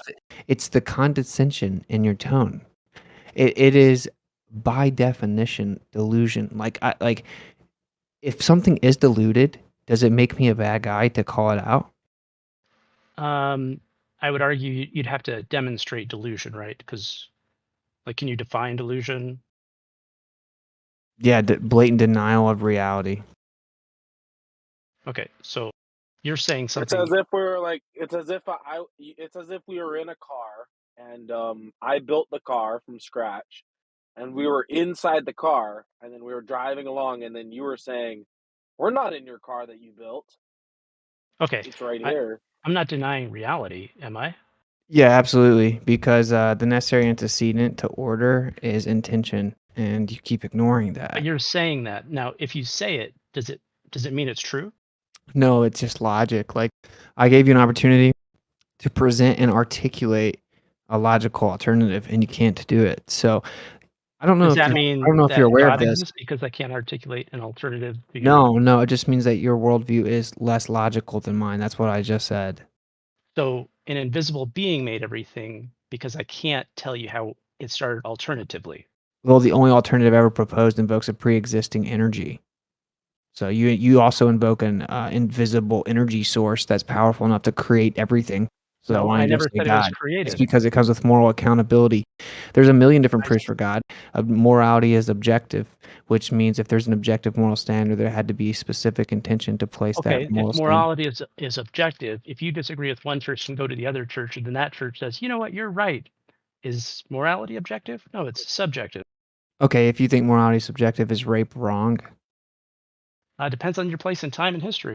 Okay, so there are situations that raping someone is morally right. What did they do 1,000 years ago for wives in Islam? Is there a situation where raping someone is morally right? I would say no, but at the time they would have said that's perfectly fine. Okay, you're making my point, which is regardless of what people say, there's objective right and wrong. But they would have said that about today, right? Back then, right? No, you keep reverting back to what they would say, and you're actually making my It's point. based on your place in time and where you are. It's based on your environment and your surroundings. So It's your not argument objective. is that there is an environment in a place of time where rape would be morally right.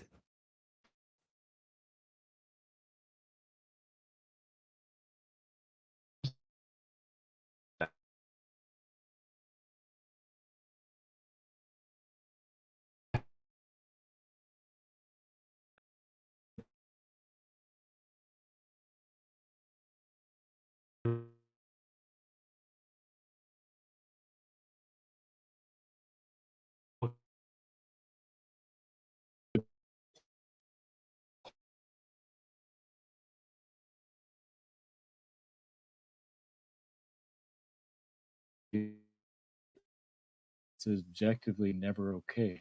But what's to say we don't have a collective delusion right now?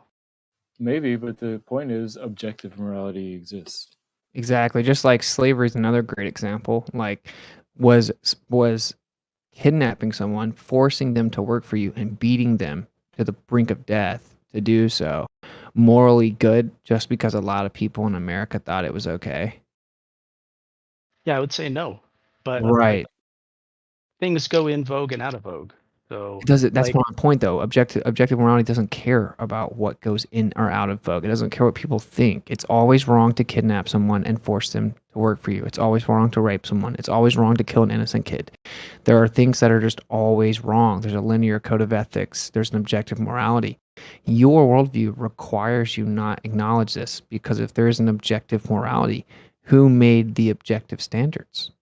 Where did that come from? The same thing with all the order. It's the same argument. Order requires intention.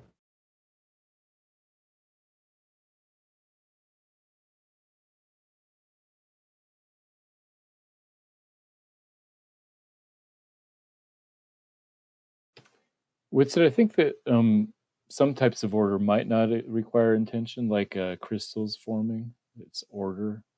Well, that's my point. Even when nature does that, the material, the elemental composition of the crystals are designed in such a way that at the smallest scale, it's all seeking equilibrium and balancing out relative to its environment. The very makeup of the smallest composition is designed in such a way that it is always finding its order. That proves creation as well. That's what you're saying. I'll have to think about that. I think there might be some orders that aren't intentional, but You have to get I back see to what me you're because saying. crystals are. Yeah, I mean, I think chemistry proves the creator. I think quantum mechanics proves the creator. I think the fact that everything in nature obeys the law of equilibrium proves that everything that exists was made in a way that it has to be ordered. but why does it prove that it was made? Because order requires intention. Yeah, and that's a good point with it, because even when somebody tries to invoke something that, like, they would think that there shouldn't be any order to it, but when you point out that no, that is exactly what's happening even in their paradigm, where it's going to create order at the end result, and in that order of things, you're going to have a design. There's a purpose for things happening the way they happen. Like no matter how you look at it, there is an end result to where it will make sense, and it will be this byproduct of that chaos they're speaking about. It's still going to make something at the end of it, which was originally probably the reason why it took that, that path to get there. Which is why heliocentrism is the biggest, most drawn out shot in the foot ever, because its intention was to disregard a creator, by definition, the Copernican principle. But no, its intention was to accurately understand the creation of God and understand God better. That was the original. Well, the Copernican principle specifically says the Earth doesn't have a special place, and that's why every atheist all believes in the heliocentric model. And anyway, the point is that the creator is so far ahead of like the puny attempt of man to like undermine him, that he set up the world in such a way that there's no way to get rid of him. So like even on the solar system level, Mercury doesn't obey any of the theories that man can come up with for their solar system mechanics or dynamic forces. Really? Like Mercury How do we accurately predict exactly where it's going to be? No, we don't. It's called the perihelion shift. Mercury just defies all dynamic theories that have ever been proposed. It's called the Mercury anomaly. It still exists to this day. And we don't predict it. It just has a cycle. We know what the cycle is. And then when you get further out, like it gets even worse. Like when you look at the idea that everything expanded from a singularity, then you do the math. It's statistically impossible and that there was the perfect amount of energy density randomly that the entire universe expanded flat. It's called the flatness problem. So there's like a little bit of a problem with the estimations. So it's called the flatness problem. So there is no actual answer to the flatness problem to this day. It falls under the category of the fine-tuning problem. And of course, fine-tuning requires a fine-tuner. And if your entire worldview says that the Earth is nothing more than the result of random chaotic happenstance and immensity of odds, then you cannot invoke fine-tuning. That's why it's called the fine-tuning problem. I think that's a circular argument. Okay, so I guess you'll have to go disagree with everyone at the top of your own paradigm who literally titled it the fine-tuning problem. No, I think order that requires a creator is a circular argument. You'd have to actually like articulate some type of rebuttal, right? Like order requires intention. If you think it doesn't, all you have to do is articulate a logical alternative. It's not that hard. Yeah, so because order exists, therefore intention had to take place. Yeah, how else would it happen? Absolutely. But That's the whole point. That's a human construct. If order exists, therefore there was a God. That's the argument. That's a circular argument. No, you keep rephrasing it to just try to make it sound dumb. This is what I'm talking about, the arrogance, right? All you have to do is rebut it. If you can have order without intention, just offer a logical alternative. Order without intention. How so? How does lack of intention create precise order? Did it need to be created? How does lack of intention create precise order? Did it need to be created? Don't you agree? You can't answer. Don't you agree it would be chaotic if You're it had no presupposing intention? that it needed to be created. Hey, buddy, if I took a 5-gallon bucket of little pebbles and I grabbed them and I just started randomly, I closed my eyes and just threw them chaotically everywhere, are they gonna be thrown in an orderly fashion? They'll reach an osmosis. They'll reach an equilibrium. They'll reach a point of no more movement or small movement or. You notice this is the Glober syndrome as well. Like you can never get a straight answer. So the rocks are gonna land every which way. They're gonna land everywhere. They're not gonna be evenly dispersed at all. They're gonna be completely chaotic and random. You had no intention to order the throwing of the rocks. Now, if I put my hand in the rocks and I throw them one by one and I aim at a certain area for each rock, I can create some type of order with me throwing the rocks because I have an intention. So chaos cannot result in precise order. This is called the chaos theory. I told you, I tried to give you your best argument. It's called the chaos theory, and then it's called determinism. Okay, chaos theory is the idea that with enough chances, chaos can eventually result in order. Now that I've told you what it is, you're going to say that's what you believe. But you should also obviously know that I know how to refute that. if there's a set of rules to the universe, which things can only happen in one way, right? How is it random or just happen chance that it happens that way? It can't be, because it can only happen one way. That's our argument. You're making my argument. Yeah, exactly. That's our argument. We're saying that this chaos would not come to a conclusion of order. We're saying that there was a conscious design even behind chaos, but there's still order to that, to make it fit perfectly to then further this creation that we see upon our eyes. Like you yourself, you're a human being. You understand the complexities of how you even came to be? That's not chaos. That's a designer. Again, I said this way earlier when I was earlier drunk, but now I'm more drunk. And I was talking about this analogy of the, we all heard it. I'm pretty sure we all heard it. You have a tornado going through a junkyard, and then it makes a perfect 747.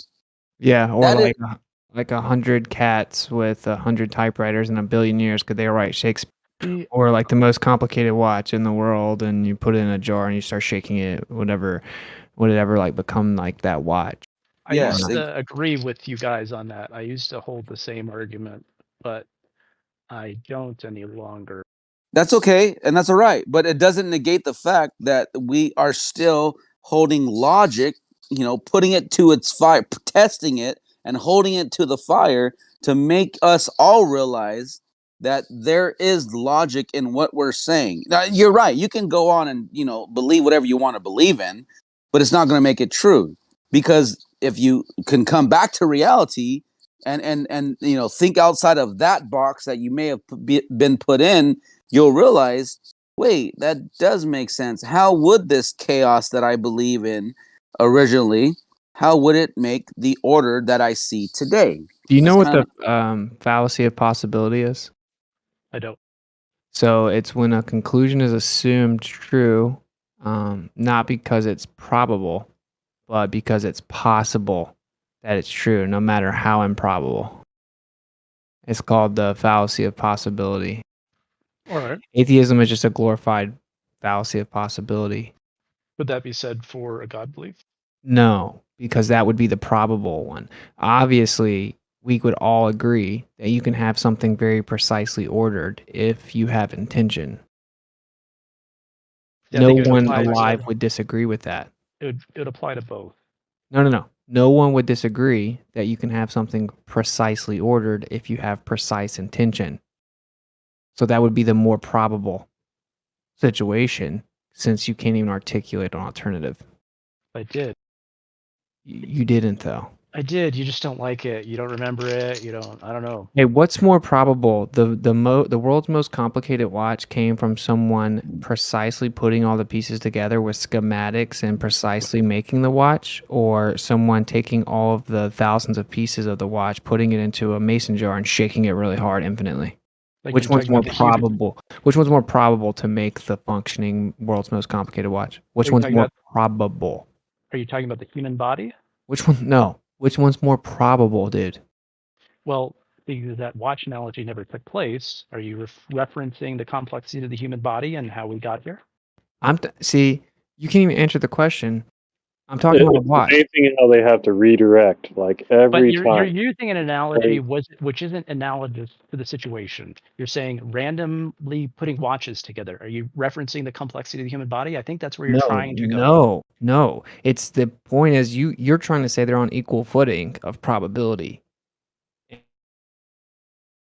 The fallacy of possibility. Okay, so we know it's significantly more probable that if we see a very complicated watch, that someone made it with intention. It's significantly less probable that it was randomly made. Yeah, humans make watches. I agree with you. But we're talking about God or no God, right? How can you not address the actual logical substance of the point, though? That's what I don't get. That's what I'm trying to do. I don't really. Yeah, I'm not disagree with you. I don't think not really, because he's trying to tell you that he like take the human out of it. He's talking about a watch, and the probability of let's say the most complex watch known to man, and that's in man standards. That's even in our realm.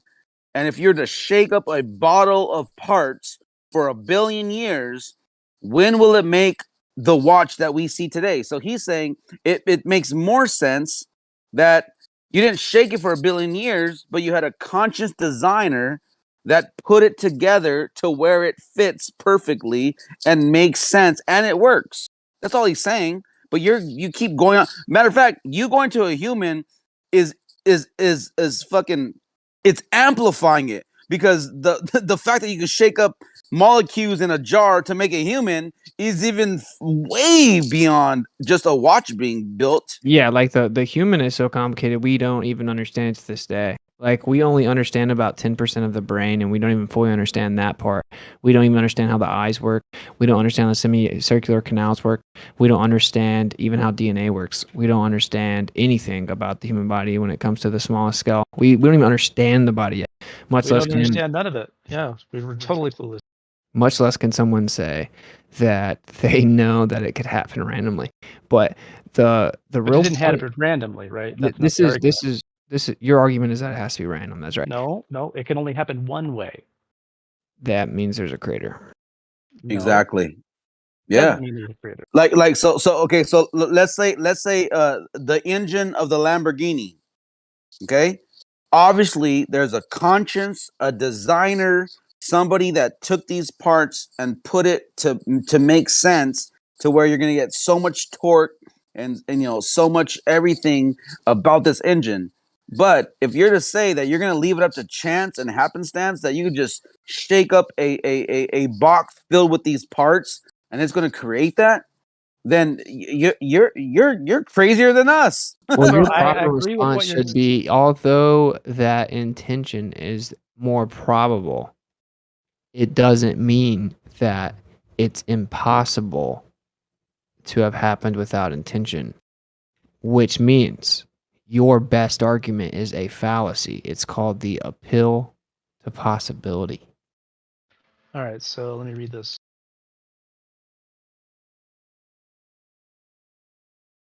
I mean, this is why at the top level of astrophysics and Yeah, the same thing could be said for your argument. I don't know where you're going on about. no, because again, everyone alive knows that something. You're saying God is more probably true. I'm saying it's not. You don't just win because you say it's more probably true. No, I'm explaining specifically why. Everyone alive would agree. Atheist, believer, agnostic, everyone would agree that you can have a system created with precise order because of the intention the system was made with. Everyone alive will acknowledge that that's the case. You can have a very precisely ordered system with intention behind it. Everyone knows that. So everybody you knows. acknowledge that? The atheists know that the system had an intention behind it. That's what you're saying. No. No. That's Can what you literally- acknowledge that you can have a very precisely ordered system with intention behind it? Yeah, you can. Okay, so we know that's a possibility. Everyone knows that's a possibility. In fact, everyone knows that anytime we see precise order that can be replicated, it requires intention. The only potential anomaly would be like existence itself. That would require us to beg the question. Okay, so if we extend that logic over, then for sure, the most probable one, based on all evidence we have, is that a very precisely ordered system had intention. I would say the most intuitive conclusion you could come to would be that. It would be the most probable by definition. I don't think it'd be most probable, right?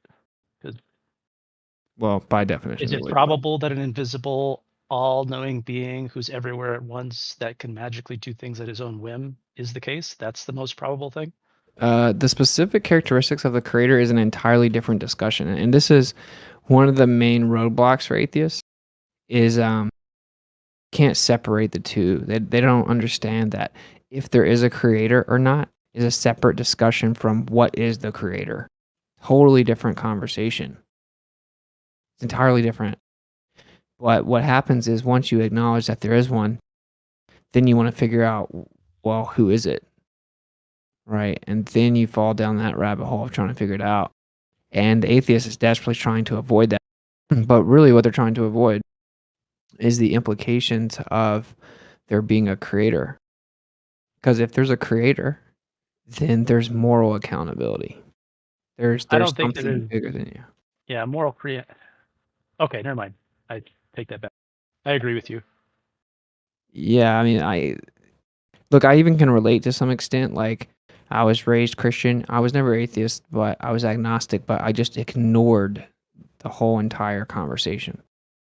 And I'd be like, yeah, I mean, obviously there was some type of like energetic intention behind this place, but I mean, who knows what it is? And I just ignored it. But the reason I ignored it was because I just wanted to do what I wanted to do. I was raised and taught about a God that had rules and told you what to do, and he wasn't fun. And I couldn't smoke and drink and hang out with a bunch of random girls. And I was like, that sucks. I'm gonna pass. So the reason I ignored the conversation was because of the moral accountability, like for sure. That's why I did it. And I was never atheist. I was just agnostic. Hey, that reminds me. Hey, what's it? Did you ever check out that video I posted about Dr. Lee Strobel? Did you ever watch it? I haven't seen it, no. All right, so the video I posted, like, it's like an hour long, but it's really, really good. It's called A Case for a Creator. And just to again give a little synopsis of it, he was a atheist and he got married to a woman and she became a devout Christian, and he set out to disprove her belief. And he was by career, he was an investigative journalist. And so he went to and he started asking, like, like no, he was a journalist. So he went out to like investigate, and he started interviewing like scientists and the top guys of like biology and physicists and all these different guys in lab coats, whatever. And in his findings, this part of his story, he started realizing that there was a lot of holes in his evolutionary atheist belief. And the more he looked into it, the more things started to make sense. And he even like quotes the original founder of this one dude that he created a protein in a lab, which is like the building blocks of life. And but he goes on to say how that guy himself, like, he realized that there's discrepancies.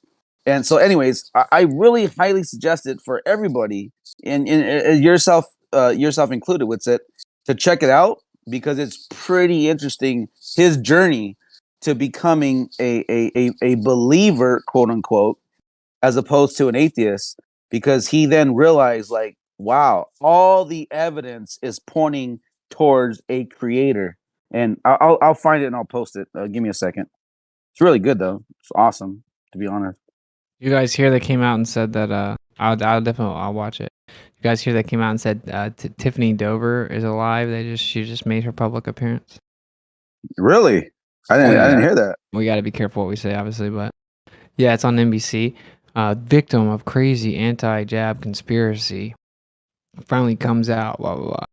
And she's like wearing heels while she's cooking in the kitchen in a completely new, unused house, and it doesn't even look like her. And she's like got a different voice. It's super weird.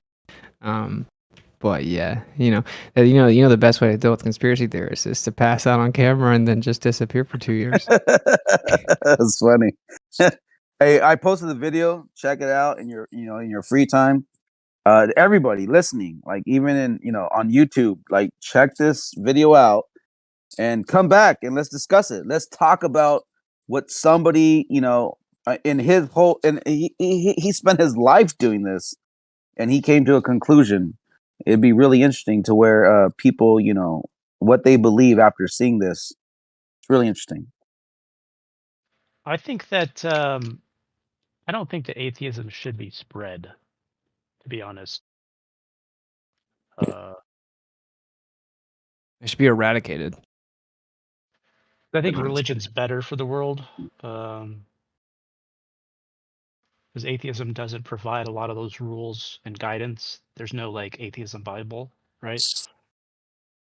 Well, the Satanic Bible, right? I mean, it says, "Do as thou wilt." That is the atheist mantra. Yeah, do as thou wilt. You're right. It's like, whoa, okay. Well, I mean, they have different communities, like the atheist community of Austin. Some of those satanic temples are just like an FU to like Christianity, just because they were like hurt by Christians in the past. So I know some satanic people. I'm not a part of it, but Yeah, but I'm just saying it's the "do as thou wilt" part. Like that's what I'm talking about. Like, if there's no objective morality or there's no moral standards, then what's to say you shouldn't be able to do what you want as long as you are happy? You know, like, and what a lot of them will say now is, as long as you're not hurting anyone else, it's like, oh, wait, whoa. That's an objective standard, buddy. Pump the brakes. You can't have objective standards. So you can hurt other people as long as you believe it's okay. yeah, but I think also Christianity gives a pass to do that. No, it doesn't. Well, in some sense it does, because you're always going to go to heaven, right? No matter what you do. That's not what it says, though. No. That's a doctrine of demons, and I've touted that along. I can agree that you feel that way, but I'm saying what other Christians think. Absolutely. I know this for certain. Yeah. They feel like they have a force field and they can do no wrong. No. Some Christians do think that. That is true. Like a lot of Christians think. A lot of Christians think if you just say the word Jesus out loud, you can do whatever you want. Exactly. But that's not what it says. So that's why I said that religion sucks. Yeah, because it's a false hope. Look at it. It's a doctrine of demons. That's why the scriptures say that they promise you freedom, but they themselves are enslaved in sin. So imagine if I tell you, hey, just believe in Jesus and you can go do whatever you want as long as you just believe. That is false, bro. That is fundamentally just so, that's demonic, dude, to think that you can just live this crazy, unrighteous life and still be okay in the eyes of God. That is Christians that are going to be, it talks about them. It says, whoa, I casted out demons in your name. I praised you. He says, get away from me. I never knew you. That's the whole point of that. But yeah, like, that is, at least we can agree on something. Like, that is a detrimental perspective. Also, that you can do whatever you want and you're guaranteed heaven because you found a book that says a name. Lucky you, right? You were born in America and you got to go say, Jesus, come into my heart, even though that's not even in the Bible. So, yeah, I think that's super detrimental. I think it's a trick. But I think that's actually a testament to the validity of the scriptures, that it's so vehemently misrepresented. Also, I think it promotes magical thinking, in the sense that, like, people, some Christians have the idea that if they pray, God will answer their prayers. But I know he does, though. I know. I'm not trying to dog on you or any of this Christian or anything like that. I'm still like kind of quasi-Christian. I don't know. But it's like, if you ask God to make a car appear in your driveway, God's not going to make a car appear in your driveway. You can go get a better job and get a promotion and get educated and then afford a car. But I think people are kind of deluded on how prayer works. Like, it already plays on a good amount of existing phenomenon, like the law of attraction, goal seeking, definitive. These are all existing phenomenon that prayer. Law of attraction is metaphysical. Like, that doesn't help an atheist worldview. Like, but if you have the thing focused in your mind and you're focused towards it, you're gonna naturally. Well, do you agree that the mind and the brain are different? I mean, like, first of all, the mind and the brain are different. And I said a prayer and said, like, ask for a wife. And then I opened up a 2,000-page Bible. In the first sentence I read was, the Lord said, take a wife and children. So, like, the law of attraction doesn't explain that. I mean, I could kind of disagree on that, right? Because it's on your mind, right? You asked for a wife, so it's on your mind already, right? So you're seeking a wife. So you agree it has to be metaphysical? But hold on though. But I'll say this though: don't take away from the power of prayer, because there are many instances where people have prayed for something came about, like, and you know, somebody, a non-believer would be like, oh, that's just, coincidence. But the amount of, like, the statistics of that happening might be, astronomical for it to even come into play. So Yeah, there's so many, like, recorded events to where, like, you pray for something and it happens and you're like, oh wow, yeah. okay, thank I you. used to believe the exact same thing, bro. That's what I'm saying. Like, I feel like a lot of people, it's a non, like, if you pray for something and God answers your prayer, you're like, thank you, God, for answering my prayer. And if he doesn't, then it's all of a sudden it's, God, you work in mysterious ways. Like, what? It's a win-win for God in No, either scenario. In no no, scenario does he not answer. it's just one it's just one of those, well, it wasn't in his will. Like, for everything that happens Exactly. in That's your my point. life, yeah, I get what you're saying. I get what you're saying. But there's very weird, like, instances to where it does happen, and it would take a miracle for that thing to happen. It's Which would improbable. only, yeah, exactly. But it happens. So But the you're like, improbable whoa. happens all the time, and they're not miracles. Well, I would argue that if something was improbable and it happened, that would be a miracle by definition. I don't know, like, maybe, Like, some like, I don't know. percentage of people are going to survive a very brutal cancer. That's not a Okay, miracle. That's just statistics. it's And when the improbable takes place, you can't attribute it to a miracle taking place, right?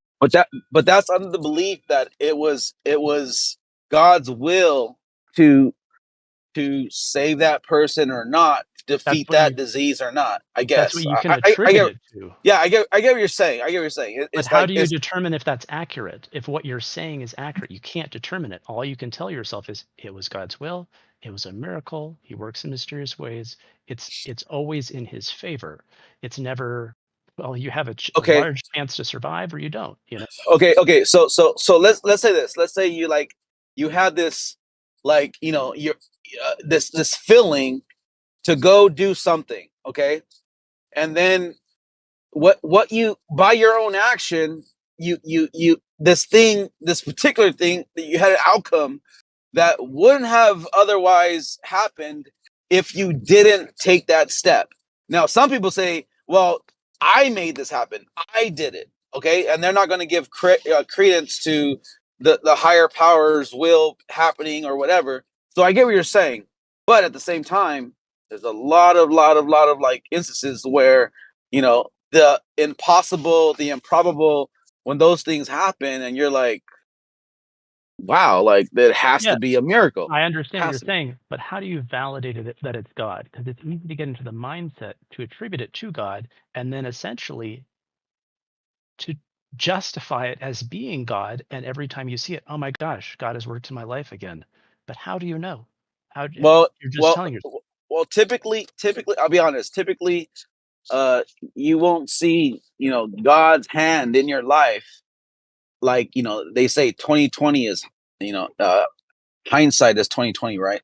So you're right. Like, you you might not see it being it in the moment, but when you look back, you'll realize, like, wow, like, there was a hand over me this entire time, and an unforeseen force made this happen, of which I cannot have made it happen, or I couldn't even have, like, written this to be, ever. Like, I would never even came Yeah. up with this story for it to happen. But like, I think that's why prayer is so good for a lot of people, because it is a wrapped up package for explainable phenomenon that people might not understand or be aware of. And it's an easy way. I think prayer is a valuable tool. I think that religion is a valuable tool, but I think sometimes it can have some pitfalls. Like, if you sit at home and do nothing all day long and you're like, God, I just, if you could just make me a millionaire, like, is that like how you should be praying? Because you know what I mean? Like, I don't think people use prayer in the correct way. Or like, you get hit by a car. Well, I guess all things happen for a reason. You know, it was God's will. Well, maybe you shouldn't have been crossing the road in rush hour. Like, I think there's a lot of pitfalls with prayer also.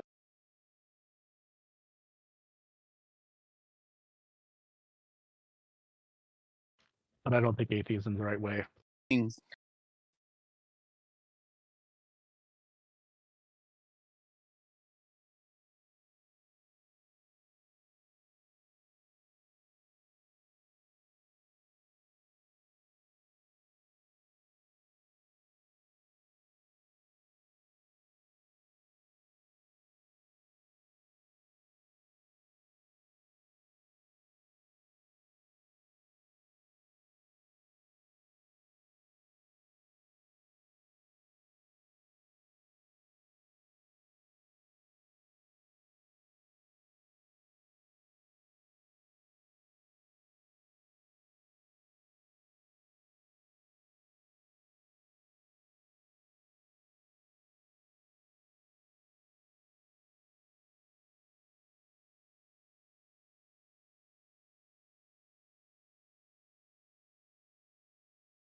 Are you guys there?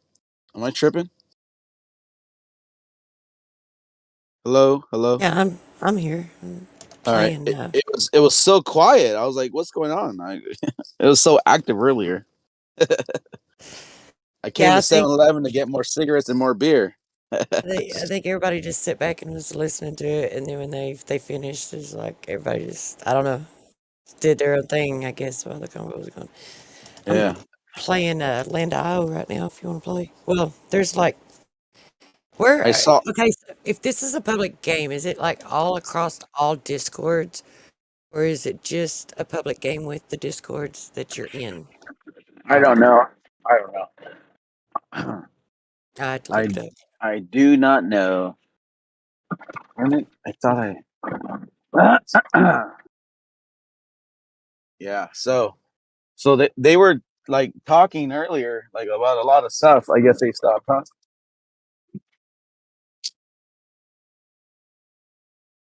Yeah, I think Witz had to go, and then whoever he was, well, I don't remember what the guy's name was. Was Charlie? Was it still Charlie? No, Charlie. That was hours ago. Oh, This is who were you talking to then? I forgot who we were talking about. I don't. His name started with a P. I can't remember what his name was. I keep Oh, yeah. I know that. when I try to remember it, like Poseidon comes to mind, and I know that's not his name. So Palladian or something like that, like some weird name. Paradulia. There you go, something like that.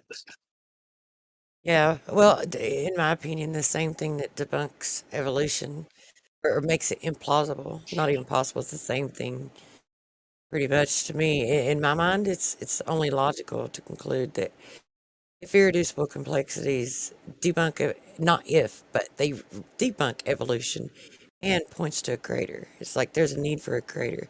Yeah, I don't know if you saw that video that I posted, Truth, but check it out if you can. Honestly, it's a really eye-opening video because he speaks to like some really I don't want to say prestigious, but at least well-respected people in their fields that like you can't deny what they're saying.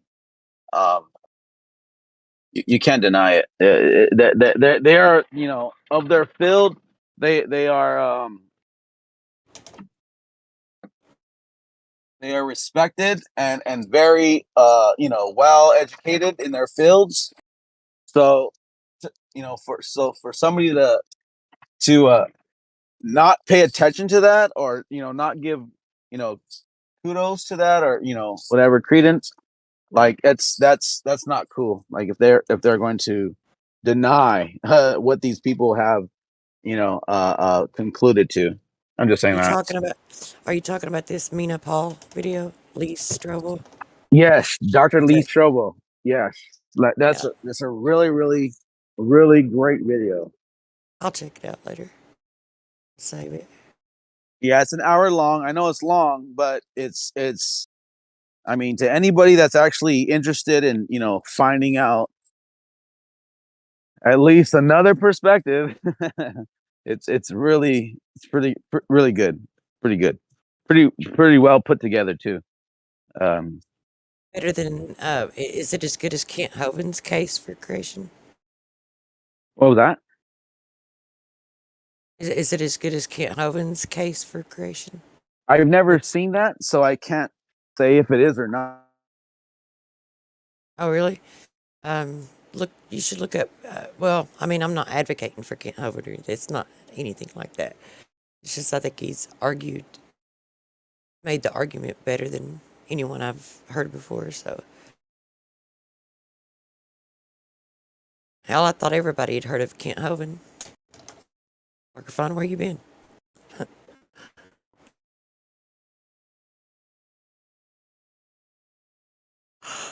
Especially being around these communities, like he's talked about a lot too. But yeah, I'll check it out for sure. It's just good to have like a diverse, which me, I mean, if someone wants to believe that there's not a creator, I mean, I think that deep down, which that guy didn't, he didn't. I don't believe. I mean, he kept alluding I think he was mainly trying to question the beliefs of what the creator was. I think he was saying that he leans towards or believes that there or knows that there must be a creator or something. Like at the end, that's what it sounded like to me. Maybe I'm wrong.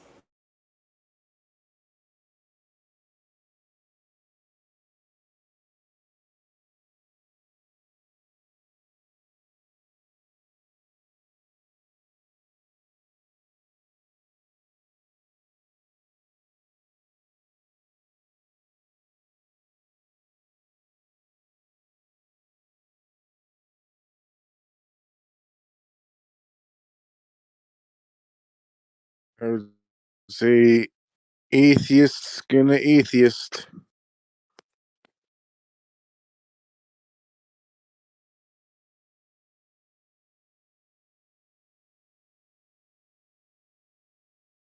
At least they can never say that nobody told me. They can never use nobody told me as an excuse.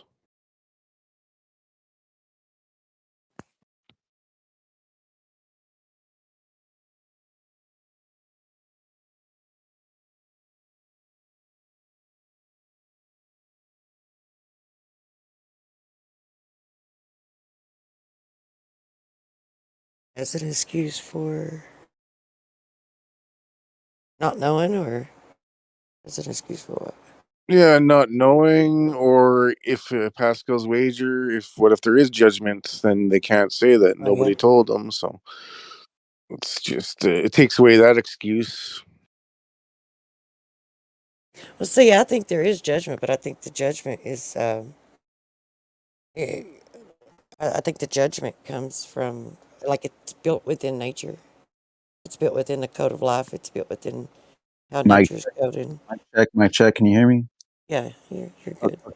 I was gonna say that when I went to go see him back in 2007, 2008, when he first came out with this video, and he first released it, um, his lecture though was way more in depth. We all watched the video, his documentary, but then he went on and expounded on everything he was talking about. And in his lecture, he had like scientists in their respective fields like behind him, and they also got up and spoke. So the lecture was amazing. It was phenomenal. It was phenomenal. It was at Biola University in La Mirada, California, a Christian university, and it like blew my mind to hear what these men were saying. Very, very well respected men in their fields, and it just makes me like how can somebody like discredit these people? How can somebody just hand wave by their own experiments, by their own looking into and their findings? Like I'm just saying, like this is just like kind of the tip of the iceberg, to be honest, because he went on. The lecture was about 2 to 3 hours long, and the video is only an hour, but the fact that after the video, because everybody watched it in the lecture, there's like I want to say like maybe 400 to 500 people, but everybody watching it, like after that video played, like he stepped up to the podium along with the other scientists, and they were just like boom, boom, but just like dropping mad like knowledge of their findings of like the intricacies of the science behind the things that they were looking into. Like it was just awesome, man. Like I don't know. Maybe this is why I'm so very staunch in my position that there is a creator, because these gentlemen were very, very good at their inquiry of it. That's all. That's cool. I look forward to, like, I mean, I was going to watch it already, but after hearing you say, how everybody engaged afterwards, it's like, yeah, okay, and now I'm looking forward to it. So Yeah, no, it was cool. It was cool. And actually there I remember there was even like atheists that were in the crowd, and they were asking questions, and just the way that they answered their questions, like it's safe to say that those atheists went home second guessing even their own beliefs in atheism. and evolution. And like it was awesome, man. It was like the spirit of God was definitely in that building. That's all I'm saying. It was amazing. The truth was definitely there.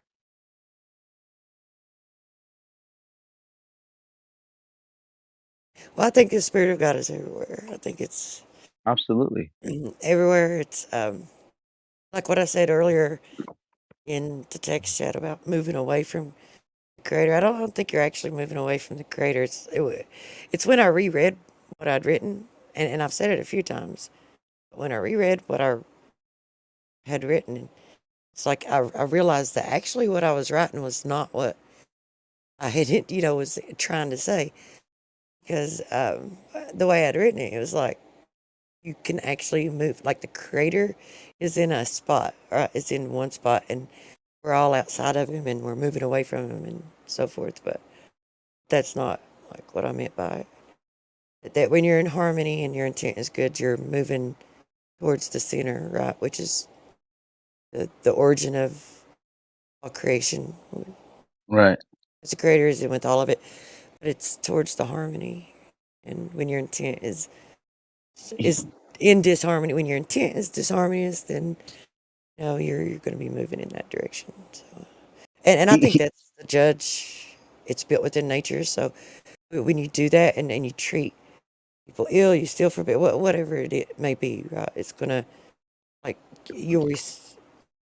it imprints into the field of consciousness. You resonate with each action. Everything has a different vibratory wavelength, frequency, and it's whatever you sympathize with and resonate with.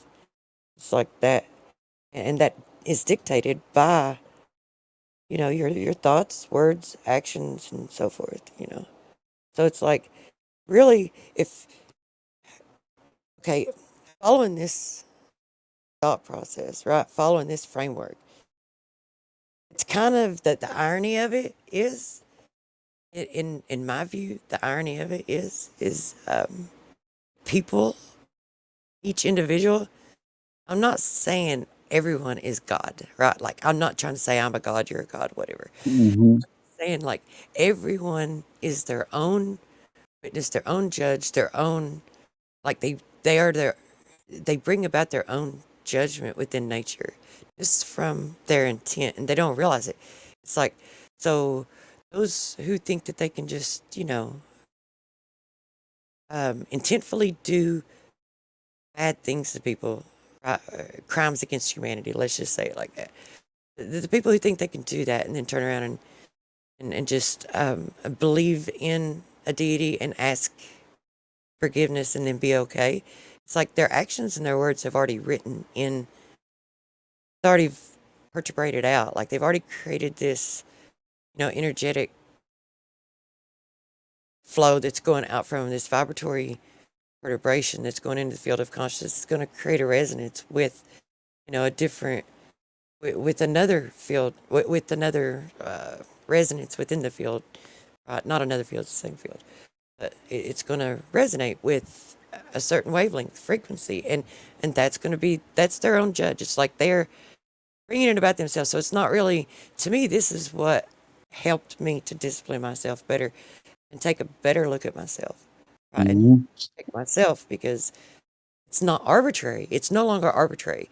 It's not like, okay, well, if I believe hard enough, if I pray hard enough, if I, but which it never was supposed to be that way anyway, even how it's written. Right.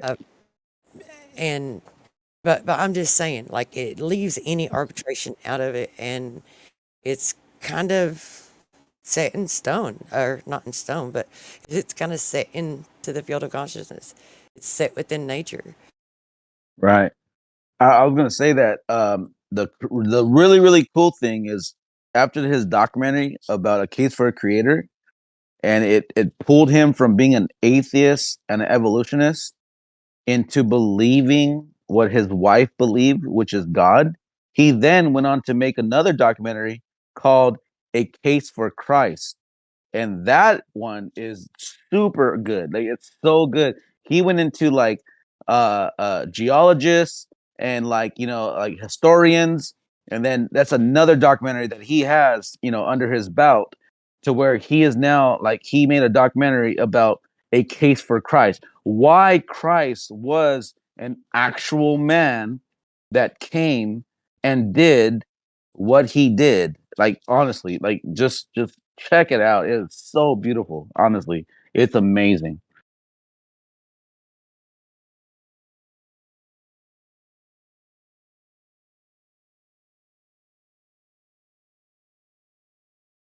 It's just crazy how a lot of a lot of people they can't believe one way or another for whatever reasons unless they're shown evidence to believe one way or another.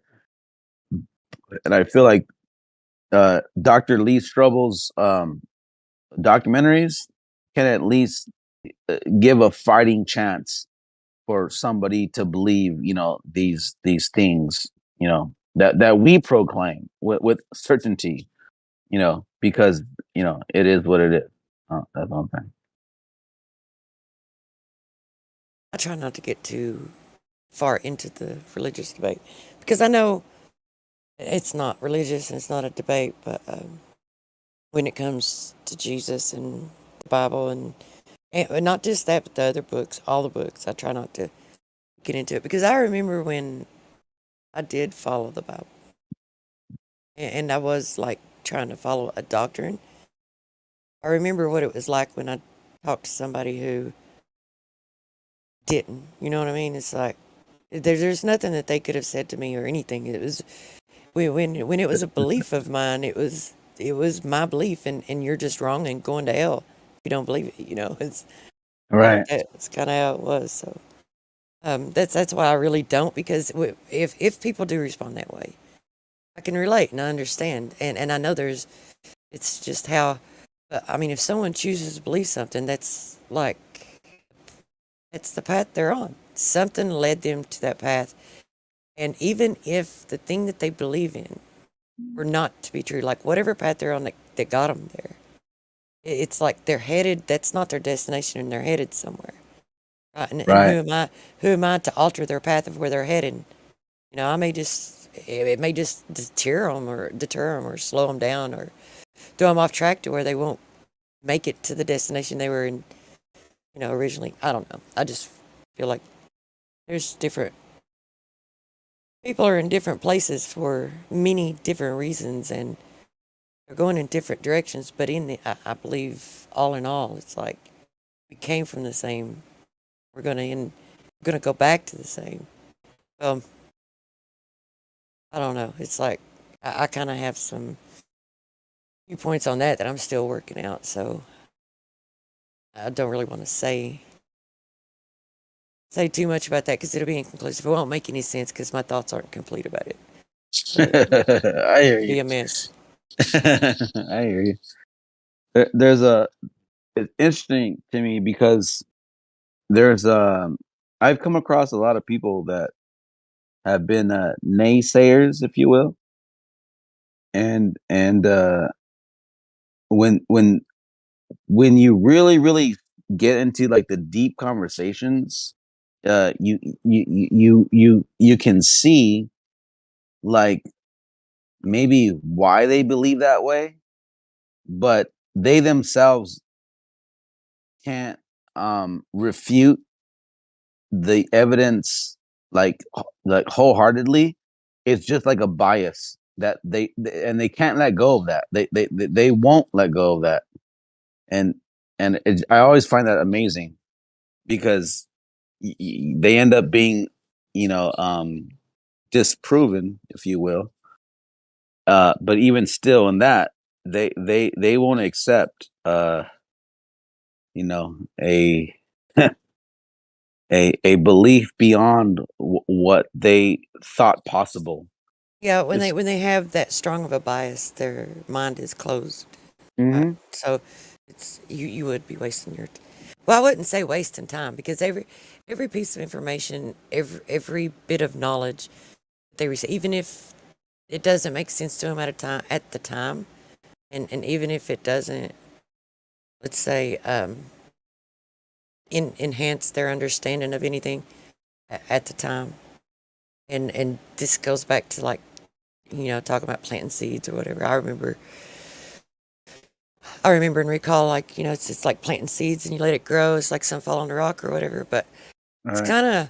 it kind of does have some legitimacy to it. A lot of the things that are written like that, and I think it has to, for it to for anyone to latch onto it and think it's valid at all. So some of it's got to check out. So there are some truths and some good knowledge, but even if they don't, I would say, yeah, it'd be a waste of time. I guess it depends on how much patience a person has, what they want to share, and what kind of personal investment they want to have in that process of sharing. But even if they don't latch onto it then, and even if it doesn't change or help or affect anything, like later on, when something opens their mind, if that is within the same context, or if that particular information, like is within the same context of the thing that opens their mind, and the thing their mind has been opened about, like, it'll come back to them. They'll remember it. They'll recall it. It's there. It's just, there's no light shown on it, but it's still there. And that's different from it not being there, right? Not having it. So you can't shine a light on something that's not there. So I Right. don't think that's why I love just hearing other people's perspective. I love trying to, absorb as much knowledge as I can, as much information as I can. Because even if I don't benefit from it now, I know that, if there's any legitimacy to it, if there's any truth to it, it is. And when it becomes relevant later on and something, a light comes on and something opens my mind in that context, that will come back to me. Because it's happened a lot. Like, happens all the time. Yeah, I hear you. It just baffles me to people that, like, how are they so, but again though, I even go back to the scripture I read earlier on voice chat, how men are given a strong delusion, men and women, people are given a strong delusion, and even when things make total sense, which would negate their nonsense, like, they just cannot accept these things. And I just always find that, like, really funny. It's just interesting to me.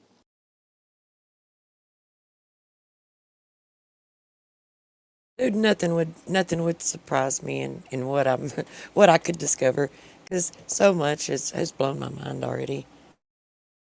My mind is totally open. It's totally open to things that are logical and that there's, some possibility or groundwork for, foundation for. Right. It's about that time, isn't it? Yeah, well, I just bought another 3-pack of tall cans, so it's about that time to throw these back. Oh gosh. Yeah, I mean, I'm a heavy drinker. I'm gonna admit it. But I'm a happy drunk. I get Yeah, really, really happy. you're more of the more one of the most pleasant.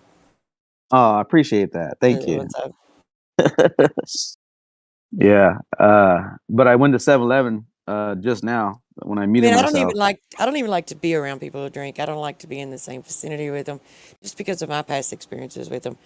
But if I ever met you and you were drinking, I'd sit down and have one with you. I'd sit down and, Thank you. maybe not have one with you, but I'd sit Yeah, down and chill with you while you had yeah, yours. yeah, Talk drink. I'm not even gonna, like, force it on you. I'll be like, hey, drink water. I don't care, but I'm gonna drink mine. You wouldn't strap me to a chair and put a funnel in my mouth? No, well, I don't I'm just know playing. if you want it. No, I'm just playing. No, but I'm more of a happy drunk, and the more I drink, I feel like I feel like I debate better when I'm drunk. I don't know. This is maybe just me. I because I'm more like, I don't know. I get way more like More assertive, more assertive, more confident, and more outspoken. But that doesn't always mean better. It just It may appear that way. I'm not saying you're not. I'm just saying it doesn't always mean that. Right, right. Yeah, no, I appreciate, because honestly, there's a lot of good people in this Discord server, and I'm sure that a lot of these people, if I was to meet them in real life, like, yeah, definitely, I could sit down and have one, and shoot the shit, whatnot. But there's a lot of good people in these servers. Like, honestly, they're good. They have a lot of good ideas. They're good people. You can tell. You can just tell. One person to the next. They're just Oh good yeah, people. it's a huge mixed. But yeah, within the lot, there's a lot of great people. Yeah. A lot of them I'll never forget. Yeah. It's kind of like a community that, I mean, I've been in Discord amongst the communities. I want to say it's now going on 6 years, and I met a lot of people. I've heard so many the same arguments. By the way, always it's always, especially with Zanuck. Like Zanuck, me and Zanuck go way back. Like we've been, man, we've screamed at each other many times, and but at the end of the day, like we still come to the table and we can still eat. You know what I mean? Like we can still eat at the same table because there's a respect amongst certain people. There's others that no, oh hell no, like we just do not get along for whatever reasons. But there's a lot of good people in here. Even the Globers. There's a lot of good Globers in here. Their minds jacked up, but that's okay. It's all right. They're not seeing the truth. That's okay. I'm not gonna hold them, to fault for that. But there's a lot of good people. My mind's jacked up too. So Hey, what's up, ET? I just saw you join. Or how long you been here? I barely noticed. You there? I'm sorry. Truth. I just saw you ET. I just saw ET in the building. He's a good guy. Another good guy. No, he's quiet though. Maybe he can't talk. I don't know. he probably wasn't expecting anyone to address him right away, and he's probably not near his mic. I'm just Right. assuming. See how So I he's sit and typing. He's analyze and typing. try to figure. Yeah, I'm not. ET's typing. It says, "I knew you would bring me up when you says that." Exactly. ET, you're a good guy. I mean, respect. All love, brother. All love. Okay, cool. Get your mic. Yeah, Glober. Because you are one, you jerk. Nah, but it's okay. There's a lot of good people in this community. Honestly, I love when Witsit like backhands these dudes with knowledge, with the way he says things. Just like, I'm not trying to be like a Witsit, like on his jock, but I'm just saying, like, I think like out of everybody that comes in here, I really enjoy when he like just spits his fire to these guys, because I feel like he's like, those memes, they're like, protect him at all costs. You know what I mean? Like, yeah, he's just one of those dudes. Yes, ET. Truth is awesome too. You're right. Absolutely. She's one of the few females that come in here and just like, and no disrespect, Steph. No disrespect. But Truth is actually very knowledgeable. She gets very I've heard you before, Truth. When you get into the, I forgot what you're talking about. Maybe it was like about biology, or I don't know what your profession is, but you like went deep. You went hard into it. And you sound very like educated on the subject. I forgot what it was. I was like, dang, Truth is Oh, really smart. well, thanks for your kind words. I'm not really that educated in these things, like beyond high school, to be honest with you. Nothing no more than what I've learned. I've learned probably more from in the realm of those topics from the people that I've hung out with the most, like in these communities, than I ever learned in school. Right. Isn't that amazing that you can learn more in a Discord channel than you learned in all your years of going to school? That's crazy. It just shows you that school doesn't talk about the topics that are really, really like important. You know what I mean? Like you learn like at this point, you learn nonsense. Yeah, and you learn these like narratives that are so like what's the word? Uh, um, it's secular. You learn these Yeah. secular things, but you come into Discord and you start like it expands your mind. That's for sure. Expands your mind. Yeah, it's just they just teach you. Well, we know what they teach. It's indoctrination. They teach you to regurgitate. And, I mean, it should be apparent and obvious to all parents. I mean, when they started this thing, I don't even know what they call it. I'm sure they have a term for it. Like Operation whatever, or like it's not like the No Child Left Behind, but that's that's a catchphrase that they use for some agenda they've got, right? And they want to push something or whatever. But then I'm talking about what I don't know what they called it, but when they implemented, and thankfully it was late enough that my children were already graduated or near graduation, right, when they began to do it. But when they started, if they get the right answer, but they don't work the problem out in the way that they want them to, if they have their own way of working it out or a different way that they learned, from someone else or what have you, right? It's like they'll mark it wrong. And I mean, I get it and I understand it if there's like a set equation, if for whatever. And I mean, but really I don't, because if they're able to work it out over and over repeatedly and get the correct answer, and I mean, isn't that, but that right there should be obvious to all parents that they're teaching and training their brains to think in a certain way, and they don't care if they learn how to solve the problem. And that should have just been the eye opener. Everybody should have been like questioning the schools. Really, that's the biggest controversy in my mind. Like that's the biggest contention that I have right there, and it's the biggest, I guess you could say, where my mind is torn, disruption, disharmony in my mind. Where Right.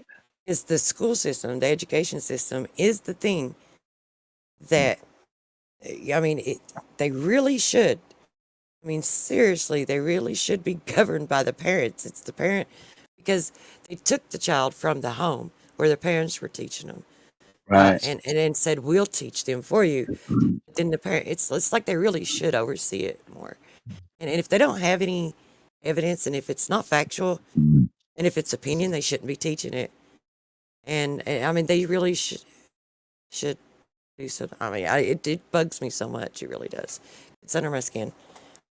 Most like even people. I'm sorry. I'll just finish this last thought. Final quick thought. Because I just want to make the point that even families that aren't flat earthers or aren't coming to the knowledge of some of these deceptions and lies that are going around, or control or tyranny or whatever, even those parents, the most blue-pilled ones, right? Even they are starting to question whether or not they should homeschool their children. So that should tell you something. And that's a good sign for me. I mean, it gives me a little bit of, hope and comfort in humanity. Maybe it's false hope, but nonetheless.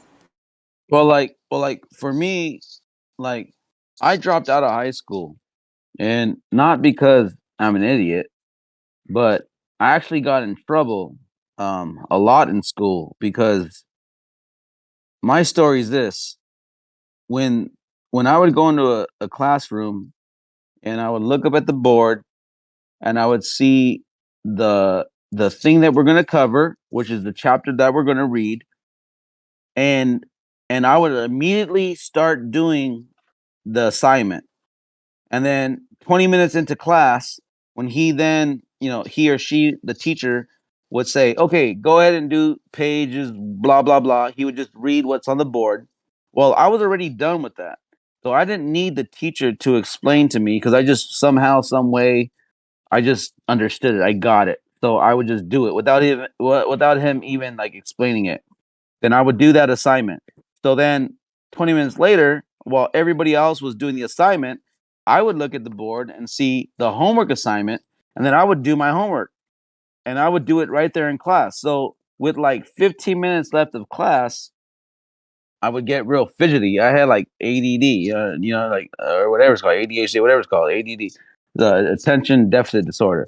And I was like very, very like jittery in class. So I would finish not only the day's assignment, but also the homework for the next day. And then I would become a quote unquote disturbance because now I'm bored and I'm just like looking around and everyone's like doing the assignment. They're not even on the homework, they're just doing the assignment. And so I was always ahead of the class, but I got sent to the principal's office a lot because I was just what they called a distraction.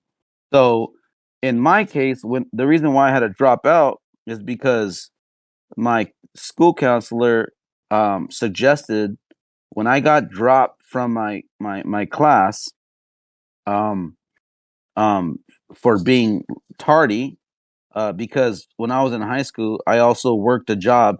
I was working 60 hours plus and going to school full time.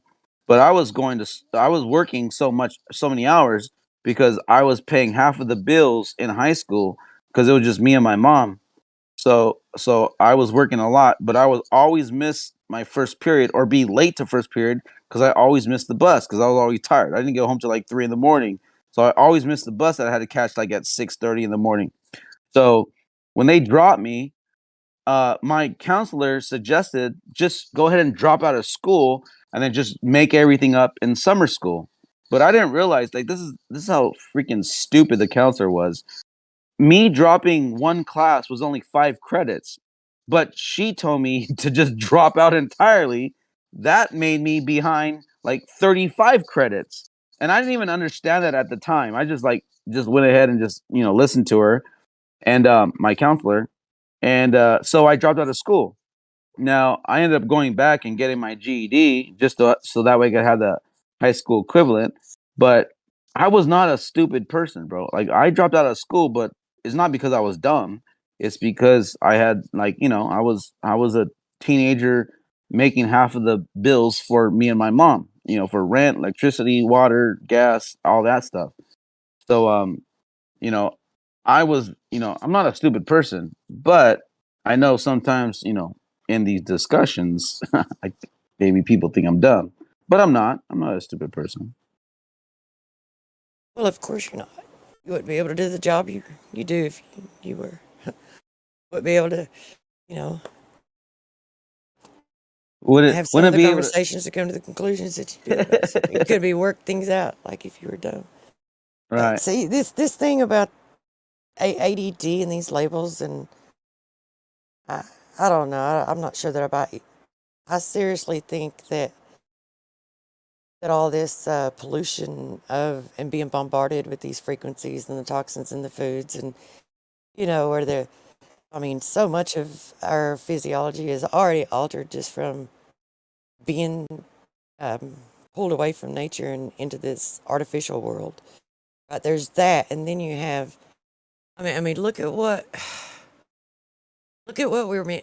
what we do naturally, what we're supposed to be doing naturally, without all the technology and the devices and the things that we have on our minds today versus it, like when life was more natural.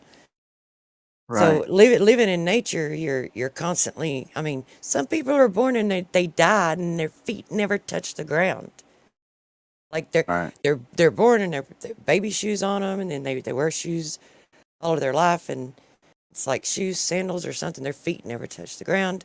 It's like there's no connection to nature. You have to actually be vigilant about that and work towards a connection. It's crazy that I'm saying this, but you really do.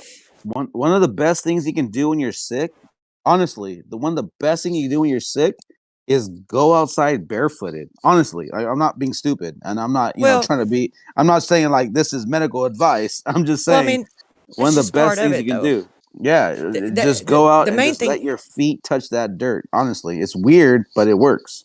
There's a lot of effects that has on our body and our health, and it's like over generations. It's like we don't even really know what we've been altered, like how much it's been altered. And I don't mean altered like in, not like genetically modified, you know what I mean? Which, I mean, there could be that too, who knows? But I don't mean in that way. I mean, altered in the way that, you know, we've, all these toxins that's changed our body, changed our thinking.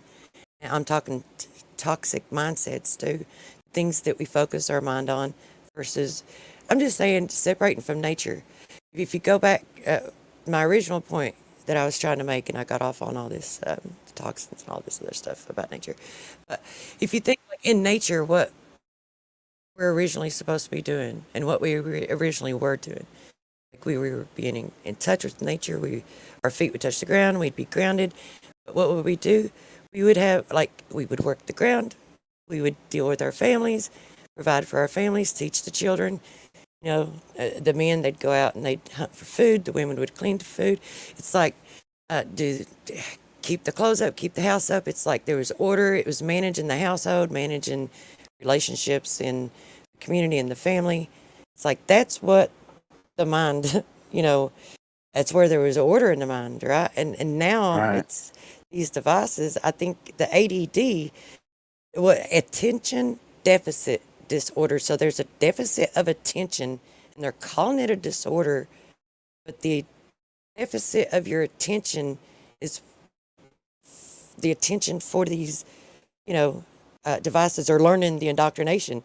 Like I don't think it's just to me it just seems like a made up thing, and I mean, and there could be some deficiency for having enough attention for those things. It's because they're not natural. Well, what also this, if I may just jump in really quick here, very subtly, if possible.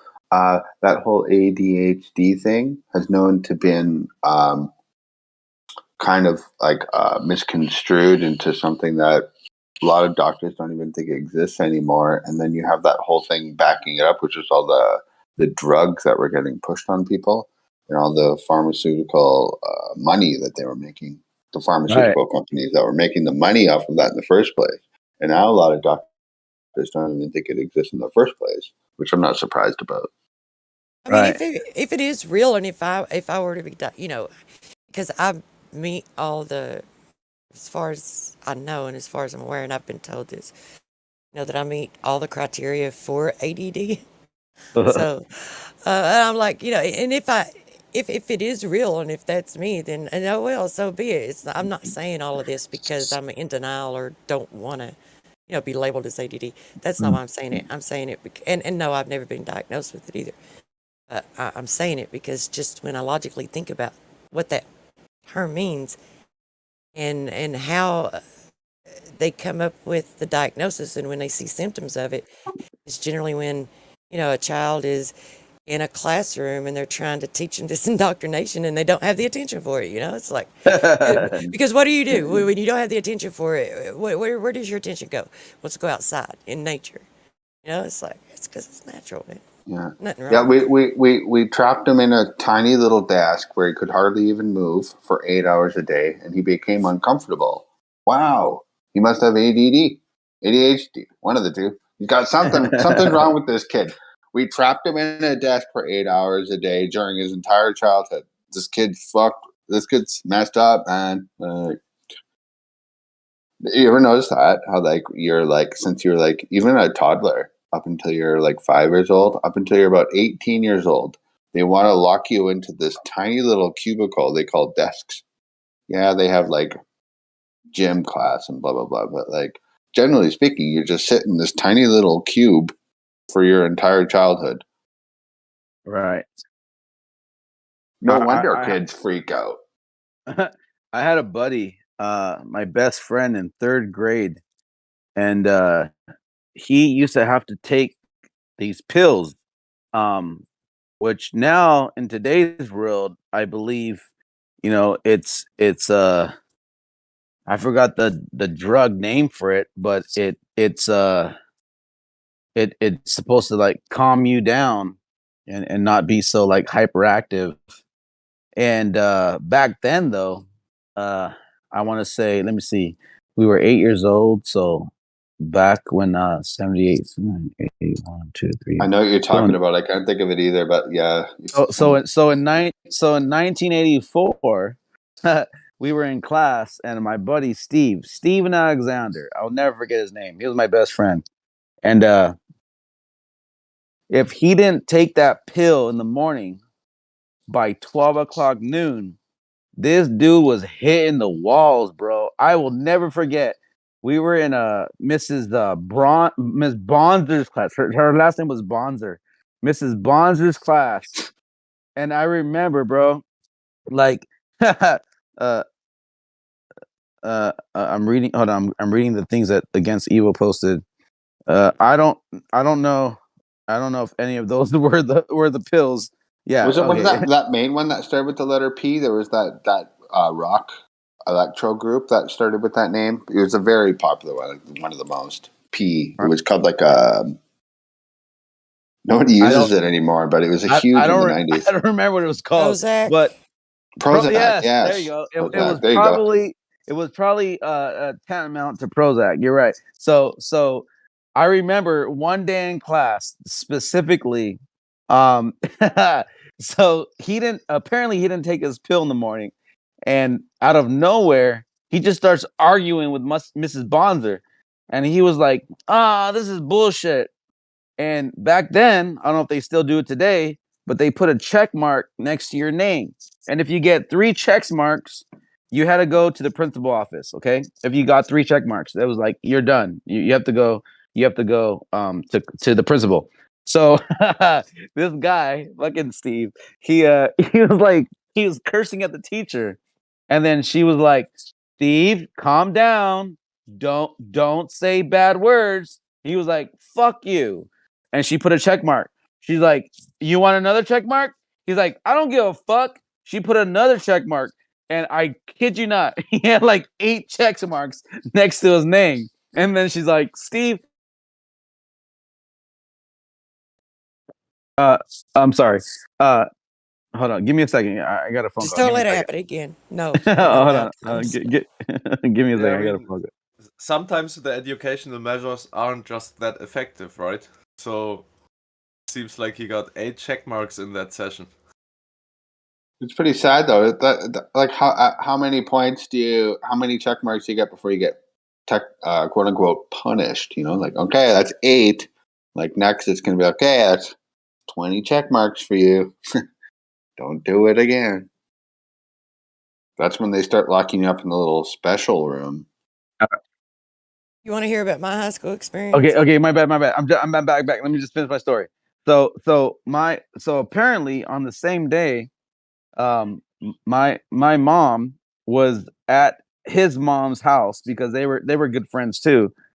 And apparently when Steve's mom would get a phone call at noon, like she immediately knew like something's wrong, and she was like, "Oh my gosh, I forgot to give Steve his pill." So that particular day, Steve went to the principal's office, and all they did was just send him home. They couldn't even deal with him. That's how like hyperactive he was, and he could not even be in the school for the rest of the day. But that was what was it Prozac? it was probably something around that. Yeah, honestly, it was probably that drug, because whatever it was back then in 1984, whatever they used to give children to calm down, that's what he had to take.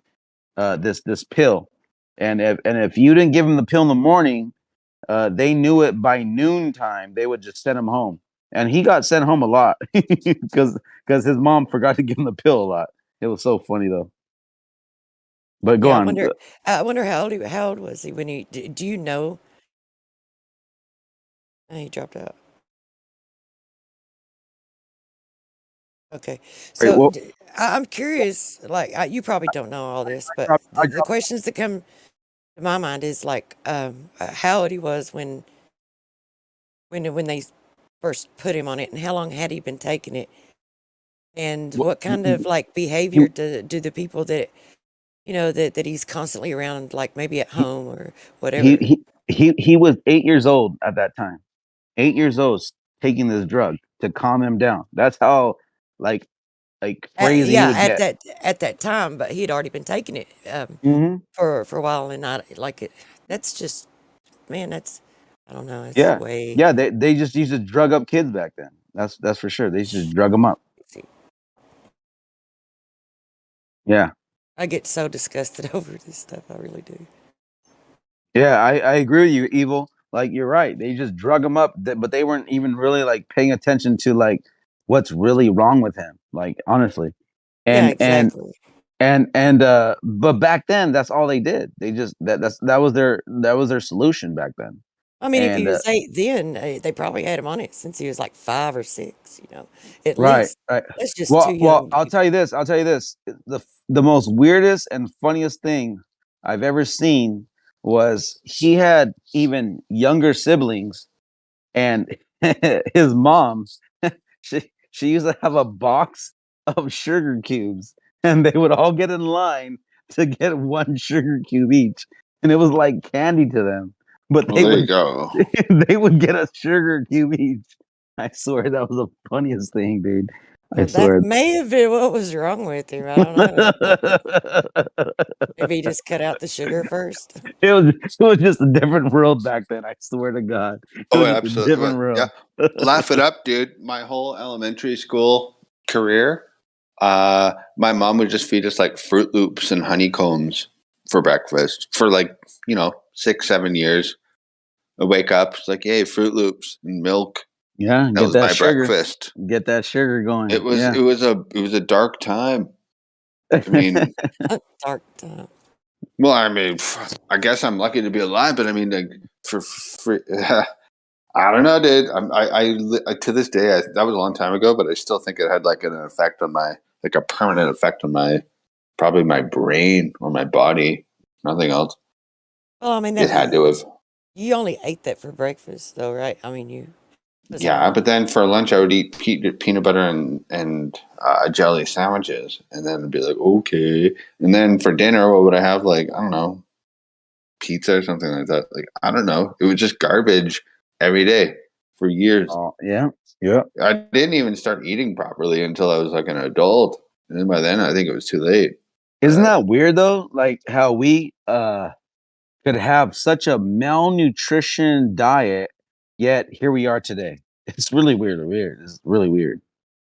When there's such a push on a diet to be, healthy and, all these different, elements to it. But that's really weird that you might have survived a childhood of eating nothing but toxic, foods. It's just weird to me. That's really It is funny. weird, yeah. Maybe that means the body doesn't need as much to survive if it has to. But I do think that like it probably had a toll on probably my IQ. I'm not gonna lie. I bet I'd be way smarter if I was fed like clean organic foods my whole childhood. I'd probably be a more intelligent person. Like sometimes I read something and I just feel dumb. It's like, wait, what does that mean? Or like I didn't excel that much in life like others did. And I sometimes blame my parents and be like, hey, now, would I have been better at math had I not ate Fruit Loops every morning during my childhood, Right. You think you would be forever, right? What? What was that? Sorry, man. Don't ask him to repeat it. I was just saying that if you would practice math a little bit better, maybe he wouldn't be a flat earther then. Oh my gosh! Really? Wow. It's funny because was that a burn? Was that a burn? No, burn. No matter how much you practice math, it's still not going to change your reality. That's all I'm going to say. No matter how much you think you know in calculations and formulas, it's still not going to take away from your reality, bro.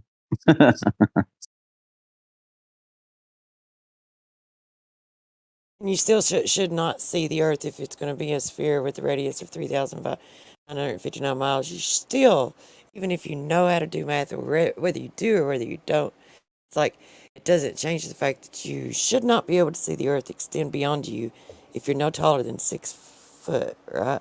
Right. That 1.2. Well, it doesn't matter what your height is because it's 1.225 times the square root of the observer's height. So What do it's you like if think you when see the Earth extend beyond that, then it's flat. Well, not spherical for sure. And until someone finds or measures curvature in one way or the other, Well, they're not. That's the point. They're not. They I mean, they love to invoke this, theory, but it's not a reality. And the funny thing is this, is that when their assumed reality doesn't make sense, they just, they pair it in refraction or these things that they try to make up for the discrepancies. And it's always the same story. It's always the same story. They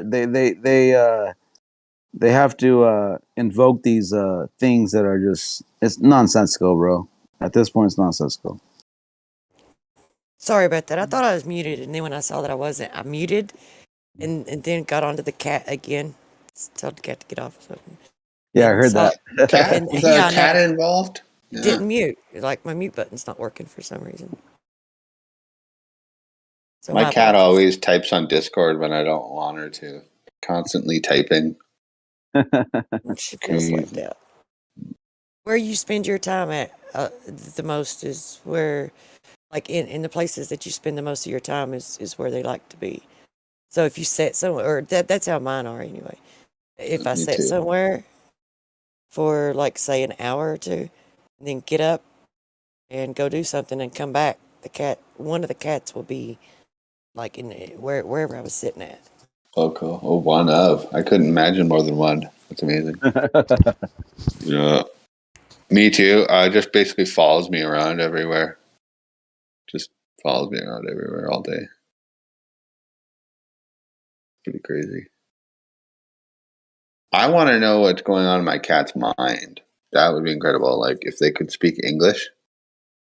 Oh, that'd be incredible.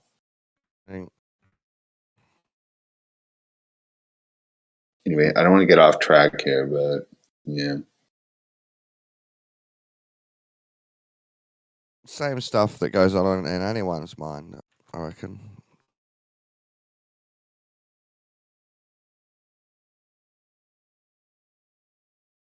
Well, at least with another human being, you can at least like have a conversation, get an idea of what they're thinking of.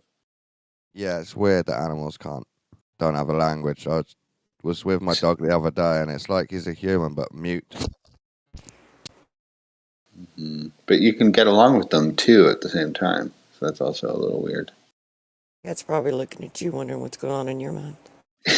Yeah, I know. That's so funny. Here. Good point. Yeah, what you think about Willis?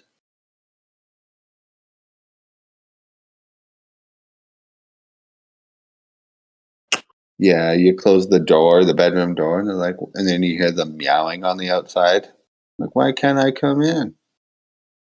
Because you just like destroyed my world during the last 5 minutes, and I can't handle it anymore. That's why. I met Willis in real life. He's a gambler. He plays at the Hollywood Park Casino. This is like 5 years ago, though. Still alive.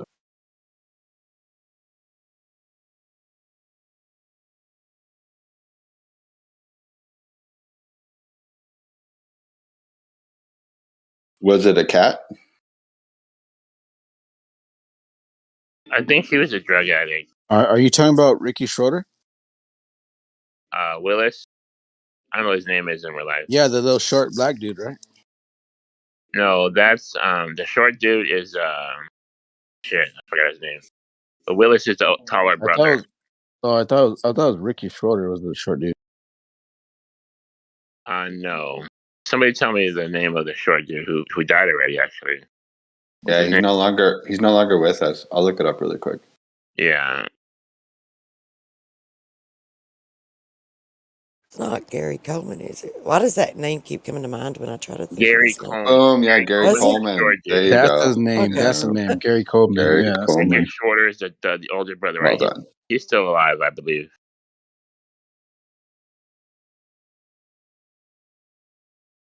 Look him up. Man, one celebrity at a time, one human being at a time, right? Crazy. You know, if you're a celebrity, like starting like a young celebrity, I think there's a high chance that you end up just like I don't know what the word is. It's very hard to maintain that success as an adult. I think just not. I mean, like what happened at Shirley Temple. You have your time in what do they call that? Your time to shine. And Time then in you're the done. sun, and then it's over. Yeah, exactly. Same in the music industry as well, as far as I think. Yeah, it's a thing. I don't get it really either, but because I think I do understand why. Because there's always a new up and coming replacement waiting for you to get old, basically. Yeah, for the music industry, I think there's a lot of bands that have a one hit wonder. What do you call it? Yeah, one hit wonder. Yeah. Very few bands get second, third, fourth, fifth album. You gotta be really good and with the right Totally. support. It's usually one or two albums at the very beginning. Plus, before you start your career, you have many years to make your first album to be incredibly good. Because you could spend as long as you want on your first album, but then the record industry pushes you to only maybe have 2 years or so on each album afterwards, and that's now you're pressured. That's Not only actually do a you, good point because you're right. yeah, You all of for sure. your whole life to make that first album. Like let's say is a hit. The second and third album, you'll have to duplicate that magic, and how hard is that? Oh, it's almost impossible. Plus, you lose the magic, that spiritual, emotional magic you had when you were writing that first album. Even if you did get signed on that first album, now you're pressured to do it in a year or two. So not only do you not have enough time to do it, that magic is lost because you have all this like pressure, and that's what happens to a lot of bands. Mm-hmm. Unless you're talking about Led Zeppelin, which is probably 1 in a million. Well, they were rare. Yeah, you always have your exceptions for sure.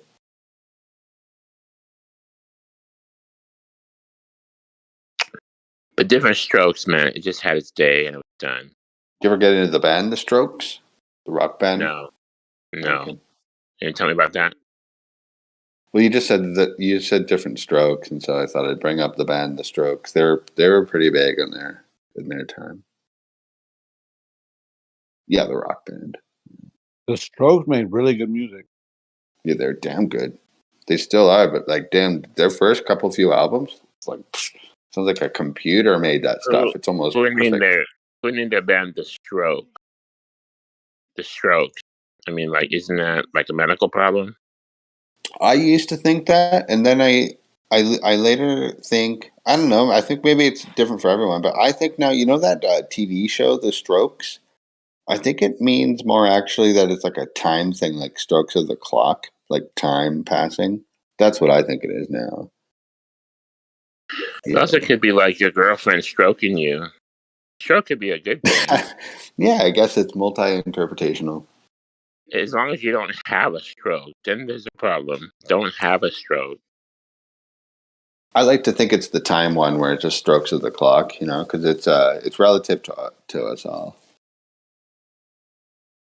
Well, hang on. What does Different Strokes mean? The show. That's a good question. Because they're black and white. What's up? For different folks? Yeah, exactly. I've always wondered that too. I don't know. Different strokes for different folks. I don't know.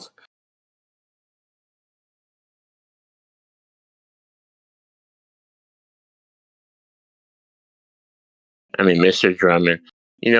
Some of these shows that actually were great in the 70s or whatever 80s cannot replay now because of, I don't know, social taboos. For sure.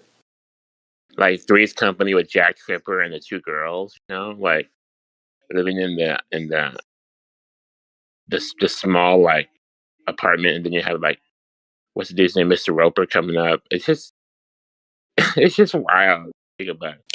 Straight up episodes are getting deleted from classic, off the internet at least, from classic old TV shows from the 80s and 90s because they're just deemed too racist or something. Deleted? And yeah, well, from the internet at least. I mean, like if you bought the old DVDs and stuff, that you still have them. But I mean, like, I'm trying to think of an example at the top of my head. I can't. Just makes my point feel very weak right now. But Well, there's the Jeffersons will definitely be racist. who would be Jeffersons. I don't know that one.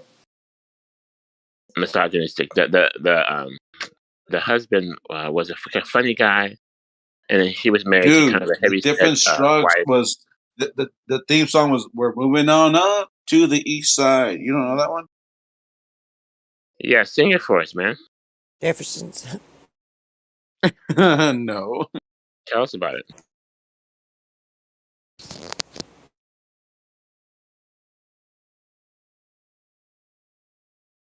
Apoc, don't cancel yourself now. Don't sing that song. It's a very, very easy song. If you don't remember it, then you're not going to remember it because the Jeffersons were like very like prolific in our upbringing because that was the show that was like the hit sitcom for that time. I remember liking that show, but I was young. And I was probably like all like crushed by that show. I remember Taxi and Welcome Back, Carter. Yeah. If you haven't seen this, you should check it out. Give it a look. I'd never heard of it, never seen it. But maybe I just wasn't paying attention. It's this thing in chat about Iron Mountain. So a friend of mine shared it with me last night, and they were talking about it. So I watched a little bit of it. I haven't watched it all because it's really, really long. Which I had to get past the beginning of it, where there's, a lot of this music and just flashes and pictures of space, and like you'll see if you watch it, like the very beginning of it. Anyway, when you get into it and you start listening to it, because used to, or back not too long ago, I was thinking, okay, well, I know what they want to do, and I know what their agendas for the most part roughly are. But which card they're going to play next, it's like, we were always trying, everybody's, we were just always trying to figure it out. And you'd either be surprised or you'd be close or spot on or whatever, but never every time. And then I used to think, well, maybe since they put it on the cover of The Economist and, Illuminati cards and such, I thought, well, maybe we can figure out which cards have already been played, get all the Illuminati cards, figure out which cards have been played, which cards haven't been played, and which cards are currently in play, right, and start forming a picture with it, and through the process of elimination and deduction, find out, which one may be next or which ones are left. And like really it's laid out in pretty much kind of in order, not like literally in order, but knowing, well, it kind of is actually the blueprint for tyranny, Iron Mountain. They do tell what their goal is and how they want to. So owning all the land and everything being transferred to the UN, having no private property rights, right? No private rights at all, actually. It's just, it's all in there. So, yeah, check it out. There's government documents. It's all there. Yeah, I think the book is called The Report from Iron Mountain. I personally haven't read it yet, but I know exactly what you're talking about. Truth, yeah. That's their plan and their agenda, but it's not all in there. So, in order to do it, like they have these tools and means, to get to the next one or to achieve it or whatever. Now, all those little that they might not be in there, but we know what they are. Mm-hmm. Yeah, if you read all of their publications, it all becomes blatantly clear to you. I haven't read them all, but I've read some of them.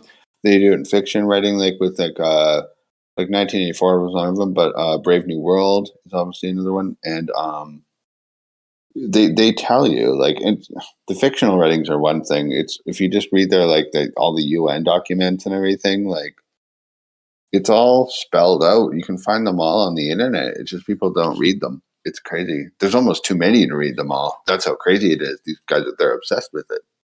But yeah, and Had you guys heard of Iron Mountain before? I had.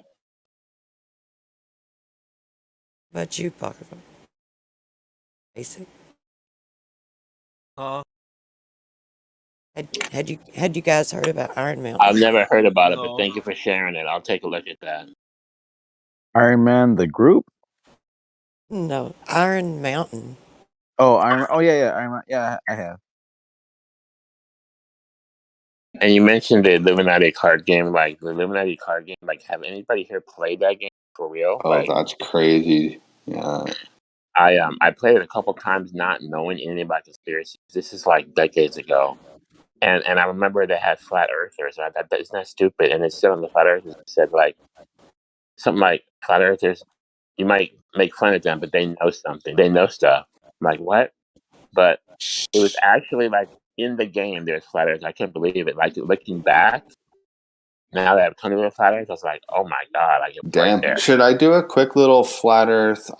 What's that Illuminati card game search? See if I can pull it up really quick. Yes, go for it. Okay. Oh, the reason we don't play is because we're the pieces.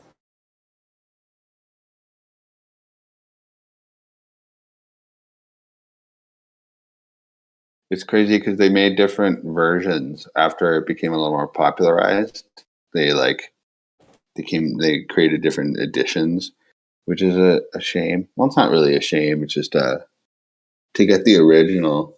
I still want to buy the original one and frame it on my wall. I want to get all the cards flattened out and frame it. It'd be a cool little thing. Eh? Had you heard of Discordia? Principia Discordia?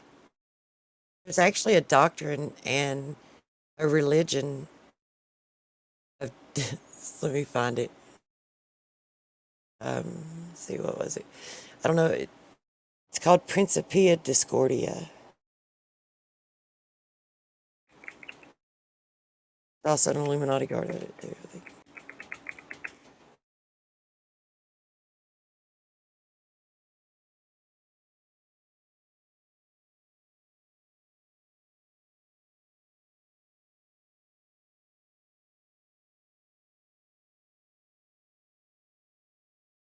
Just while everyone's searching, such as I am right now, also.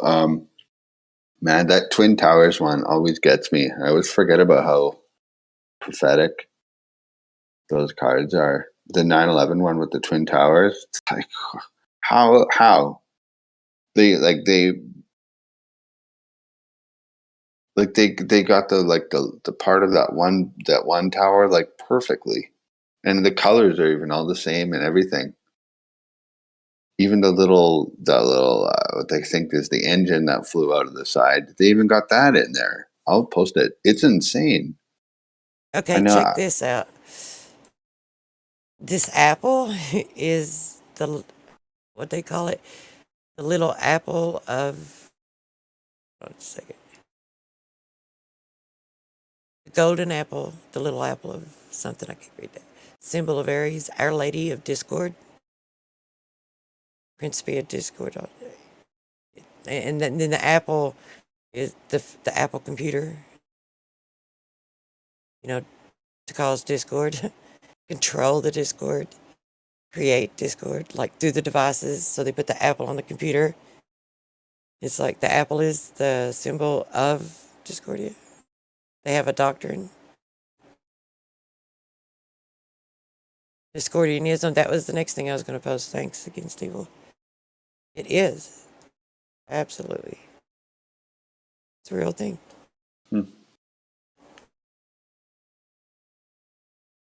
Something to look into for sure, I guess, eh?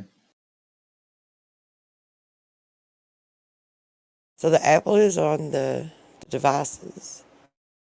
And within those devices, there's an app called Discord. So is the K kind of like a play on the letter C? Discordia, just swapped the C for the K. Oh, I'm not sure. I'm sure if you read into it, look into it, you probably tell you. I've never read that before. Interesting.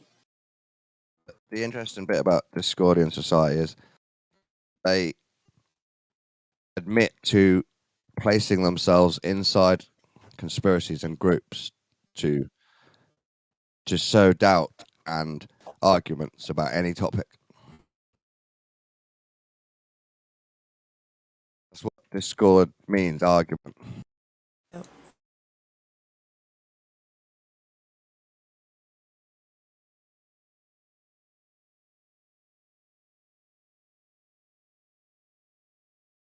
So that blew my mind when I found that.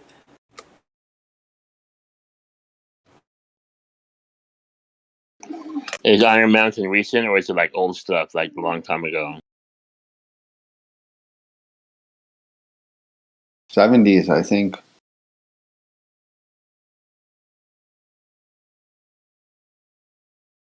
'60s, 1967. There's a whole Wikipedia page about it. The report. It's called the Report from Iron Mountain. I've been meaning to read it. I haven't yet, but I've heard my friends talk about it sometimes. I'm like, whoa. You mentioned the 70s. There was a girl who has a YouTube. I mean, I saw on YouTube, and she talks about her experience being like a slave. Like she was with people who were getting sacrificed, and she was abused constantly. And I think I know who you're talking about. Does she talk about the lizard people too at the same time? Is it Kathy? Is it Kathy O'Brien? She had glasses on. There's like really analog, gritty film. So like they have people that are their whole upbringing is designed to like do sacrifices, and they like abuse them basically. Yeah, is it like an MK Ultra kind of type thing? I wouldn't say that. It's more ritualistic, like devil worship stuff going on. Do you think it could have been Kathy O'Brien? I remember her name. She was a white chick with. She was probably in her 40s or in her 50s by the time she made the video. At that time, yeah, Kathy, yeah, white chick, glasses, shade, colored glasses. I don't know about that. I think she had blonde hair. I think you might be talking about Kathy O'Brien. I think it's probably her now. Now, when I heard the video, it just sounded like legit to me. What do you think? Yeah, it's legit. There's a few people that have been taught to describe that story from their new found church, where they're actually adding to their own story to try and slag off Satanism. But the truth under it is that Satanists do that, and there's loads of kids talking about it.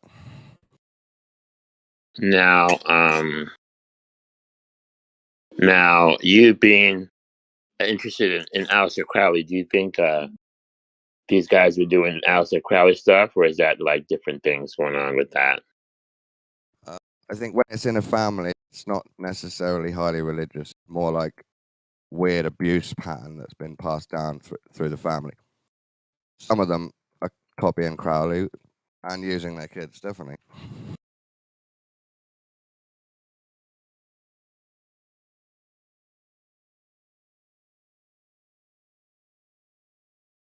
You can get ritual abuse that just happens to do some satanic stuff, but actually they don't know what they're doing religiously. They're just abusing people because they're a psycho. But it made the way she did tell her story made me think there was like hundreds of people involved in this cult, not just one family. Me too, yeah. Her family's obviously friends with other families in this secret cult. It's like an Epstein Island situation. Yeah, I've watched a lot of those testimonies, and I believe most of them.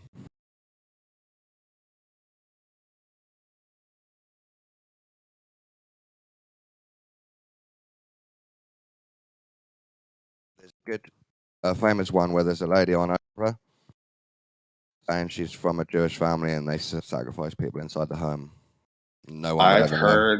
I've heard that. I've watched that video before. Do you remember her name? I forgot all about that. No, I've got another video with all the clips put into one long video. Damn, I know. We have so many files now, it's almost impossible to even find one if you want it. Do you have a tip, a hint? what that person's name might be, or the theme. The theme. No, I don't know the name of her. I've watched it. I know what you're referring I to. can give you the video with the clip so you can see it again. Oh, that'd be cool. I'm not even speaking properly right now. That would be cool. card. It looks so close, doesn't it? I can't believe it. Oh yeah, the Illuminati card game one. Yeah, the 9/11 one. I know it's eerily close. Yeah. It must have been told what height the planes are going to hit, unless they just guessed and it's got it perfect.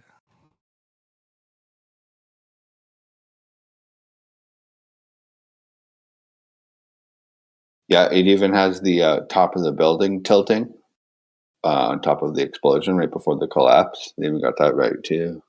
That happens later, but they've put that in the same image. Well, you're right. Yeah. I guess very later, but evocative, though, isn't it? Unbelievable.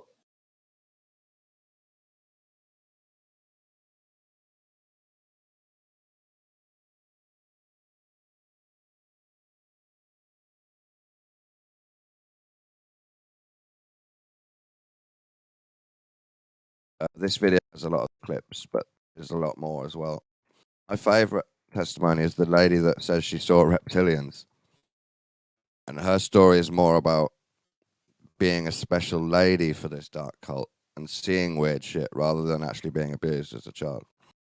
Swear to God, you're talking about Kathy O'Brien. I'm talking about the lady that David Icke spoke to, Confessions of a Mother Goddess. He hasn't got glasses, I don't think. She described seeing the royals turn into reptilians and all weird shit like that. Can anyone find out who this lady is really quickly? Still think you're talking about. I guess this one.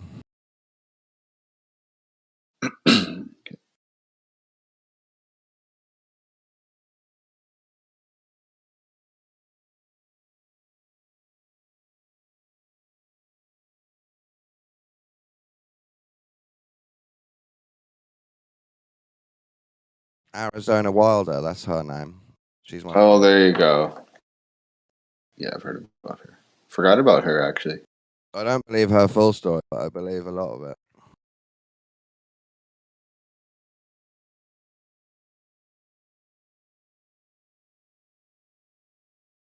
But that was a fake name, wasn't it? Probably. So, It's not. Go ahead. Oh, no, Go on. Well, I'm just curious what everyone's opinion is, or what their ideas or possibilities, or whatever, what have you, are for the future. Say if You're talking about Iron Mountain? yeah, like with Iron Man, knowing what they lay out for their agenda, knowing what their agenda is. Is there a path forward where they achieve that agenda, and yet there's still like humanity, there's still morals, there's still harmony, there's still because this one of the things that kind of shocked me a bit that was actually in there. First, I don't think that they're trying to preserve any nation or any. Well, they're not trying to preserve any nation, but humanity, like country, nation, nationality, humanity, whatever. They said that when there is harmony, it will self-destruct. So in their mind, they have to control everything to the point enough where they can, create disharmony to prevent. It's, this is not what they're telling people. So they're not trying to convince, maybe they're not, or maybe it was put in there for those who know what their agenda is to convince them, that they're trying to save humanity. I don't know. Who knows? But within it, that's their purpose for wanting to always have disharmony. Is because when a nation reaches or society reaches harmony, they say it self-destructs. So my question is there a path forward where they achieve their goals, but yet everyone can actually live in peace, there can be harmony, and there's no you know, I don't crimes. want to.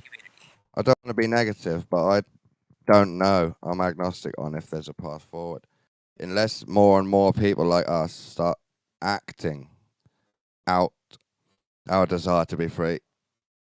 We could be on an exponential curve towards slavery for years.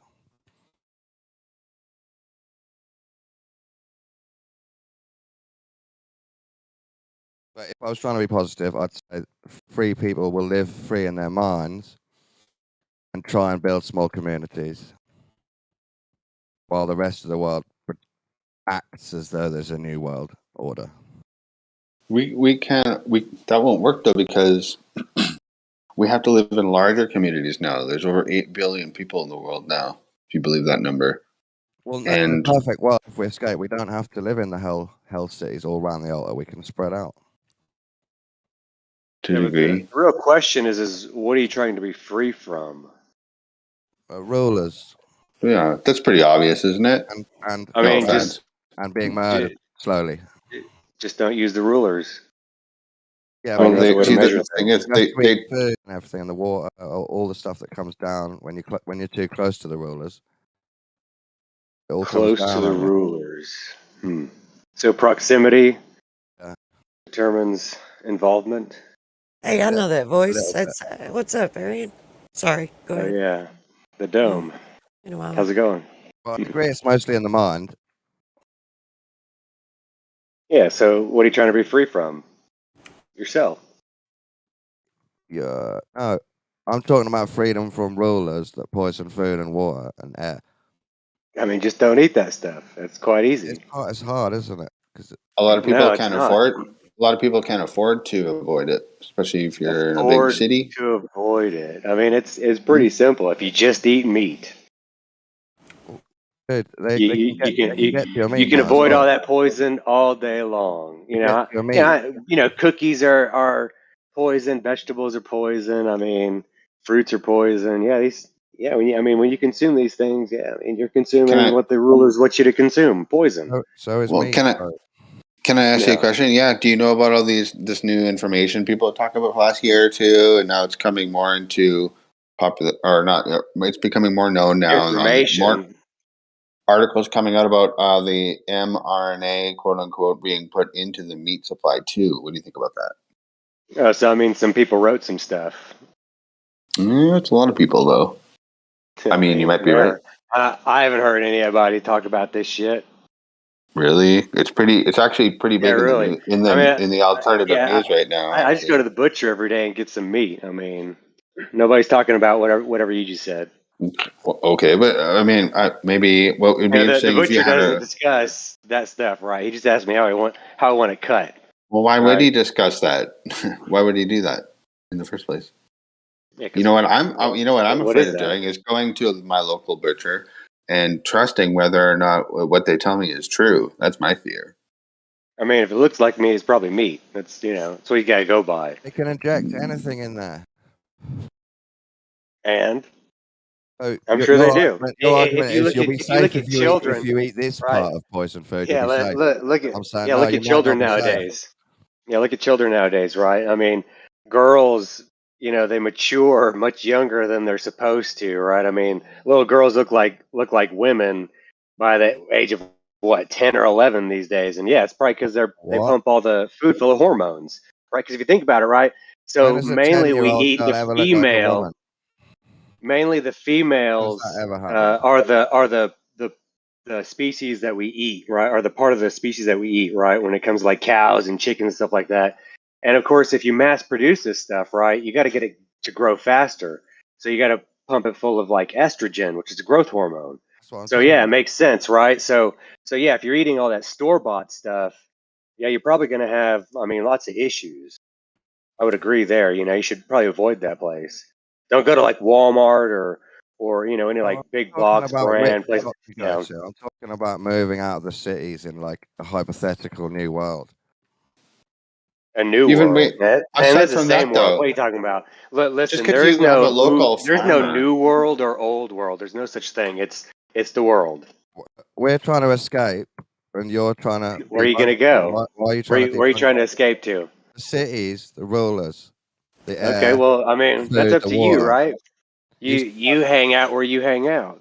Either you're gonna hang out next to the rulers, or you're gonna go live in the boondocks. Okay, what It's your makes you choice, think man. though? Just because you're buying meat from a local farmer, how do you think you're not eating the same meat as what the city dwellers are They are. eating at their grocery store? Of course they Oh are. well, I see. I'm in South Africa, so it's a little different here. And the U.S. is terrible. It's difficult to get unvaccinated, unhormoned, uninjected meat in the U.S. And South Africa is totally different. Well, okay, well, good for you, but yeah, that's exactly what we're talking about.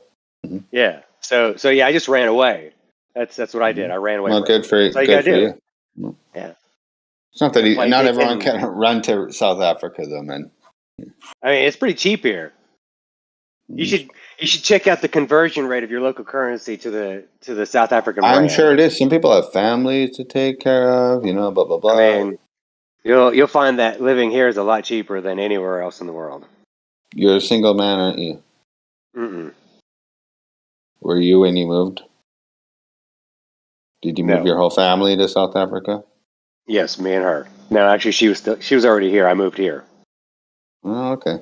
Well, see, that worked out well for you then. That's fine. Yeah, I did. But really, it isn't difficult to free yourself of these things. But we do have to try, right?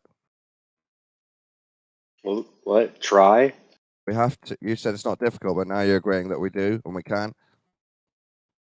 I mean, yeah, you can do it. Just do it, right? There's no That's what we're try. talking about. Doing Yeah, it so and just doing it. but sitting around talking about it, right, ain't doing it. That's talking about it. You have to plan before you act. So who are you planning with? The people in We're here? doing it right now. We're all trying to figure it out. All right. Well, I'm telling you, South Africa is a good option. In Mexico, South America, I mean, these are really cheap places. And I hear South America actually has they're big on what is it, Brazilian barbecue or something like that. Basically, they just have like stands with hanging meat, right? It's just the whole carcass, and they like I don't know, they roast it or something, and they cut you some or some shit. I don't know. Never seen it or been there, but I hear it's fantastic. So, you know, Well, I let's go to didn't a know you third got world married. country. Congratulations. But even in Africa, like if this is their agenda and it's their agenda for the world, and I mean, if it's going to be carried out regardless, like it's going to eventually, even if it's not, like maybe the control over the meat and getting all the toxins in the meat isn't like as bad in Africa, or isn't as it is in the U.S. or in America or wherever. Doesn't mean that it's not going to, and there are other things that I'm sure have agendas that have been carried out there already, and some that have not. But if the entire world is under the thumb of these rulers, and we know that the agenda is for the entire world, then, and that's kind of like, it's kind of the question I ask is like, knowing that, is there a path moving forward that is good for us? I mean, that's good for humanity.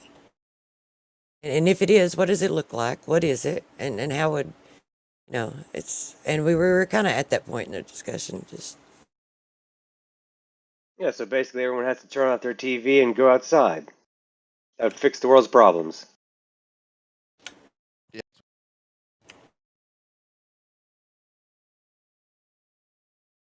Right? Because I mean, people just copy what they see on the television. They see two people on the TV in a house acting a certain way, so when they turn off the television, they go and act that certain way too. Right? Well, then And then when they the just government copied comes that. on, because the They copied government, they're that. just a television show too. The internet is the same thing. They basically just copied television, like Netflix, blah blah blah. Right? Oh yeah, sure, it's all propaganda. Again, if you just turn off the television, go outside, the world solves itself. Well, the thing is, people need to stop watching entertainment shows. That's what I think it is. Because I mean, like, look, everyone throw out their televisions, but they're still watching, science fiction and entertainment on their computers. It's like there's really no difference. Was that true? Yeah, that's just one little variable though. That's the beginning. They have to, first things first, they have to have some awareness of what's going on in the world, and they have to break away from the indoctrination and the brainwashing. This is true. See, well, and that's where diet comes into play, because if you're a drug addict, it's difficult to be aware of yourself. So when you're consuming cookies, sodas, breads, pastas, these things are drugs to the body. They're not at the base of it, but the way they've been produced. They've been produced in a way where it's very easy to get addicted to these things, and they're not good for the body. So, like alcohol, okay? So, how many people do you know consume alcohol? Pretty much everyone. I don't. It's a toxin. I'm consuming it Intoxicating. right now. Yeah, see, I mean, that explains a lot. So, I know who drinkers are. You can tell just by their mental capacity, by the words that they use and the way they speak and the conversation that they can and cannot have, the awareness of themselves and others. So when you consume these poisons, the body acts in a certain way, and most people don't know why they're depressed, right? Because the body's attempting to eliminate these things that you're consuming, and the only way it knows how to do it is to tell you to stop doing what you're doing, be depressed, stop, go lay down and go to sleep. The body needs the ability, the time to heal itself. But most people don't do that. They just drink coffee and think that that's going to make it better. They eat a donut, drink some coffee with some sugar in it, some cream. They feel better until all that shit wears off, and then they got to do it again in like 3 hours. And then they go home and they wonder why their life is terrible. And then they eat some ice cream and cry about it. And then they go to sleep and wake up the next morning and eat a bowl of cereal and do the same shit again. Ice cream makes me happy. Yeah, I'm sure it does. I'm just kidding. You know, it's interesting, right? So you will never see a child crying while he's eating bacon, but you will see people crying when they eat ice cream. Go figure. Why do you think that is? But you're being a bit negative, though. Oh no, I'm promoting bacon. That's good shit, right? Eat bacon, be happy. Like I said, if you can show me a child crying while eating bacon, right? I'll give up my whole outlook on life and I'll go eat vegetables and ice cream and tacos and all this shit. But just show me, right? And then Meat's a drug for the body as well, mate. If I were to eat Meat's a bacon, what? I'd be crying A because drug for bacon the would. body. A drug. Okay. If I were, Meat's a drug for the body. It gives you high energy. It gives you the energy of the animal, and it's massive protein spike for the body. Huge energy buzz. If I were to eat bacon, I'd be crying because it would cause inflammation because it's very toxic to my body. It causes inflammation, and my joints would be aching and killing me. Well, I mean, you got to get the right bacon because I'm sure a lot of bacon has all kinds of shit on it. Or in it. I don't Or know if I in even trust pork anymore. Have you guys seen those weird videos of people pouring Coca-Cola on pork and blah blah and whatnot? They're not going to ruin pork for anyone. And I'm sure there's a lot of exceptions, but Yeah, see, pork is a difficult one, because it is covered in stuff. I mean, if you just look at the ingredients on bacon, it's what is it? Sir, I What? found a kid crying eating bacon. It Oh, was really? nice knowing you eating protein. Enjoy your vegan life. Where is that at?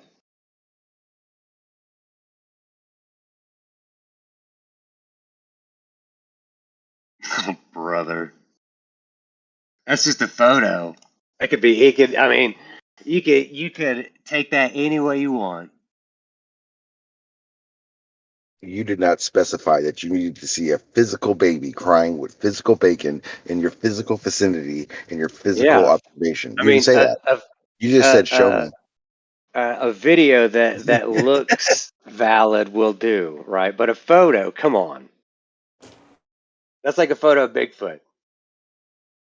What are we doing here? hey now, just because they don't have And Bigfoot ice in cream South Africa together. doesn't mean it's not real. Bacon and ice cream together, and then we'll be happy. We just need freedom to go with it.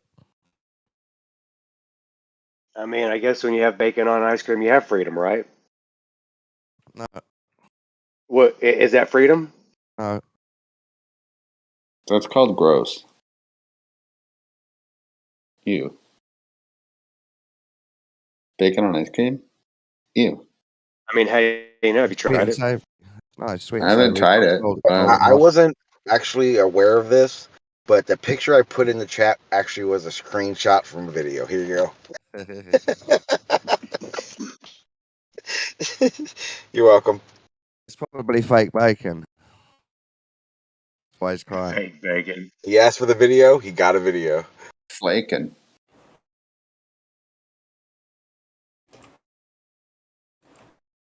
Saying it was joy. It was crying of joy. Maybe that's what the kids do with the ice cream. They're so Maybe. happy. They just But cry. you make sure to come back and tell us how that vegan life is.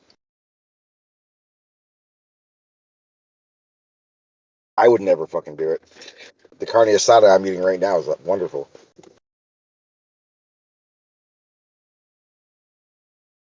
Was wonderful.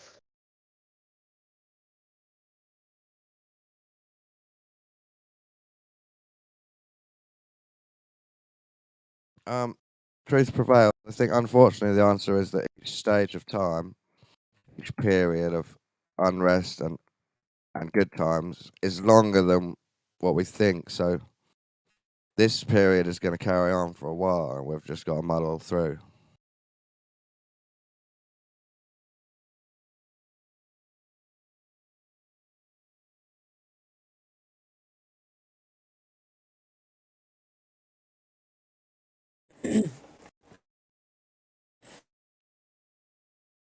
Yeah, I'm not sure. I know that we need to, even through it all, like, we need to get control of the food. Like, we need to have control over our own food.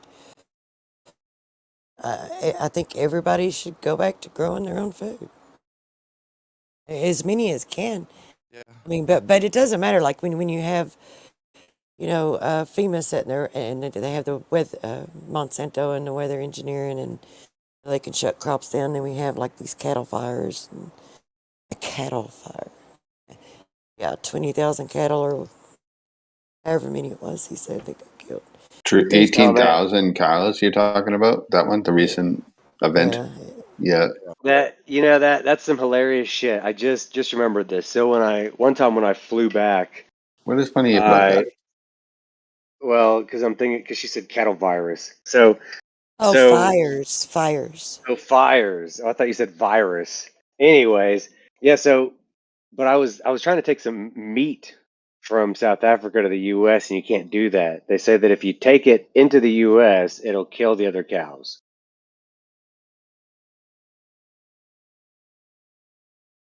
Huh. Yeah, I didn't understand. That was it. Well, well, they say the same thing. Like people got to be vaccinated when they travel internationally, and that same idea, right? But I didn't understand. I asked the guy too. I looked at him. I said, "So you're saying that if I were to open this and eat it right now, cows in New Jersey would die? Is that what you're saying?" And he was like, "Well, that's just the rules." Well, TSA has been doing that for years. It's like, wait, you're saying if I want to get on an airplane, you just got to stick your hand down my pants and grab my junk? And he's like, yep, damn's just the rules, Just got to put my hand down your pants and squeeze around a little around there. Them's the rules. TSA. See, but what they don't know is the previous time I did smuggle meat in, and I don't think any cows died. I think the cows are still alive in America. So, gotcha, TSA. Well, should probably stop saying that on the internet. Yep. I'm sure. I'm sure they already flagged me. Sorry, what was that? I said I can confirm that they're not all dead because I had beef for dinner. Yeah. So there you go. See. So it's just something someone said, right? They made some shit up and said you can't do that, and well, yeah, cows are gonna die. I was trying real hard not to laugh when he was telling me. I mean, people send cheeses around from cows all around the world. There's lots of like European countries that have like specialized cheese and stuff. You can order that off the internet usually, and you can get like a big block of European cheese from weird ass countries and stuff. Not weird ass countries, but like exotic cheeses and stuff. And that comes from cows and whatnot. What's the difference? I don't know. What is the difference? So then everyone should be dead by now, right? So basically, right?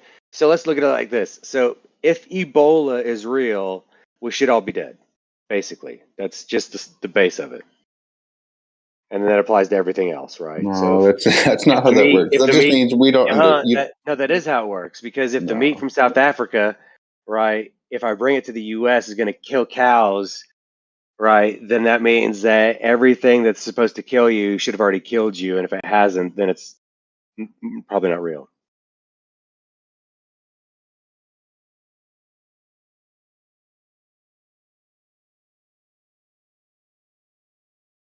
Right. Like, I mean, I've been in South Africa for over a year and a half now, and I've yet to see someone with bleeding eyeballs and vomiting on the side of the road from Ebola.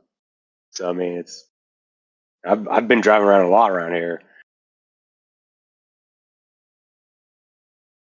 Is Ebola the reason? Is that the reason they gave? Was Ebola? No, well, I don't know. Apparently, well, so don't you remember like 7, 8 years ago there was an Ebola scare. Like someone had brought it into the U.S. and like I don't know in Dallas or some shit like that. Because they say that Ebola is like a big thing down here. I remember hearing on the news, right, that Ebola is huge in Africa. It's like the thing that's killing millions of people. And like I said, I've yet to see anybody with bleeding eyes and vomiting and they've sores and all that shit. Whatever Ebola does. they've been threatening that for years since I was a kid. I remember like Ebola, That's what I'm saying, Ebola. right? It's so terrible and contagious, right? Because apparently you can just catch it from the air from being around these people. So if that were the case, we should all be dead. I'm surprised it wasn't in Palisades because that's the town that in the movie Outbreak that it was in was Palisades. Palisades. That's kind of like the fuel shortage, right? What fuel's been running out since the 70s, right? Was it the 70s or the 80s? Something like that. 60s even. Who knows? Remember, get to the pump, hurry. It's all gonna run out. Them dinosaur bones are drying up. Dinosaurs. It's a lot of lies. We're surrounded by lies. That's why we're all here right now. I think we're all trying to figure out what's a lie and what's not. You know. Well, so here's the easiest way to figure out if it's a lie. If someone is telling you something, they're probably lying. That's not true. That's Man, That's pretty now, short-sighted. in this world, most of the time it is because the majority of people are doing it wrong. So when they're telling you the wrong way to do it, they're lying to you. Right? So if they tell you that vegetables are healthy, they're lying because they're not. Whether they know it or You not, they're still wait a second. lying. Hold on. Hold up there. Just to use your That example. makes you a I'm liar. not trying to say you're wrong. I'm just saying. Are you saying See? that vegetables are Already, not see? healthy? That So you logic want to lie means you're about them. that logic means you're lying about that. Prove to me that vegetables are healthy. Go. Oh my goodness. Oh, that was your claim. I'll wait. Them not being Look, healthy was your I've claim. already proven to myself that vegetables are unhealthy for me. So Yeah, but your recent logic about now lying someone means has you're to prove lying. to me that vegetables are healthy. So you see, so when someone comes to me and they say vegetables are healthy, I know they are lying. You understand? How would Whether they know it or not. like what kind of proof would you need? Would you need just what someone who grew up on eating nothing but garden vegetables and maybe some meat for dinner or eggs for breakfast, but the rest would be like potatoes and vegetables. They're, I mean that's what I was raised on, and I'm healthy. No, that I didn't start having health issues until I started going to a doctor after I had my children, and then it was like first one medication, then another one, and then one for the side effects, and then when I moved where we had to a community where we had city water pumped into it, I started buying my groceries from the store, and when all these changes happened, that's when I started having health issues, um, and then fast forward to now where I've learned that what big pharma's about, and with the food agendas all the toxins and the lack of nutrition in it and so forth, or what have you, the long list of issues with the foods, right? When I learned about all that and started trying to eat healthy, my health issues went away. But I grew up on vegetables and the occasional meat. We would have meat for dinner, some kind of meat for dinner, and most often it would be chicken. And not a lot of pork, but we would have meat for dinner and eggs for breakfast. But the rest of what we ate was mainly vegetables. Go get fresh vegetables right out of the garden and just right off the vine and eat it. So is that evidence enough that they're healthy? No. No, because I've experienced eating vegetables and I'm aware of what they do to my body. Are you a carnivore? You can call do it you just that. eat meat? Are you like a meat eater? Do you only eat meat now? I just eat what humans are supposed to eat. I You eat know, meat you and have I drink you have a milk. different. Like everyone has their own opinion, but do you just eat meat now, basically, for the most part? Yeah. Meat and Okay, milk. yeah, you're not alone. There's lots of people that just eat meat or meat and milk. Yeah. Yeah, because those other things are just garbage. It's a waste. It's like so you go to vegetables. No one will tell you. So if you ask someone what their favorite vegetable is, okay, no one will tell you that they eat it raw. They always have something on it. So vegetables are disgusting, and they're That's not disgusting for a true. reason. They are. No, they're Yeah, they really not. are. I love raw vegetables. Really, which ones? Broccoli, I find specifically delicious. Broccoli. So you just sit down and you just eat a whole head of broccoli, just Well, chew not on a it whole raw. head, but I mean, I've loved Why broccoli my not? I whole mean, life. I it's think it's a delicious, delicious right? It's vegetable. good. It I mean, tastes great. Yeah. yeah. Well, There's lots of I mean, carrots, raw carrots. Who doesn't love raw eating a carrot. carrot? Yeah, yeah. Who doesn't like that? I Am mean, I a the only carrot one for who doesn't dinner, like right? eating a carrot? Like, Totally satisfied, right? a pickle? Who doesn't like eating a pickle? Yeah, that'll fill you up. Can I ask you a question, Arian? As someone who's passionate about eating meat all the time, how do you feel about destroying the consciousness of all those animals every time you have to get energy? Consciousness. Yeah. Listen, okay, so if the soul is eternal, okay, and the soul becomes Try and aware of stick to my itself. question, but go ahead. Listen, yeah, you're talking about consciousness. I'm talking about the same thing, okay? You just follow along and you might get it. All right, so the soul, right? If the soul recognizes itself in a lower form, it doesn't want to be in that form forever. So it wants to move on. So let's say the cow's soul, right, realizes it's a cow. It says, "Man, I'm a cow, but fuck, I could be a human." So its natural course is to want to die because the soul wants to move on. The soul wants to progress You in think all this animals want to consciousness that die? we exist. You think all animals want to die? All animals do die. Or do you think they want to? It's not about wanting to. You just said it though, so I'm checking if that's what you really I'm think. telling you from a soul perspective. You're saying animal souls want to die. Yeah, because they want to move up. No soul wants to stay at the bottom. So my Labrador wants to be dead? Is that what you mean? Like, I mean, depending on what you're feeding it. is it one of the souls that actually wants to die? In its mind, it thinks, I just want to die. I mean, if you got a dry bag of dog food, probably yes. You're talking bullshit, mate. That. Try and talk sensible stuff. How do you feel about killing the animals to eat them every time? That's the question. If you don't want to talk about destroying consciousness. So you mean killing the cow or the sheep, right? To Yeah, eat. whatever you have to eat to get your energy. Is there Yeah, any what type of about it? guilt or acceptance of sacrifice? Guilt. Why should there be guilt? I'm asking, is there any? No. Why would there be? Okay. These animals were given to us. I think destroying consciousness, you should acknowledge what you're doing as a sacrifice and acknowledge the tiny bit of guilt that you need that energy so bad that you've taken the consciousness of this other creature. Same with plants, but obviously plants aren't quite like a creature. Okay, so maybe a less so guilt. what you're saying is I should feel bad. No, you for should wanting to live, acknowledge basically. acknowledge that you're being a destroyer of animals to be a A strong human. destroyer of animals. Yeah. Sacrificing animals to get your energy.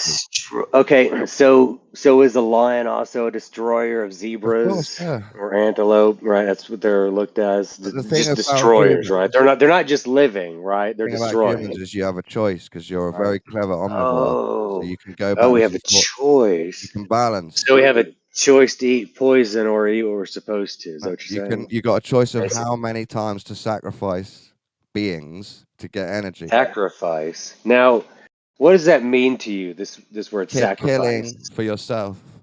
Now, sacrifice means to give up. Yeah. Okay. Now, when you kill the sheep or the cow, what are you giving up? You're giving up their life because you've decided. No, you it's not control it. It's not. No, you don't have control over that life. You do if you're about to kill it. No. You don't know how anything works. If you've got an oven ready and you know you can handle that life into the oven, that's control, right? That's how you see it. What would you call it? But living. Battle of wits. See, you're trying to pretend like these animals are the same as humans, and they're not. I'm saying they're slightly the same. We're partly No, animals. they're not even close, we have man. some Not similarities. even close. Dumb animals.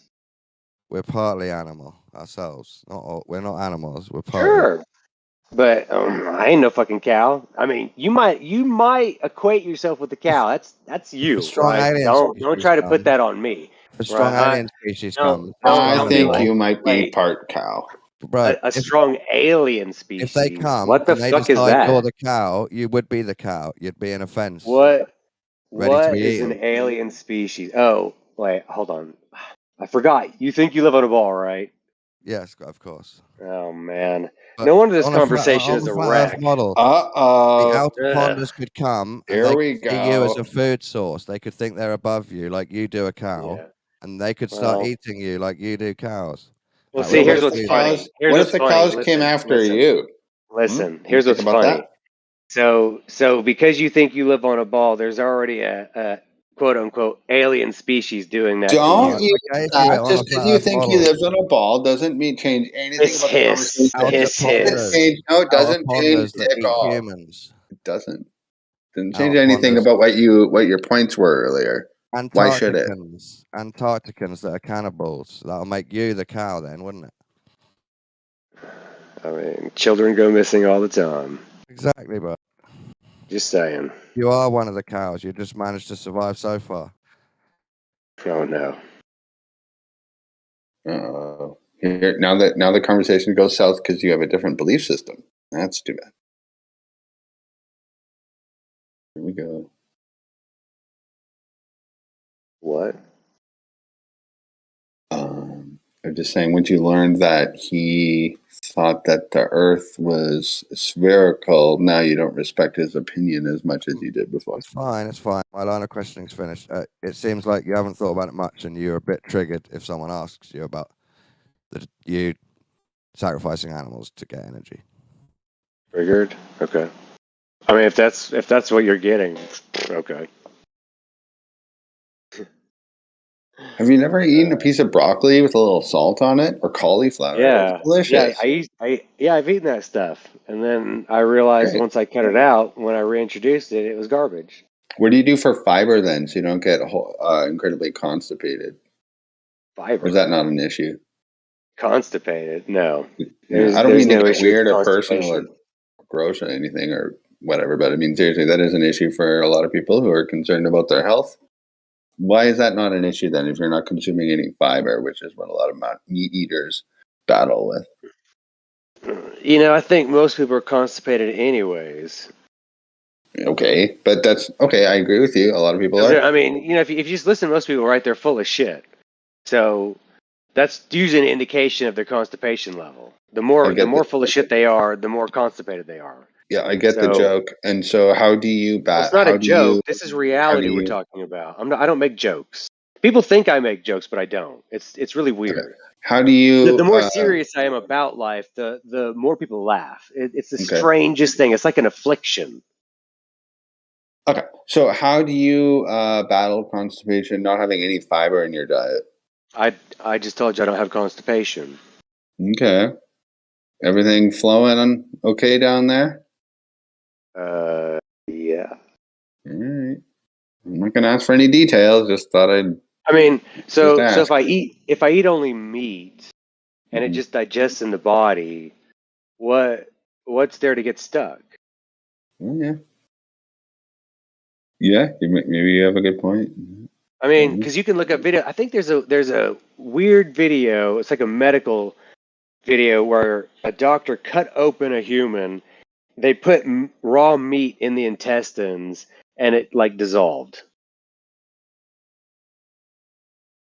I could be lying. Maybe I dreamed it or something, but I don't know. I think if you I Google have a that or something question. like that, you might find that. I have a question for you. In my own armchair research about nutrition and whatnot over the years, I'm pretty sure you can't get everything out of just eating meat. So what do you think about that? What do you need? I mean, there's a plethora of vitamins and minerals and whatnot that you literally can't eat just from eating like meat every day, especially if you're only eating the same few animals all the time. What do What's a you say vitamin? about that? What's a vitamin? Yeah. Oh, so we're going down to that level of conversation now. Do vitamins exist? Level of conversation. Well, you've said something that you can't demonstrate. I have to demonstrate a vitamin now. Yeah, not only that, and then that we need these things. Do you think? Okay. Do you believe in vitamin C? Believe? I believe I can How about fly. this? Do you believe vitamin C exists? Vitamin C exists. I've never seen vitamin C. Have you? Well, no. You've probably never owned a microscope small enough to even notice it exists in the first place in your bedroom or whatever. Oh, so now it's too small to see. Okay, it's Well, one of dude, those you things. can't see it with Gotcha. your visible eye. That's the beauty of vitamins and nutrients. They're so damn small, yet it's been proven to know that you need them. Oh, really? How? If you can't see them, how they've been proven to be needed? If you can't see Hundreds them, and what? hundreds of thousands of studies. And not only vitamin C, the whole plethora of vitamins and nutrients in totality. You need Studies. nutrients and vitamins. You What did will die people if you just study? eat a steak every day for the rest of your life. You will Wait, die. I I will guarantee die. it. I'm gonna tell you something. I've eaten chicken for a year and a half straight. I Nothing but know. chicken. I had a whole roasted chicken every single day. I mean, I get so tired of chicken. I'll tell you that. So tired of it. I don't think I'll probably ever eat chicken again. I mean, there's a KFC right down the road. Just the smell of it reminds me of those days when I was eating a chicken a day. The glory But I didn't days. die. Yep. Obviously, see, I'm still alive, right? So your claim is just preposterous. What you just said. I'm not. Well, you totally twisted my claim. Anyway, I'm just saying What if did you you ate say? meat. What did you say? Well, number one, KFC is breaded with a bunch of different crazy ass shit. I'm not I'm talking about talking if you KFC. I'm just talking ate. about roasted chicken. I just had a roasted Oh, chicken with nothing I on thought it. for some reason Okay. I said KFC. My bad. No. I'm telling you, there's a KFC down the road from me, right? I can smell it. And all it does is reminds me of eating chicken, which I don't want to do. Okay, well, maybe one day you'll get sick of beef too, and then the next thing you'll get sick of fish, and then what are you gonna do? Definitely. Maybe. But I don't eat those Then straight, what's your right? plan? You're just gonna eat like beans every Because day when you chicken, get sick of see, the other that? problem with Humans. chicken is it's not fatty enough, man. Like my favorite part was the skin because there's like a little teeny tiny bit of fat. Pretty sad. See, man, you're gonna relapse into the American diet again eventually. You won't be able to take it anymore, and you'll start starving to Nah, death, and you'll be so I've nutrient been doing this for deficient. like You're gonna 6 years. freak out, and you'll have to just eventually. Dude, I was a vegan for So how long do I for gotta go? like So here's the 6 or thing, 7 right? years too, and I eventually just like snapped out of it. It's like I can't do this anymore. Like So 6 years here's later. the crazy thing. I was like 260 pounds, right? I was fat.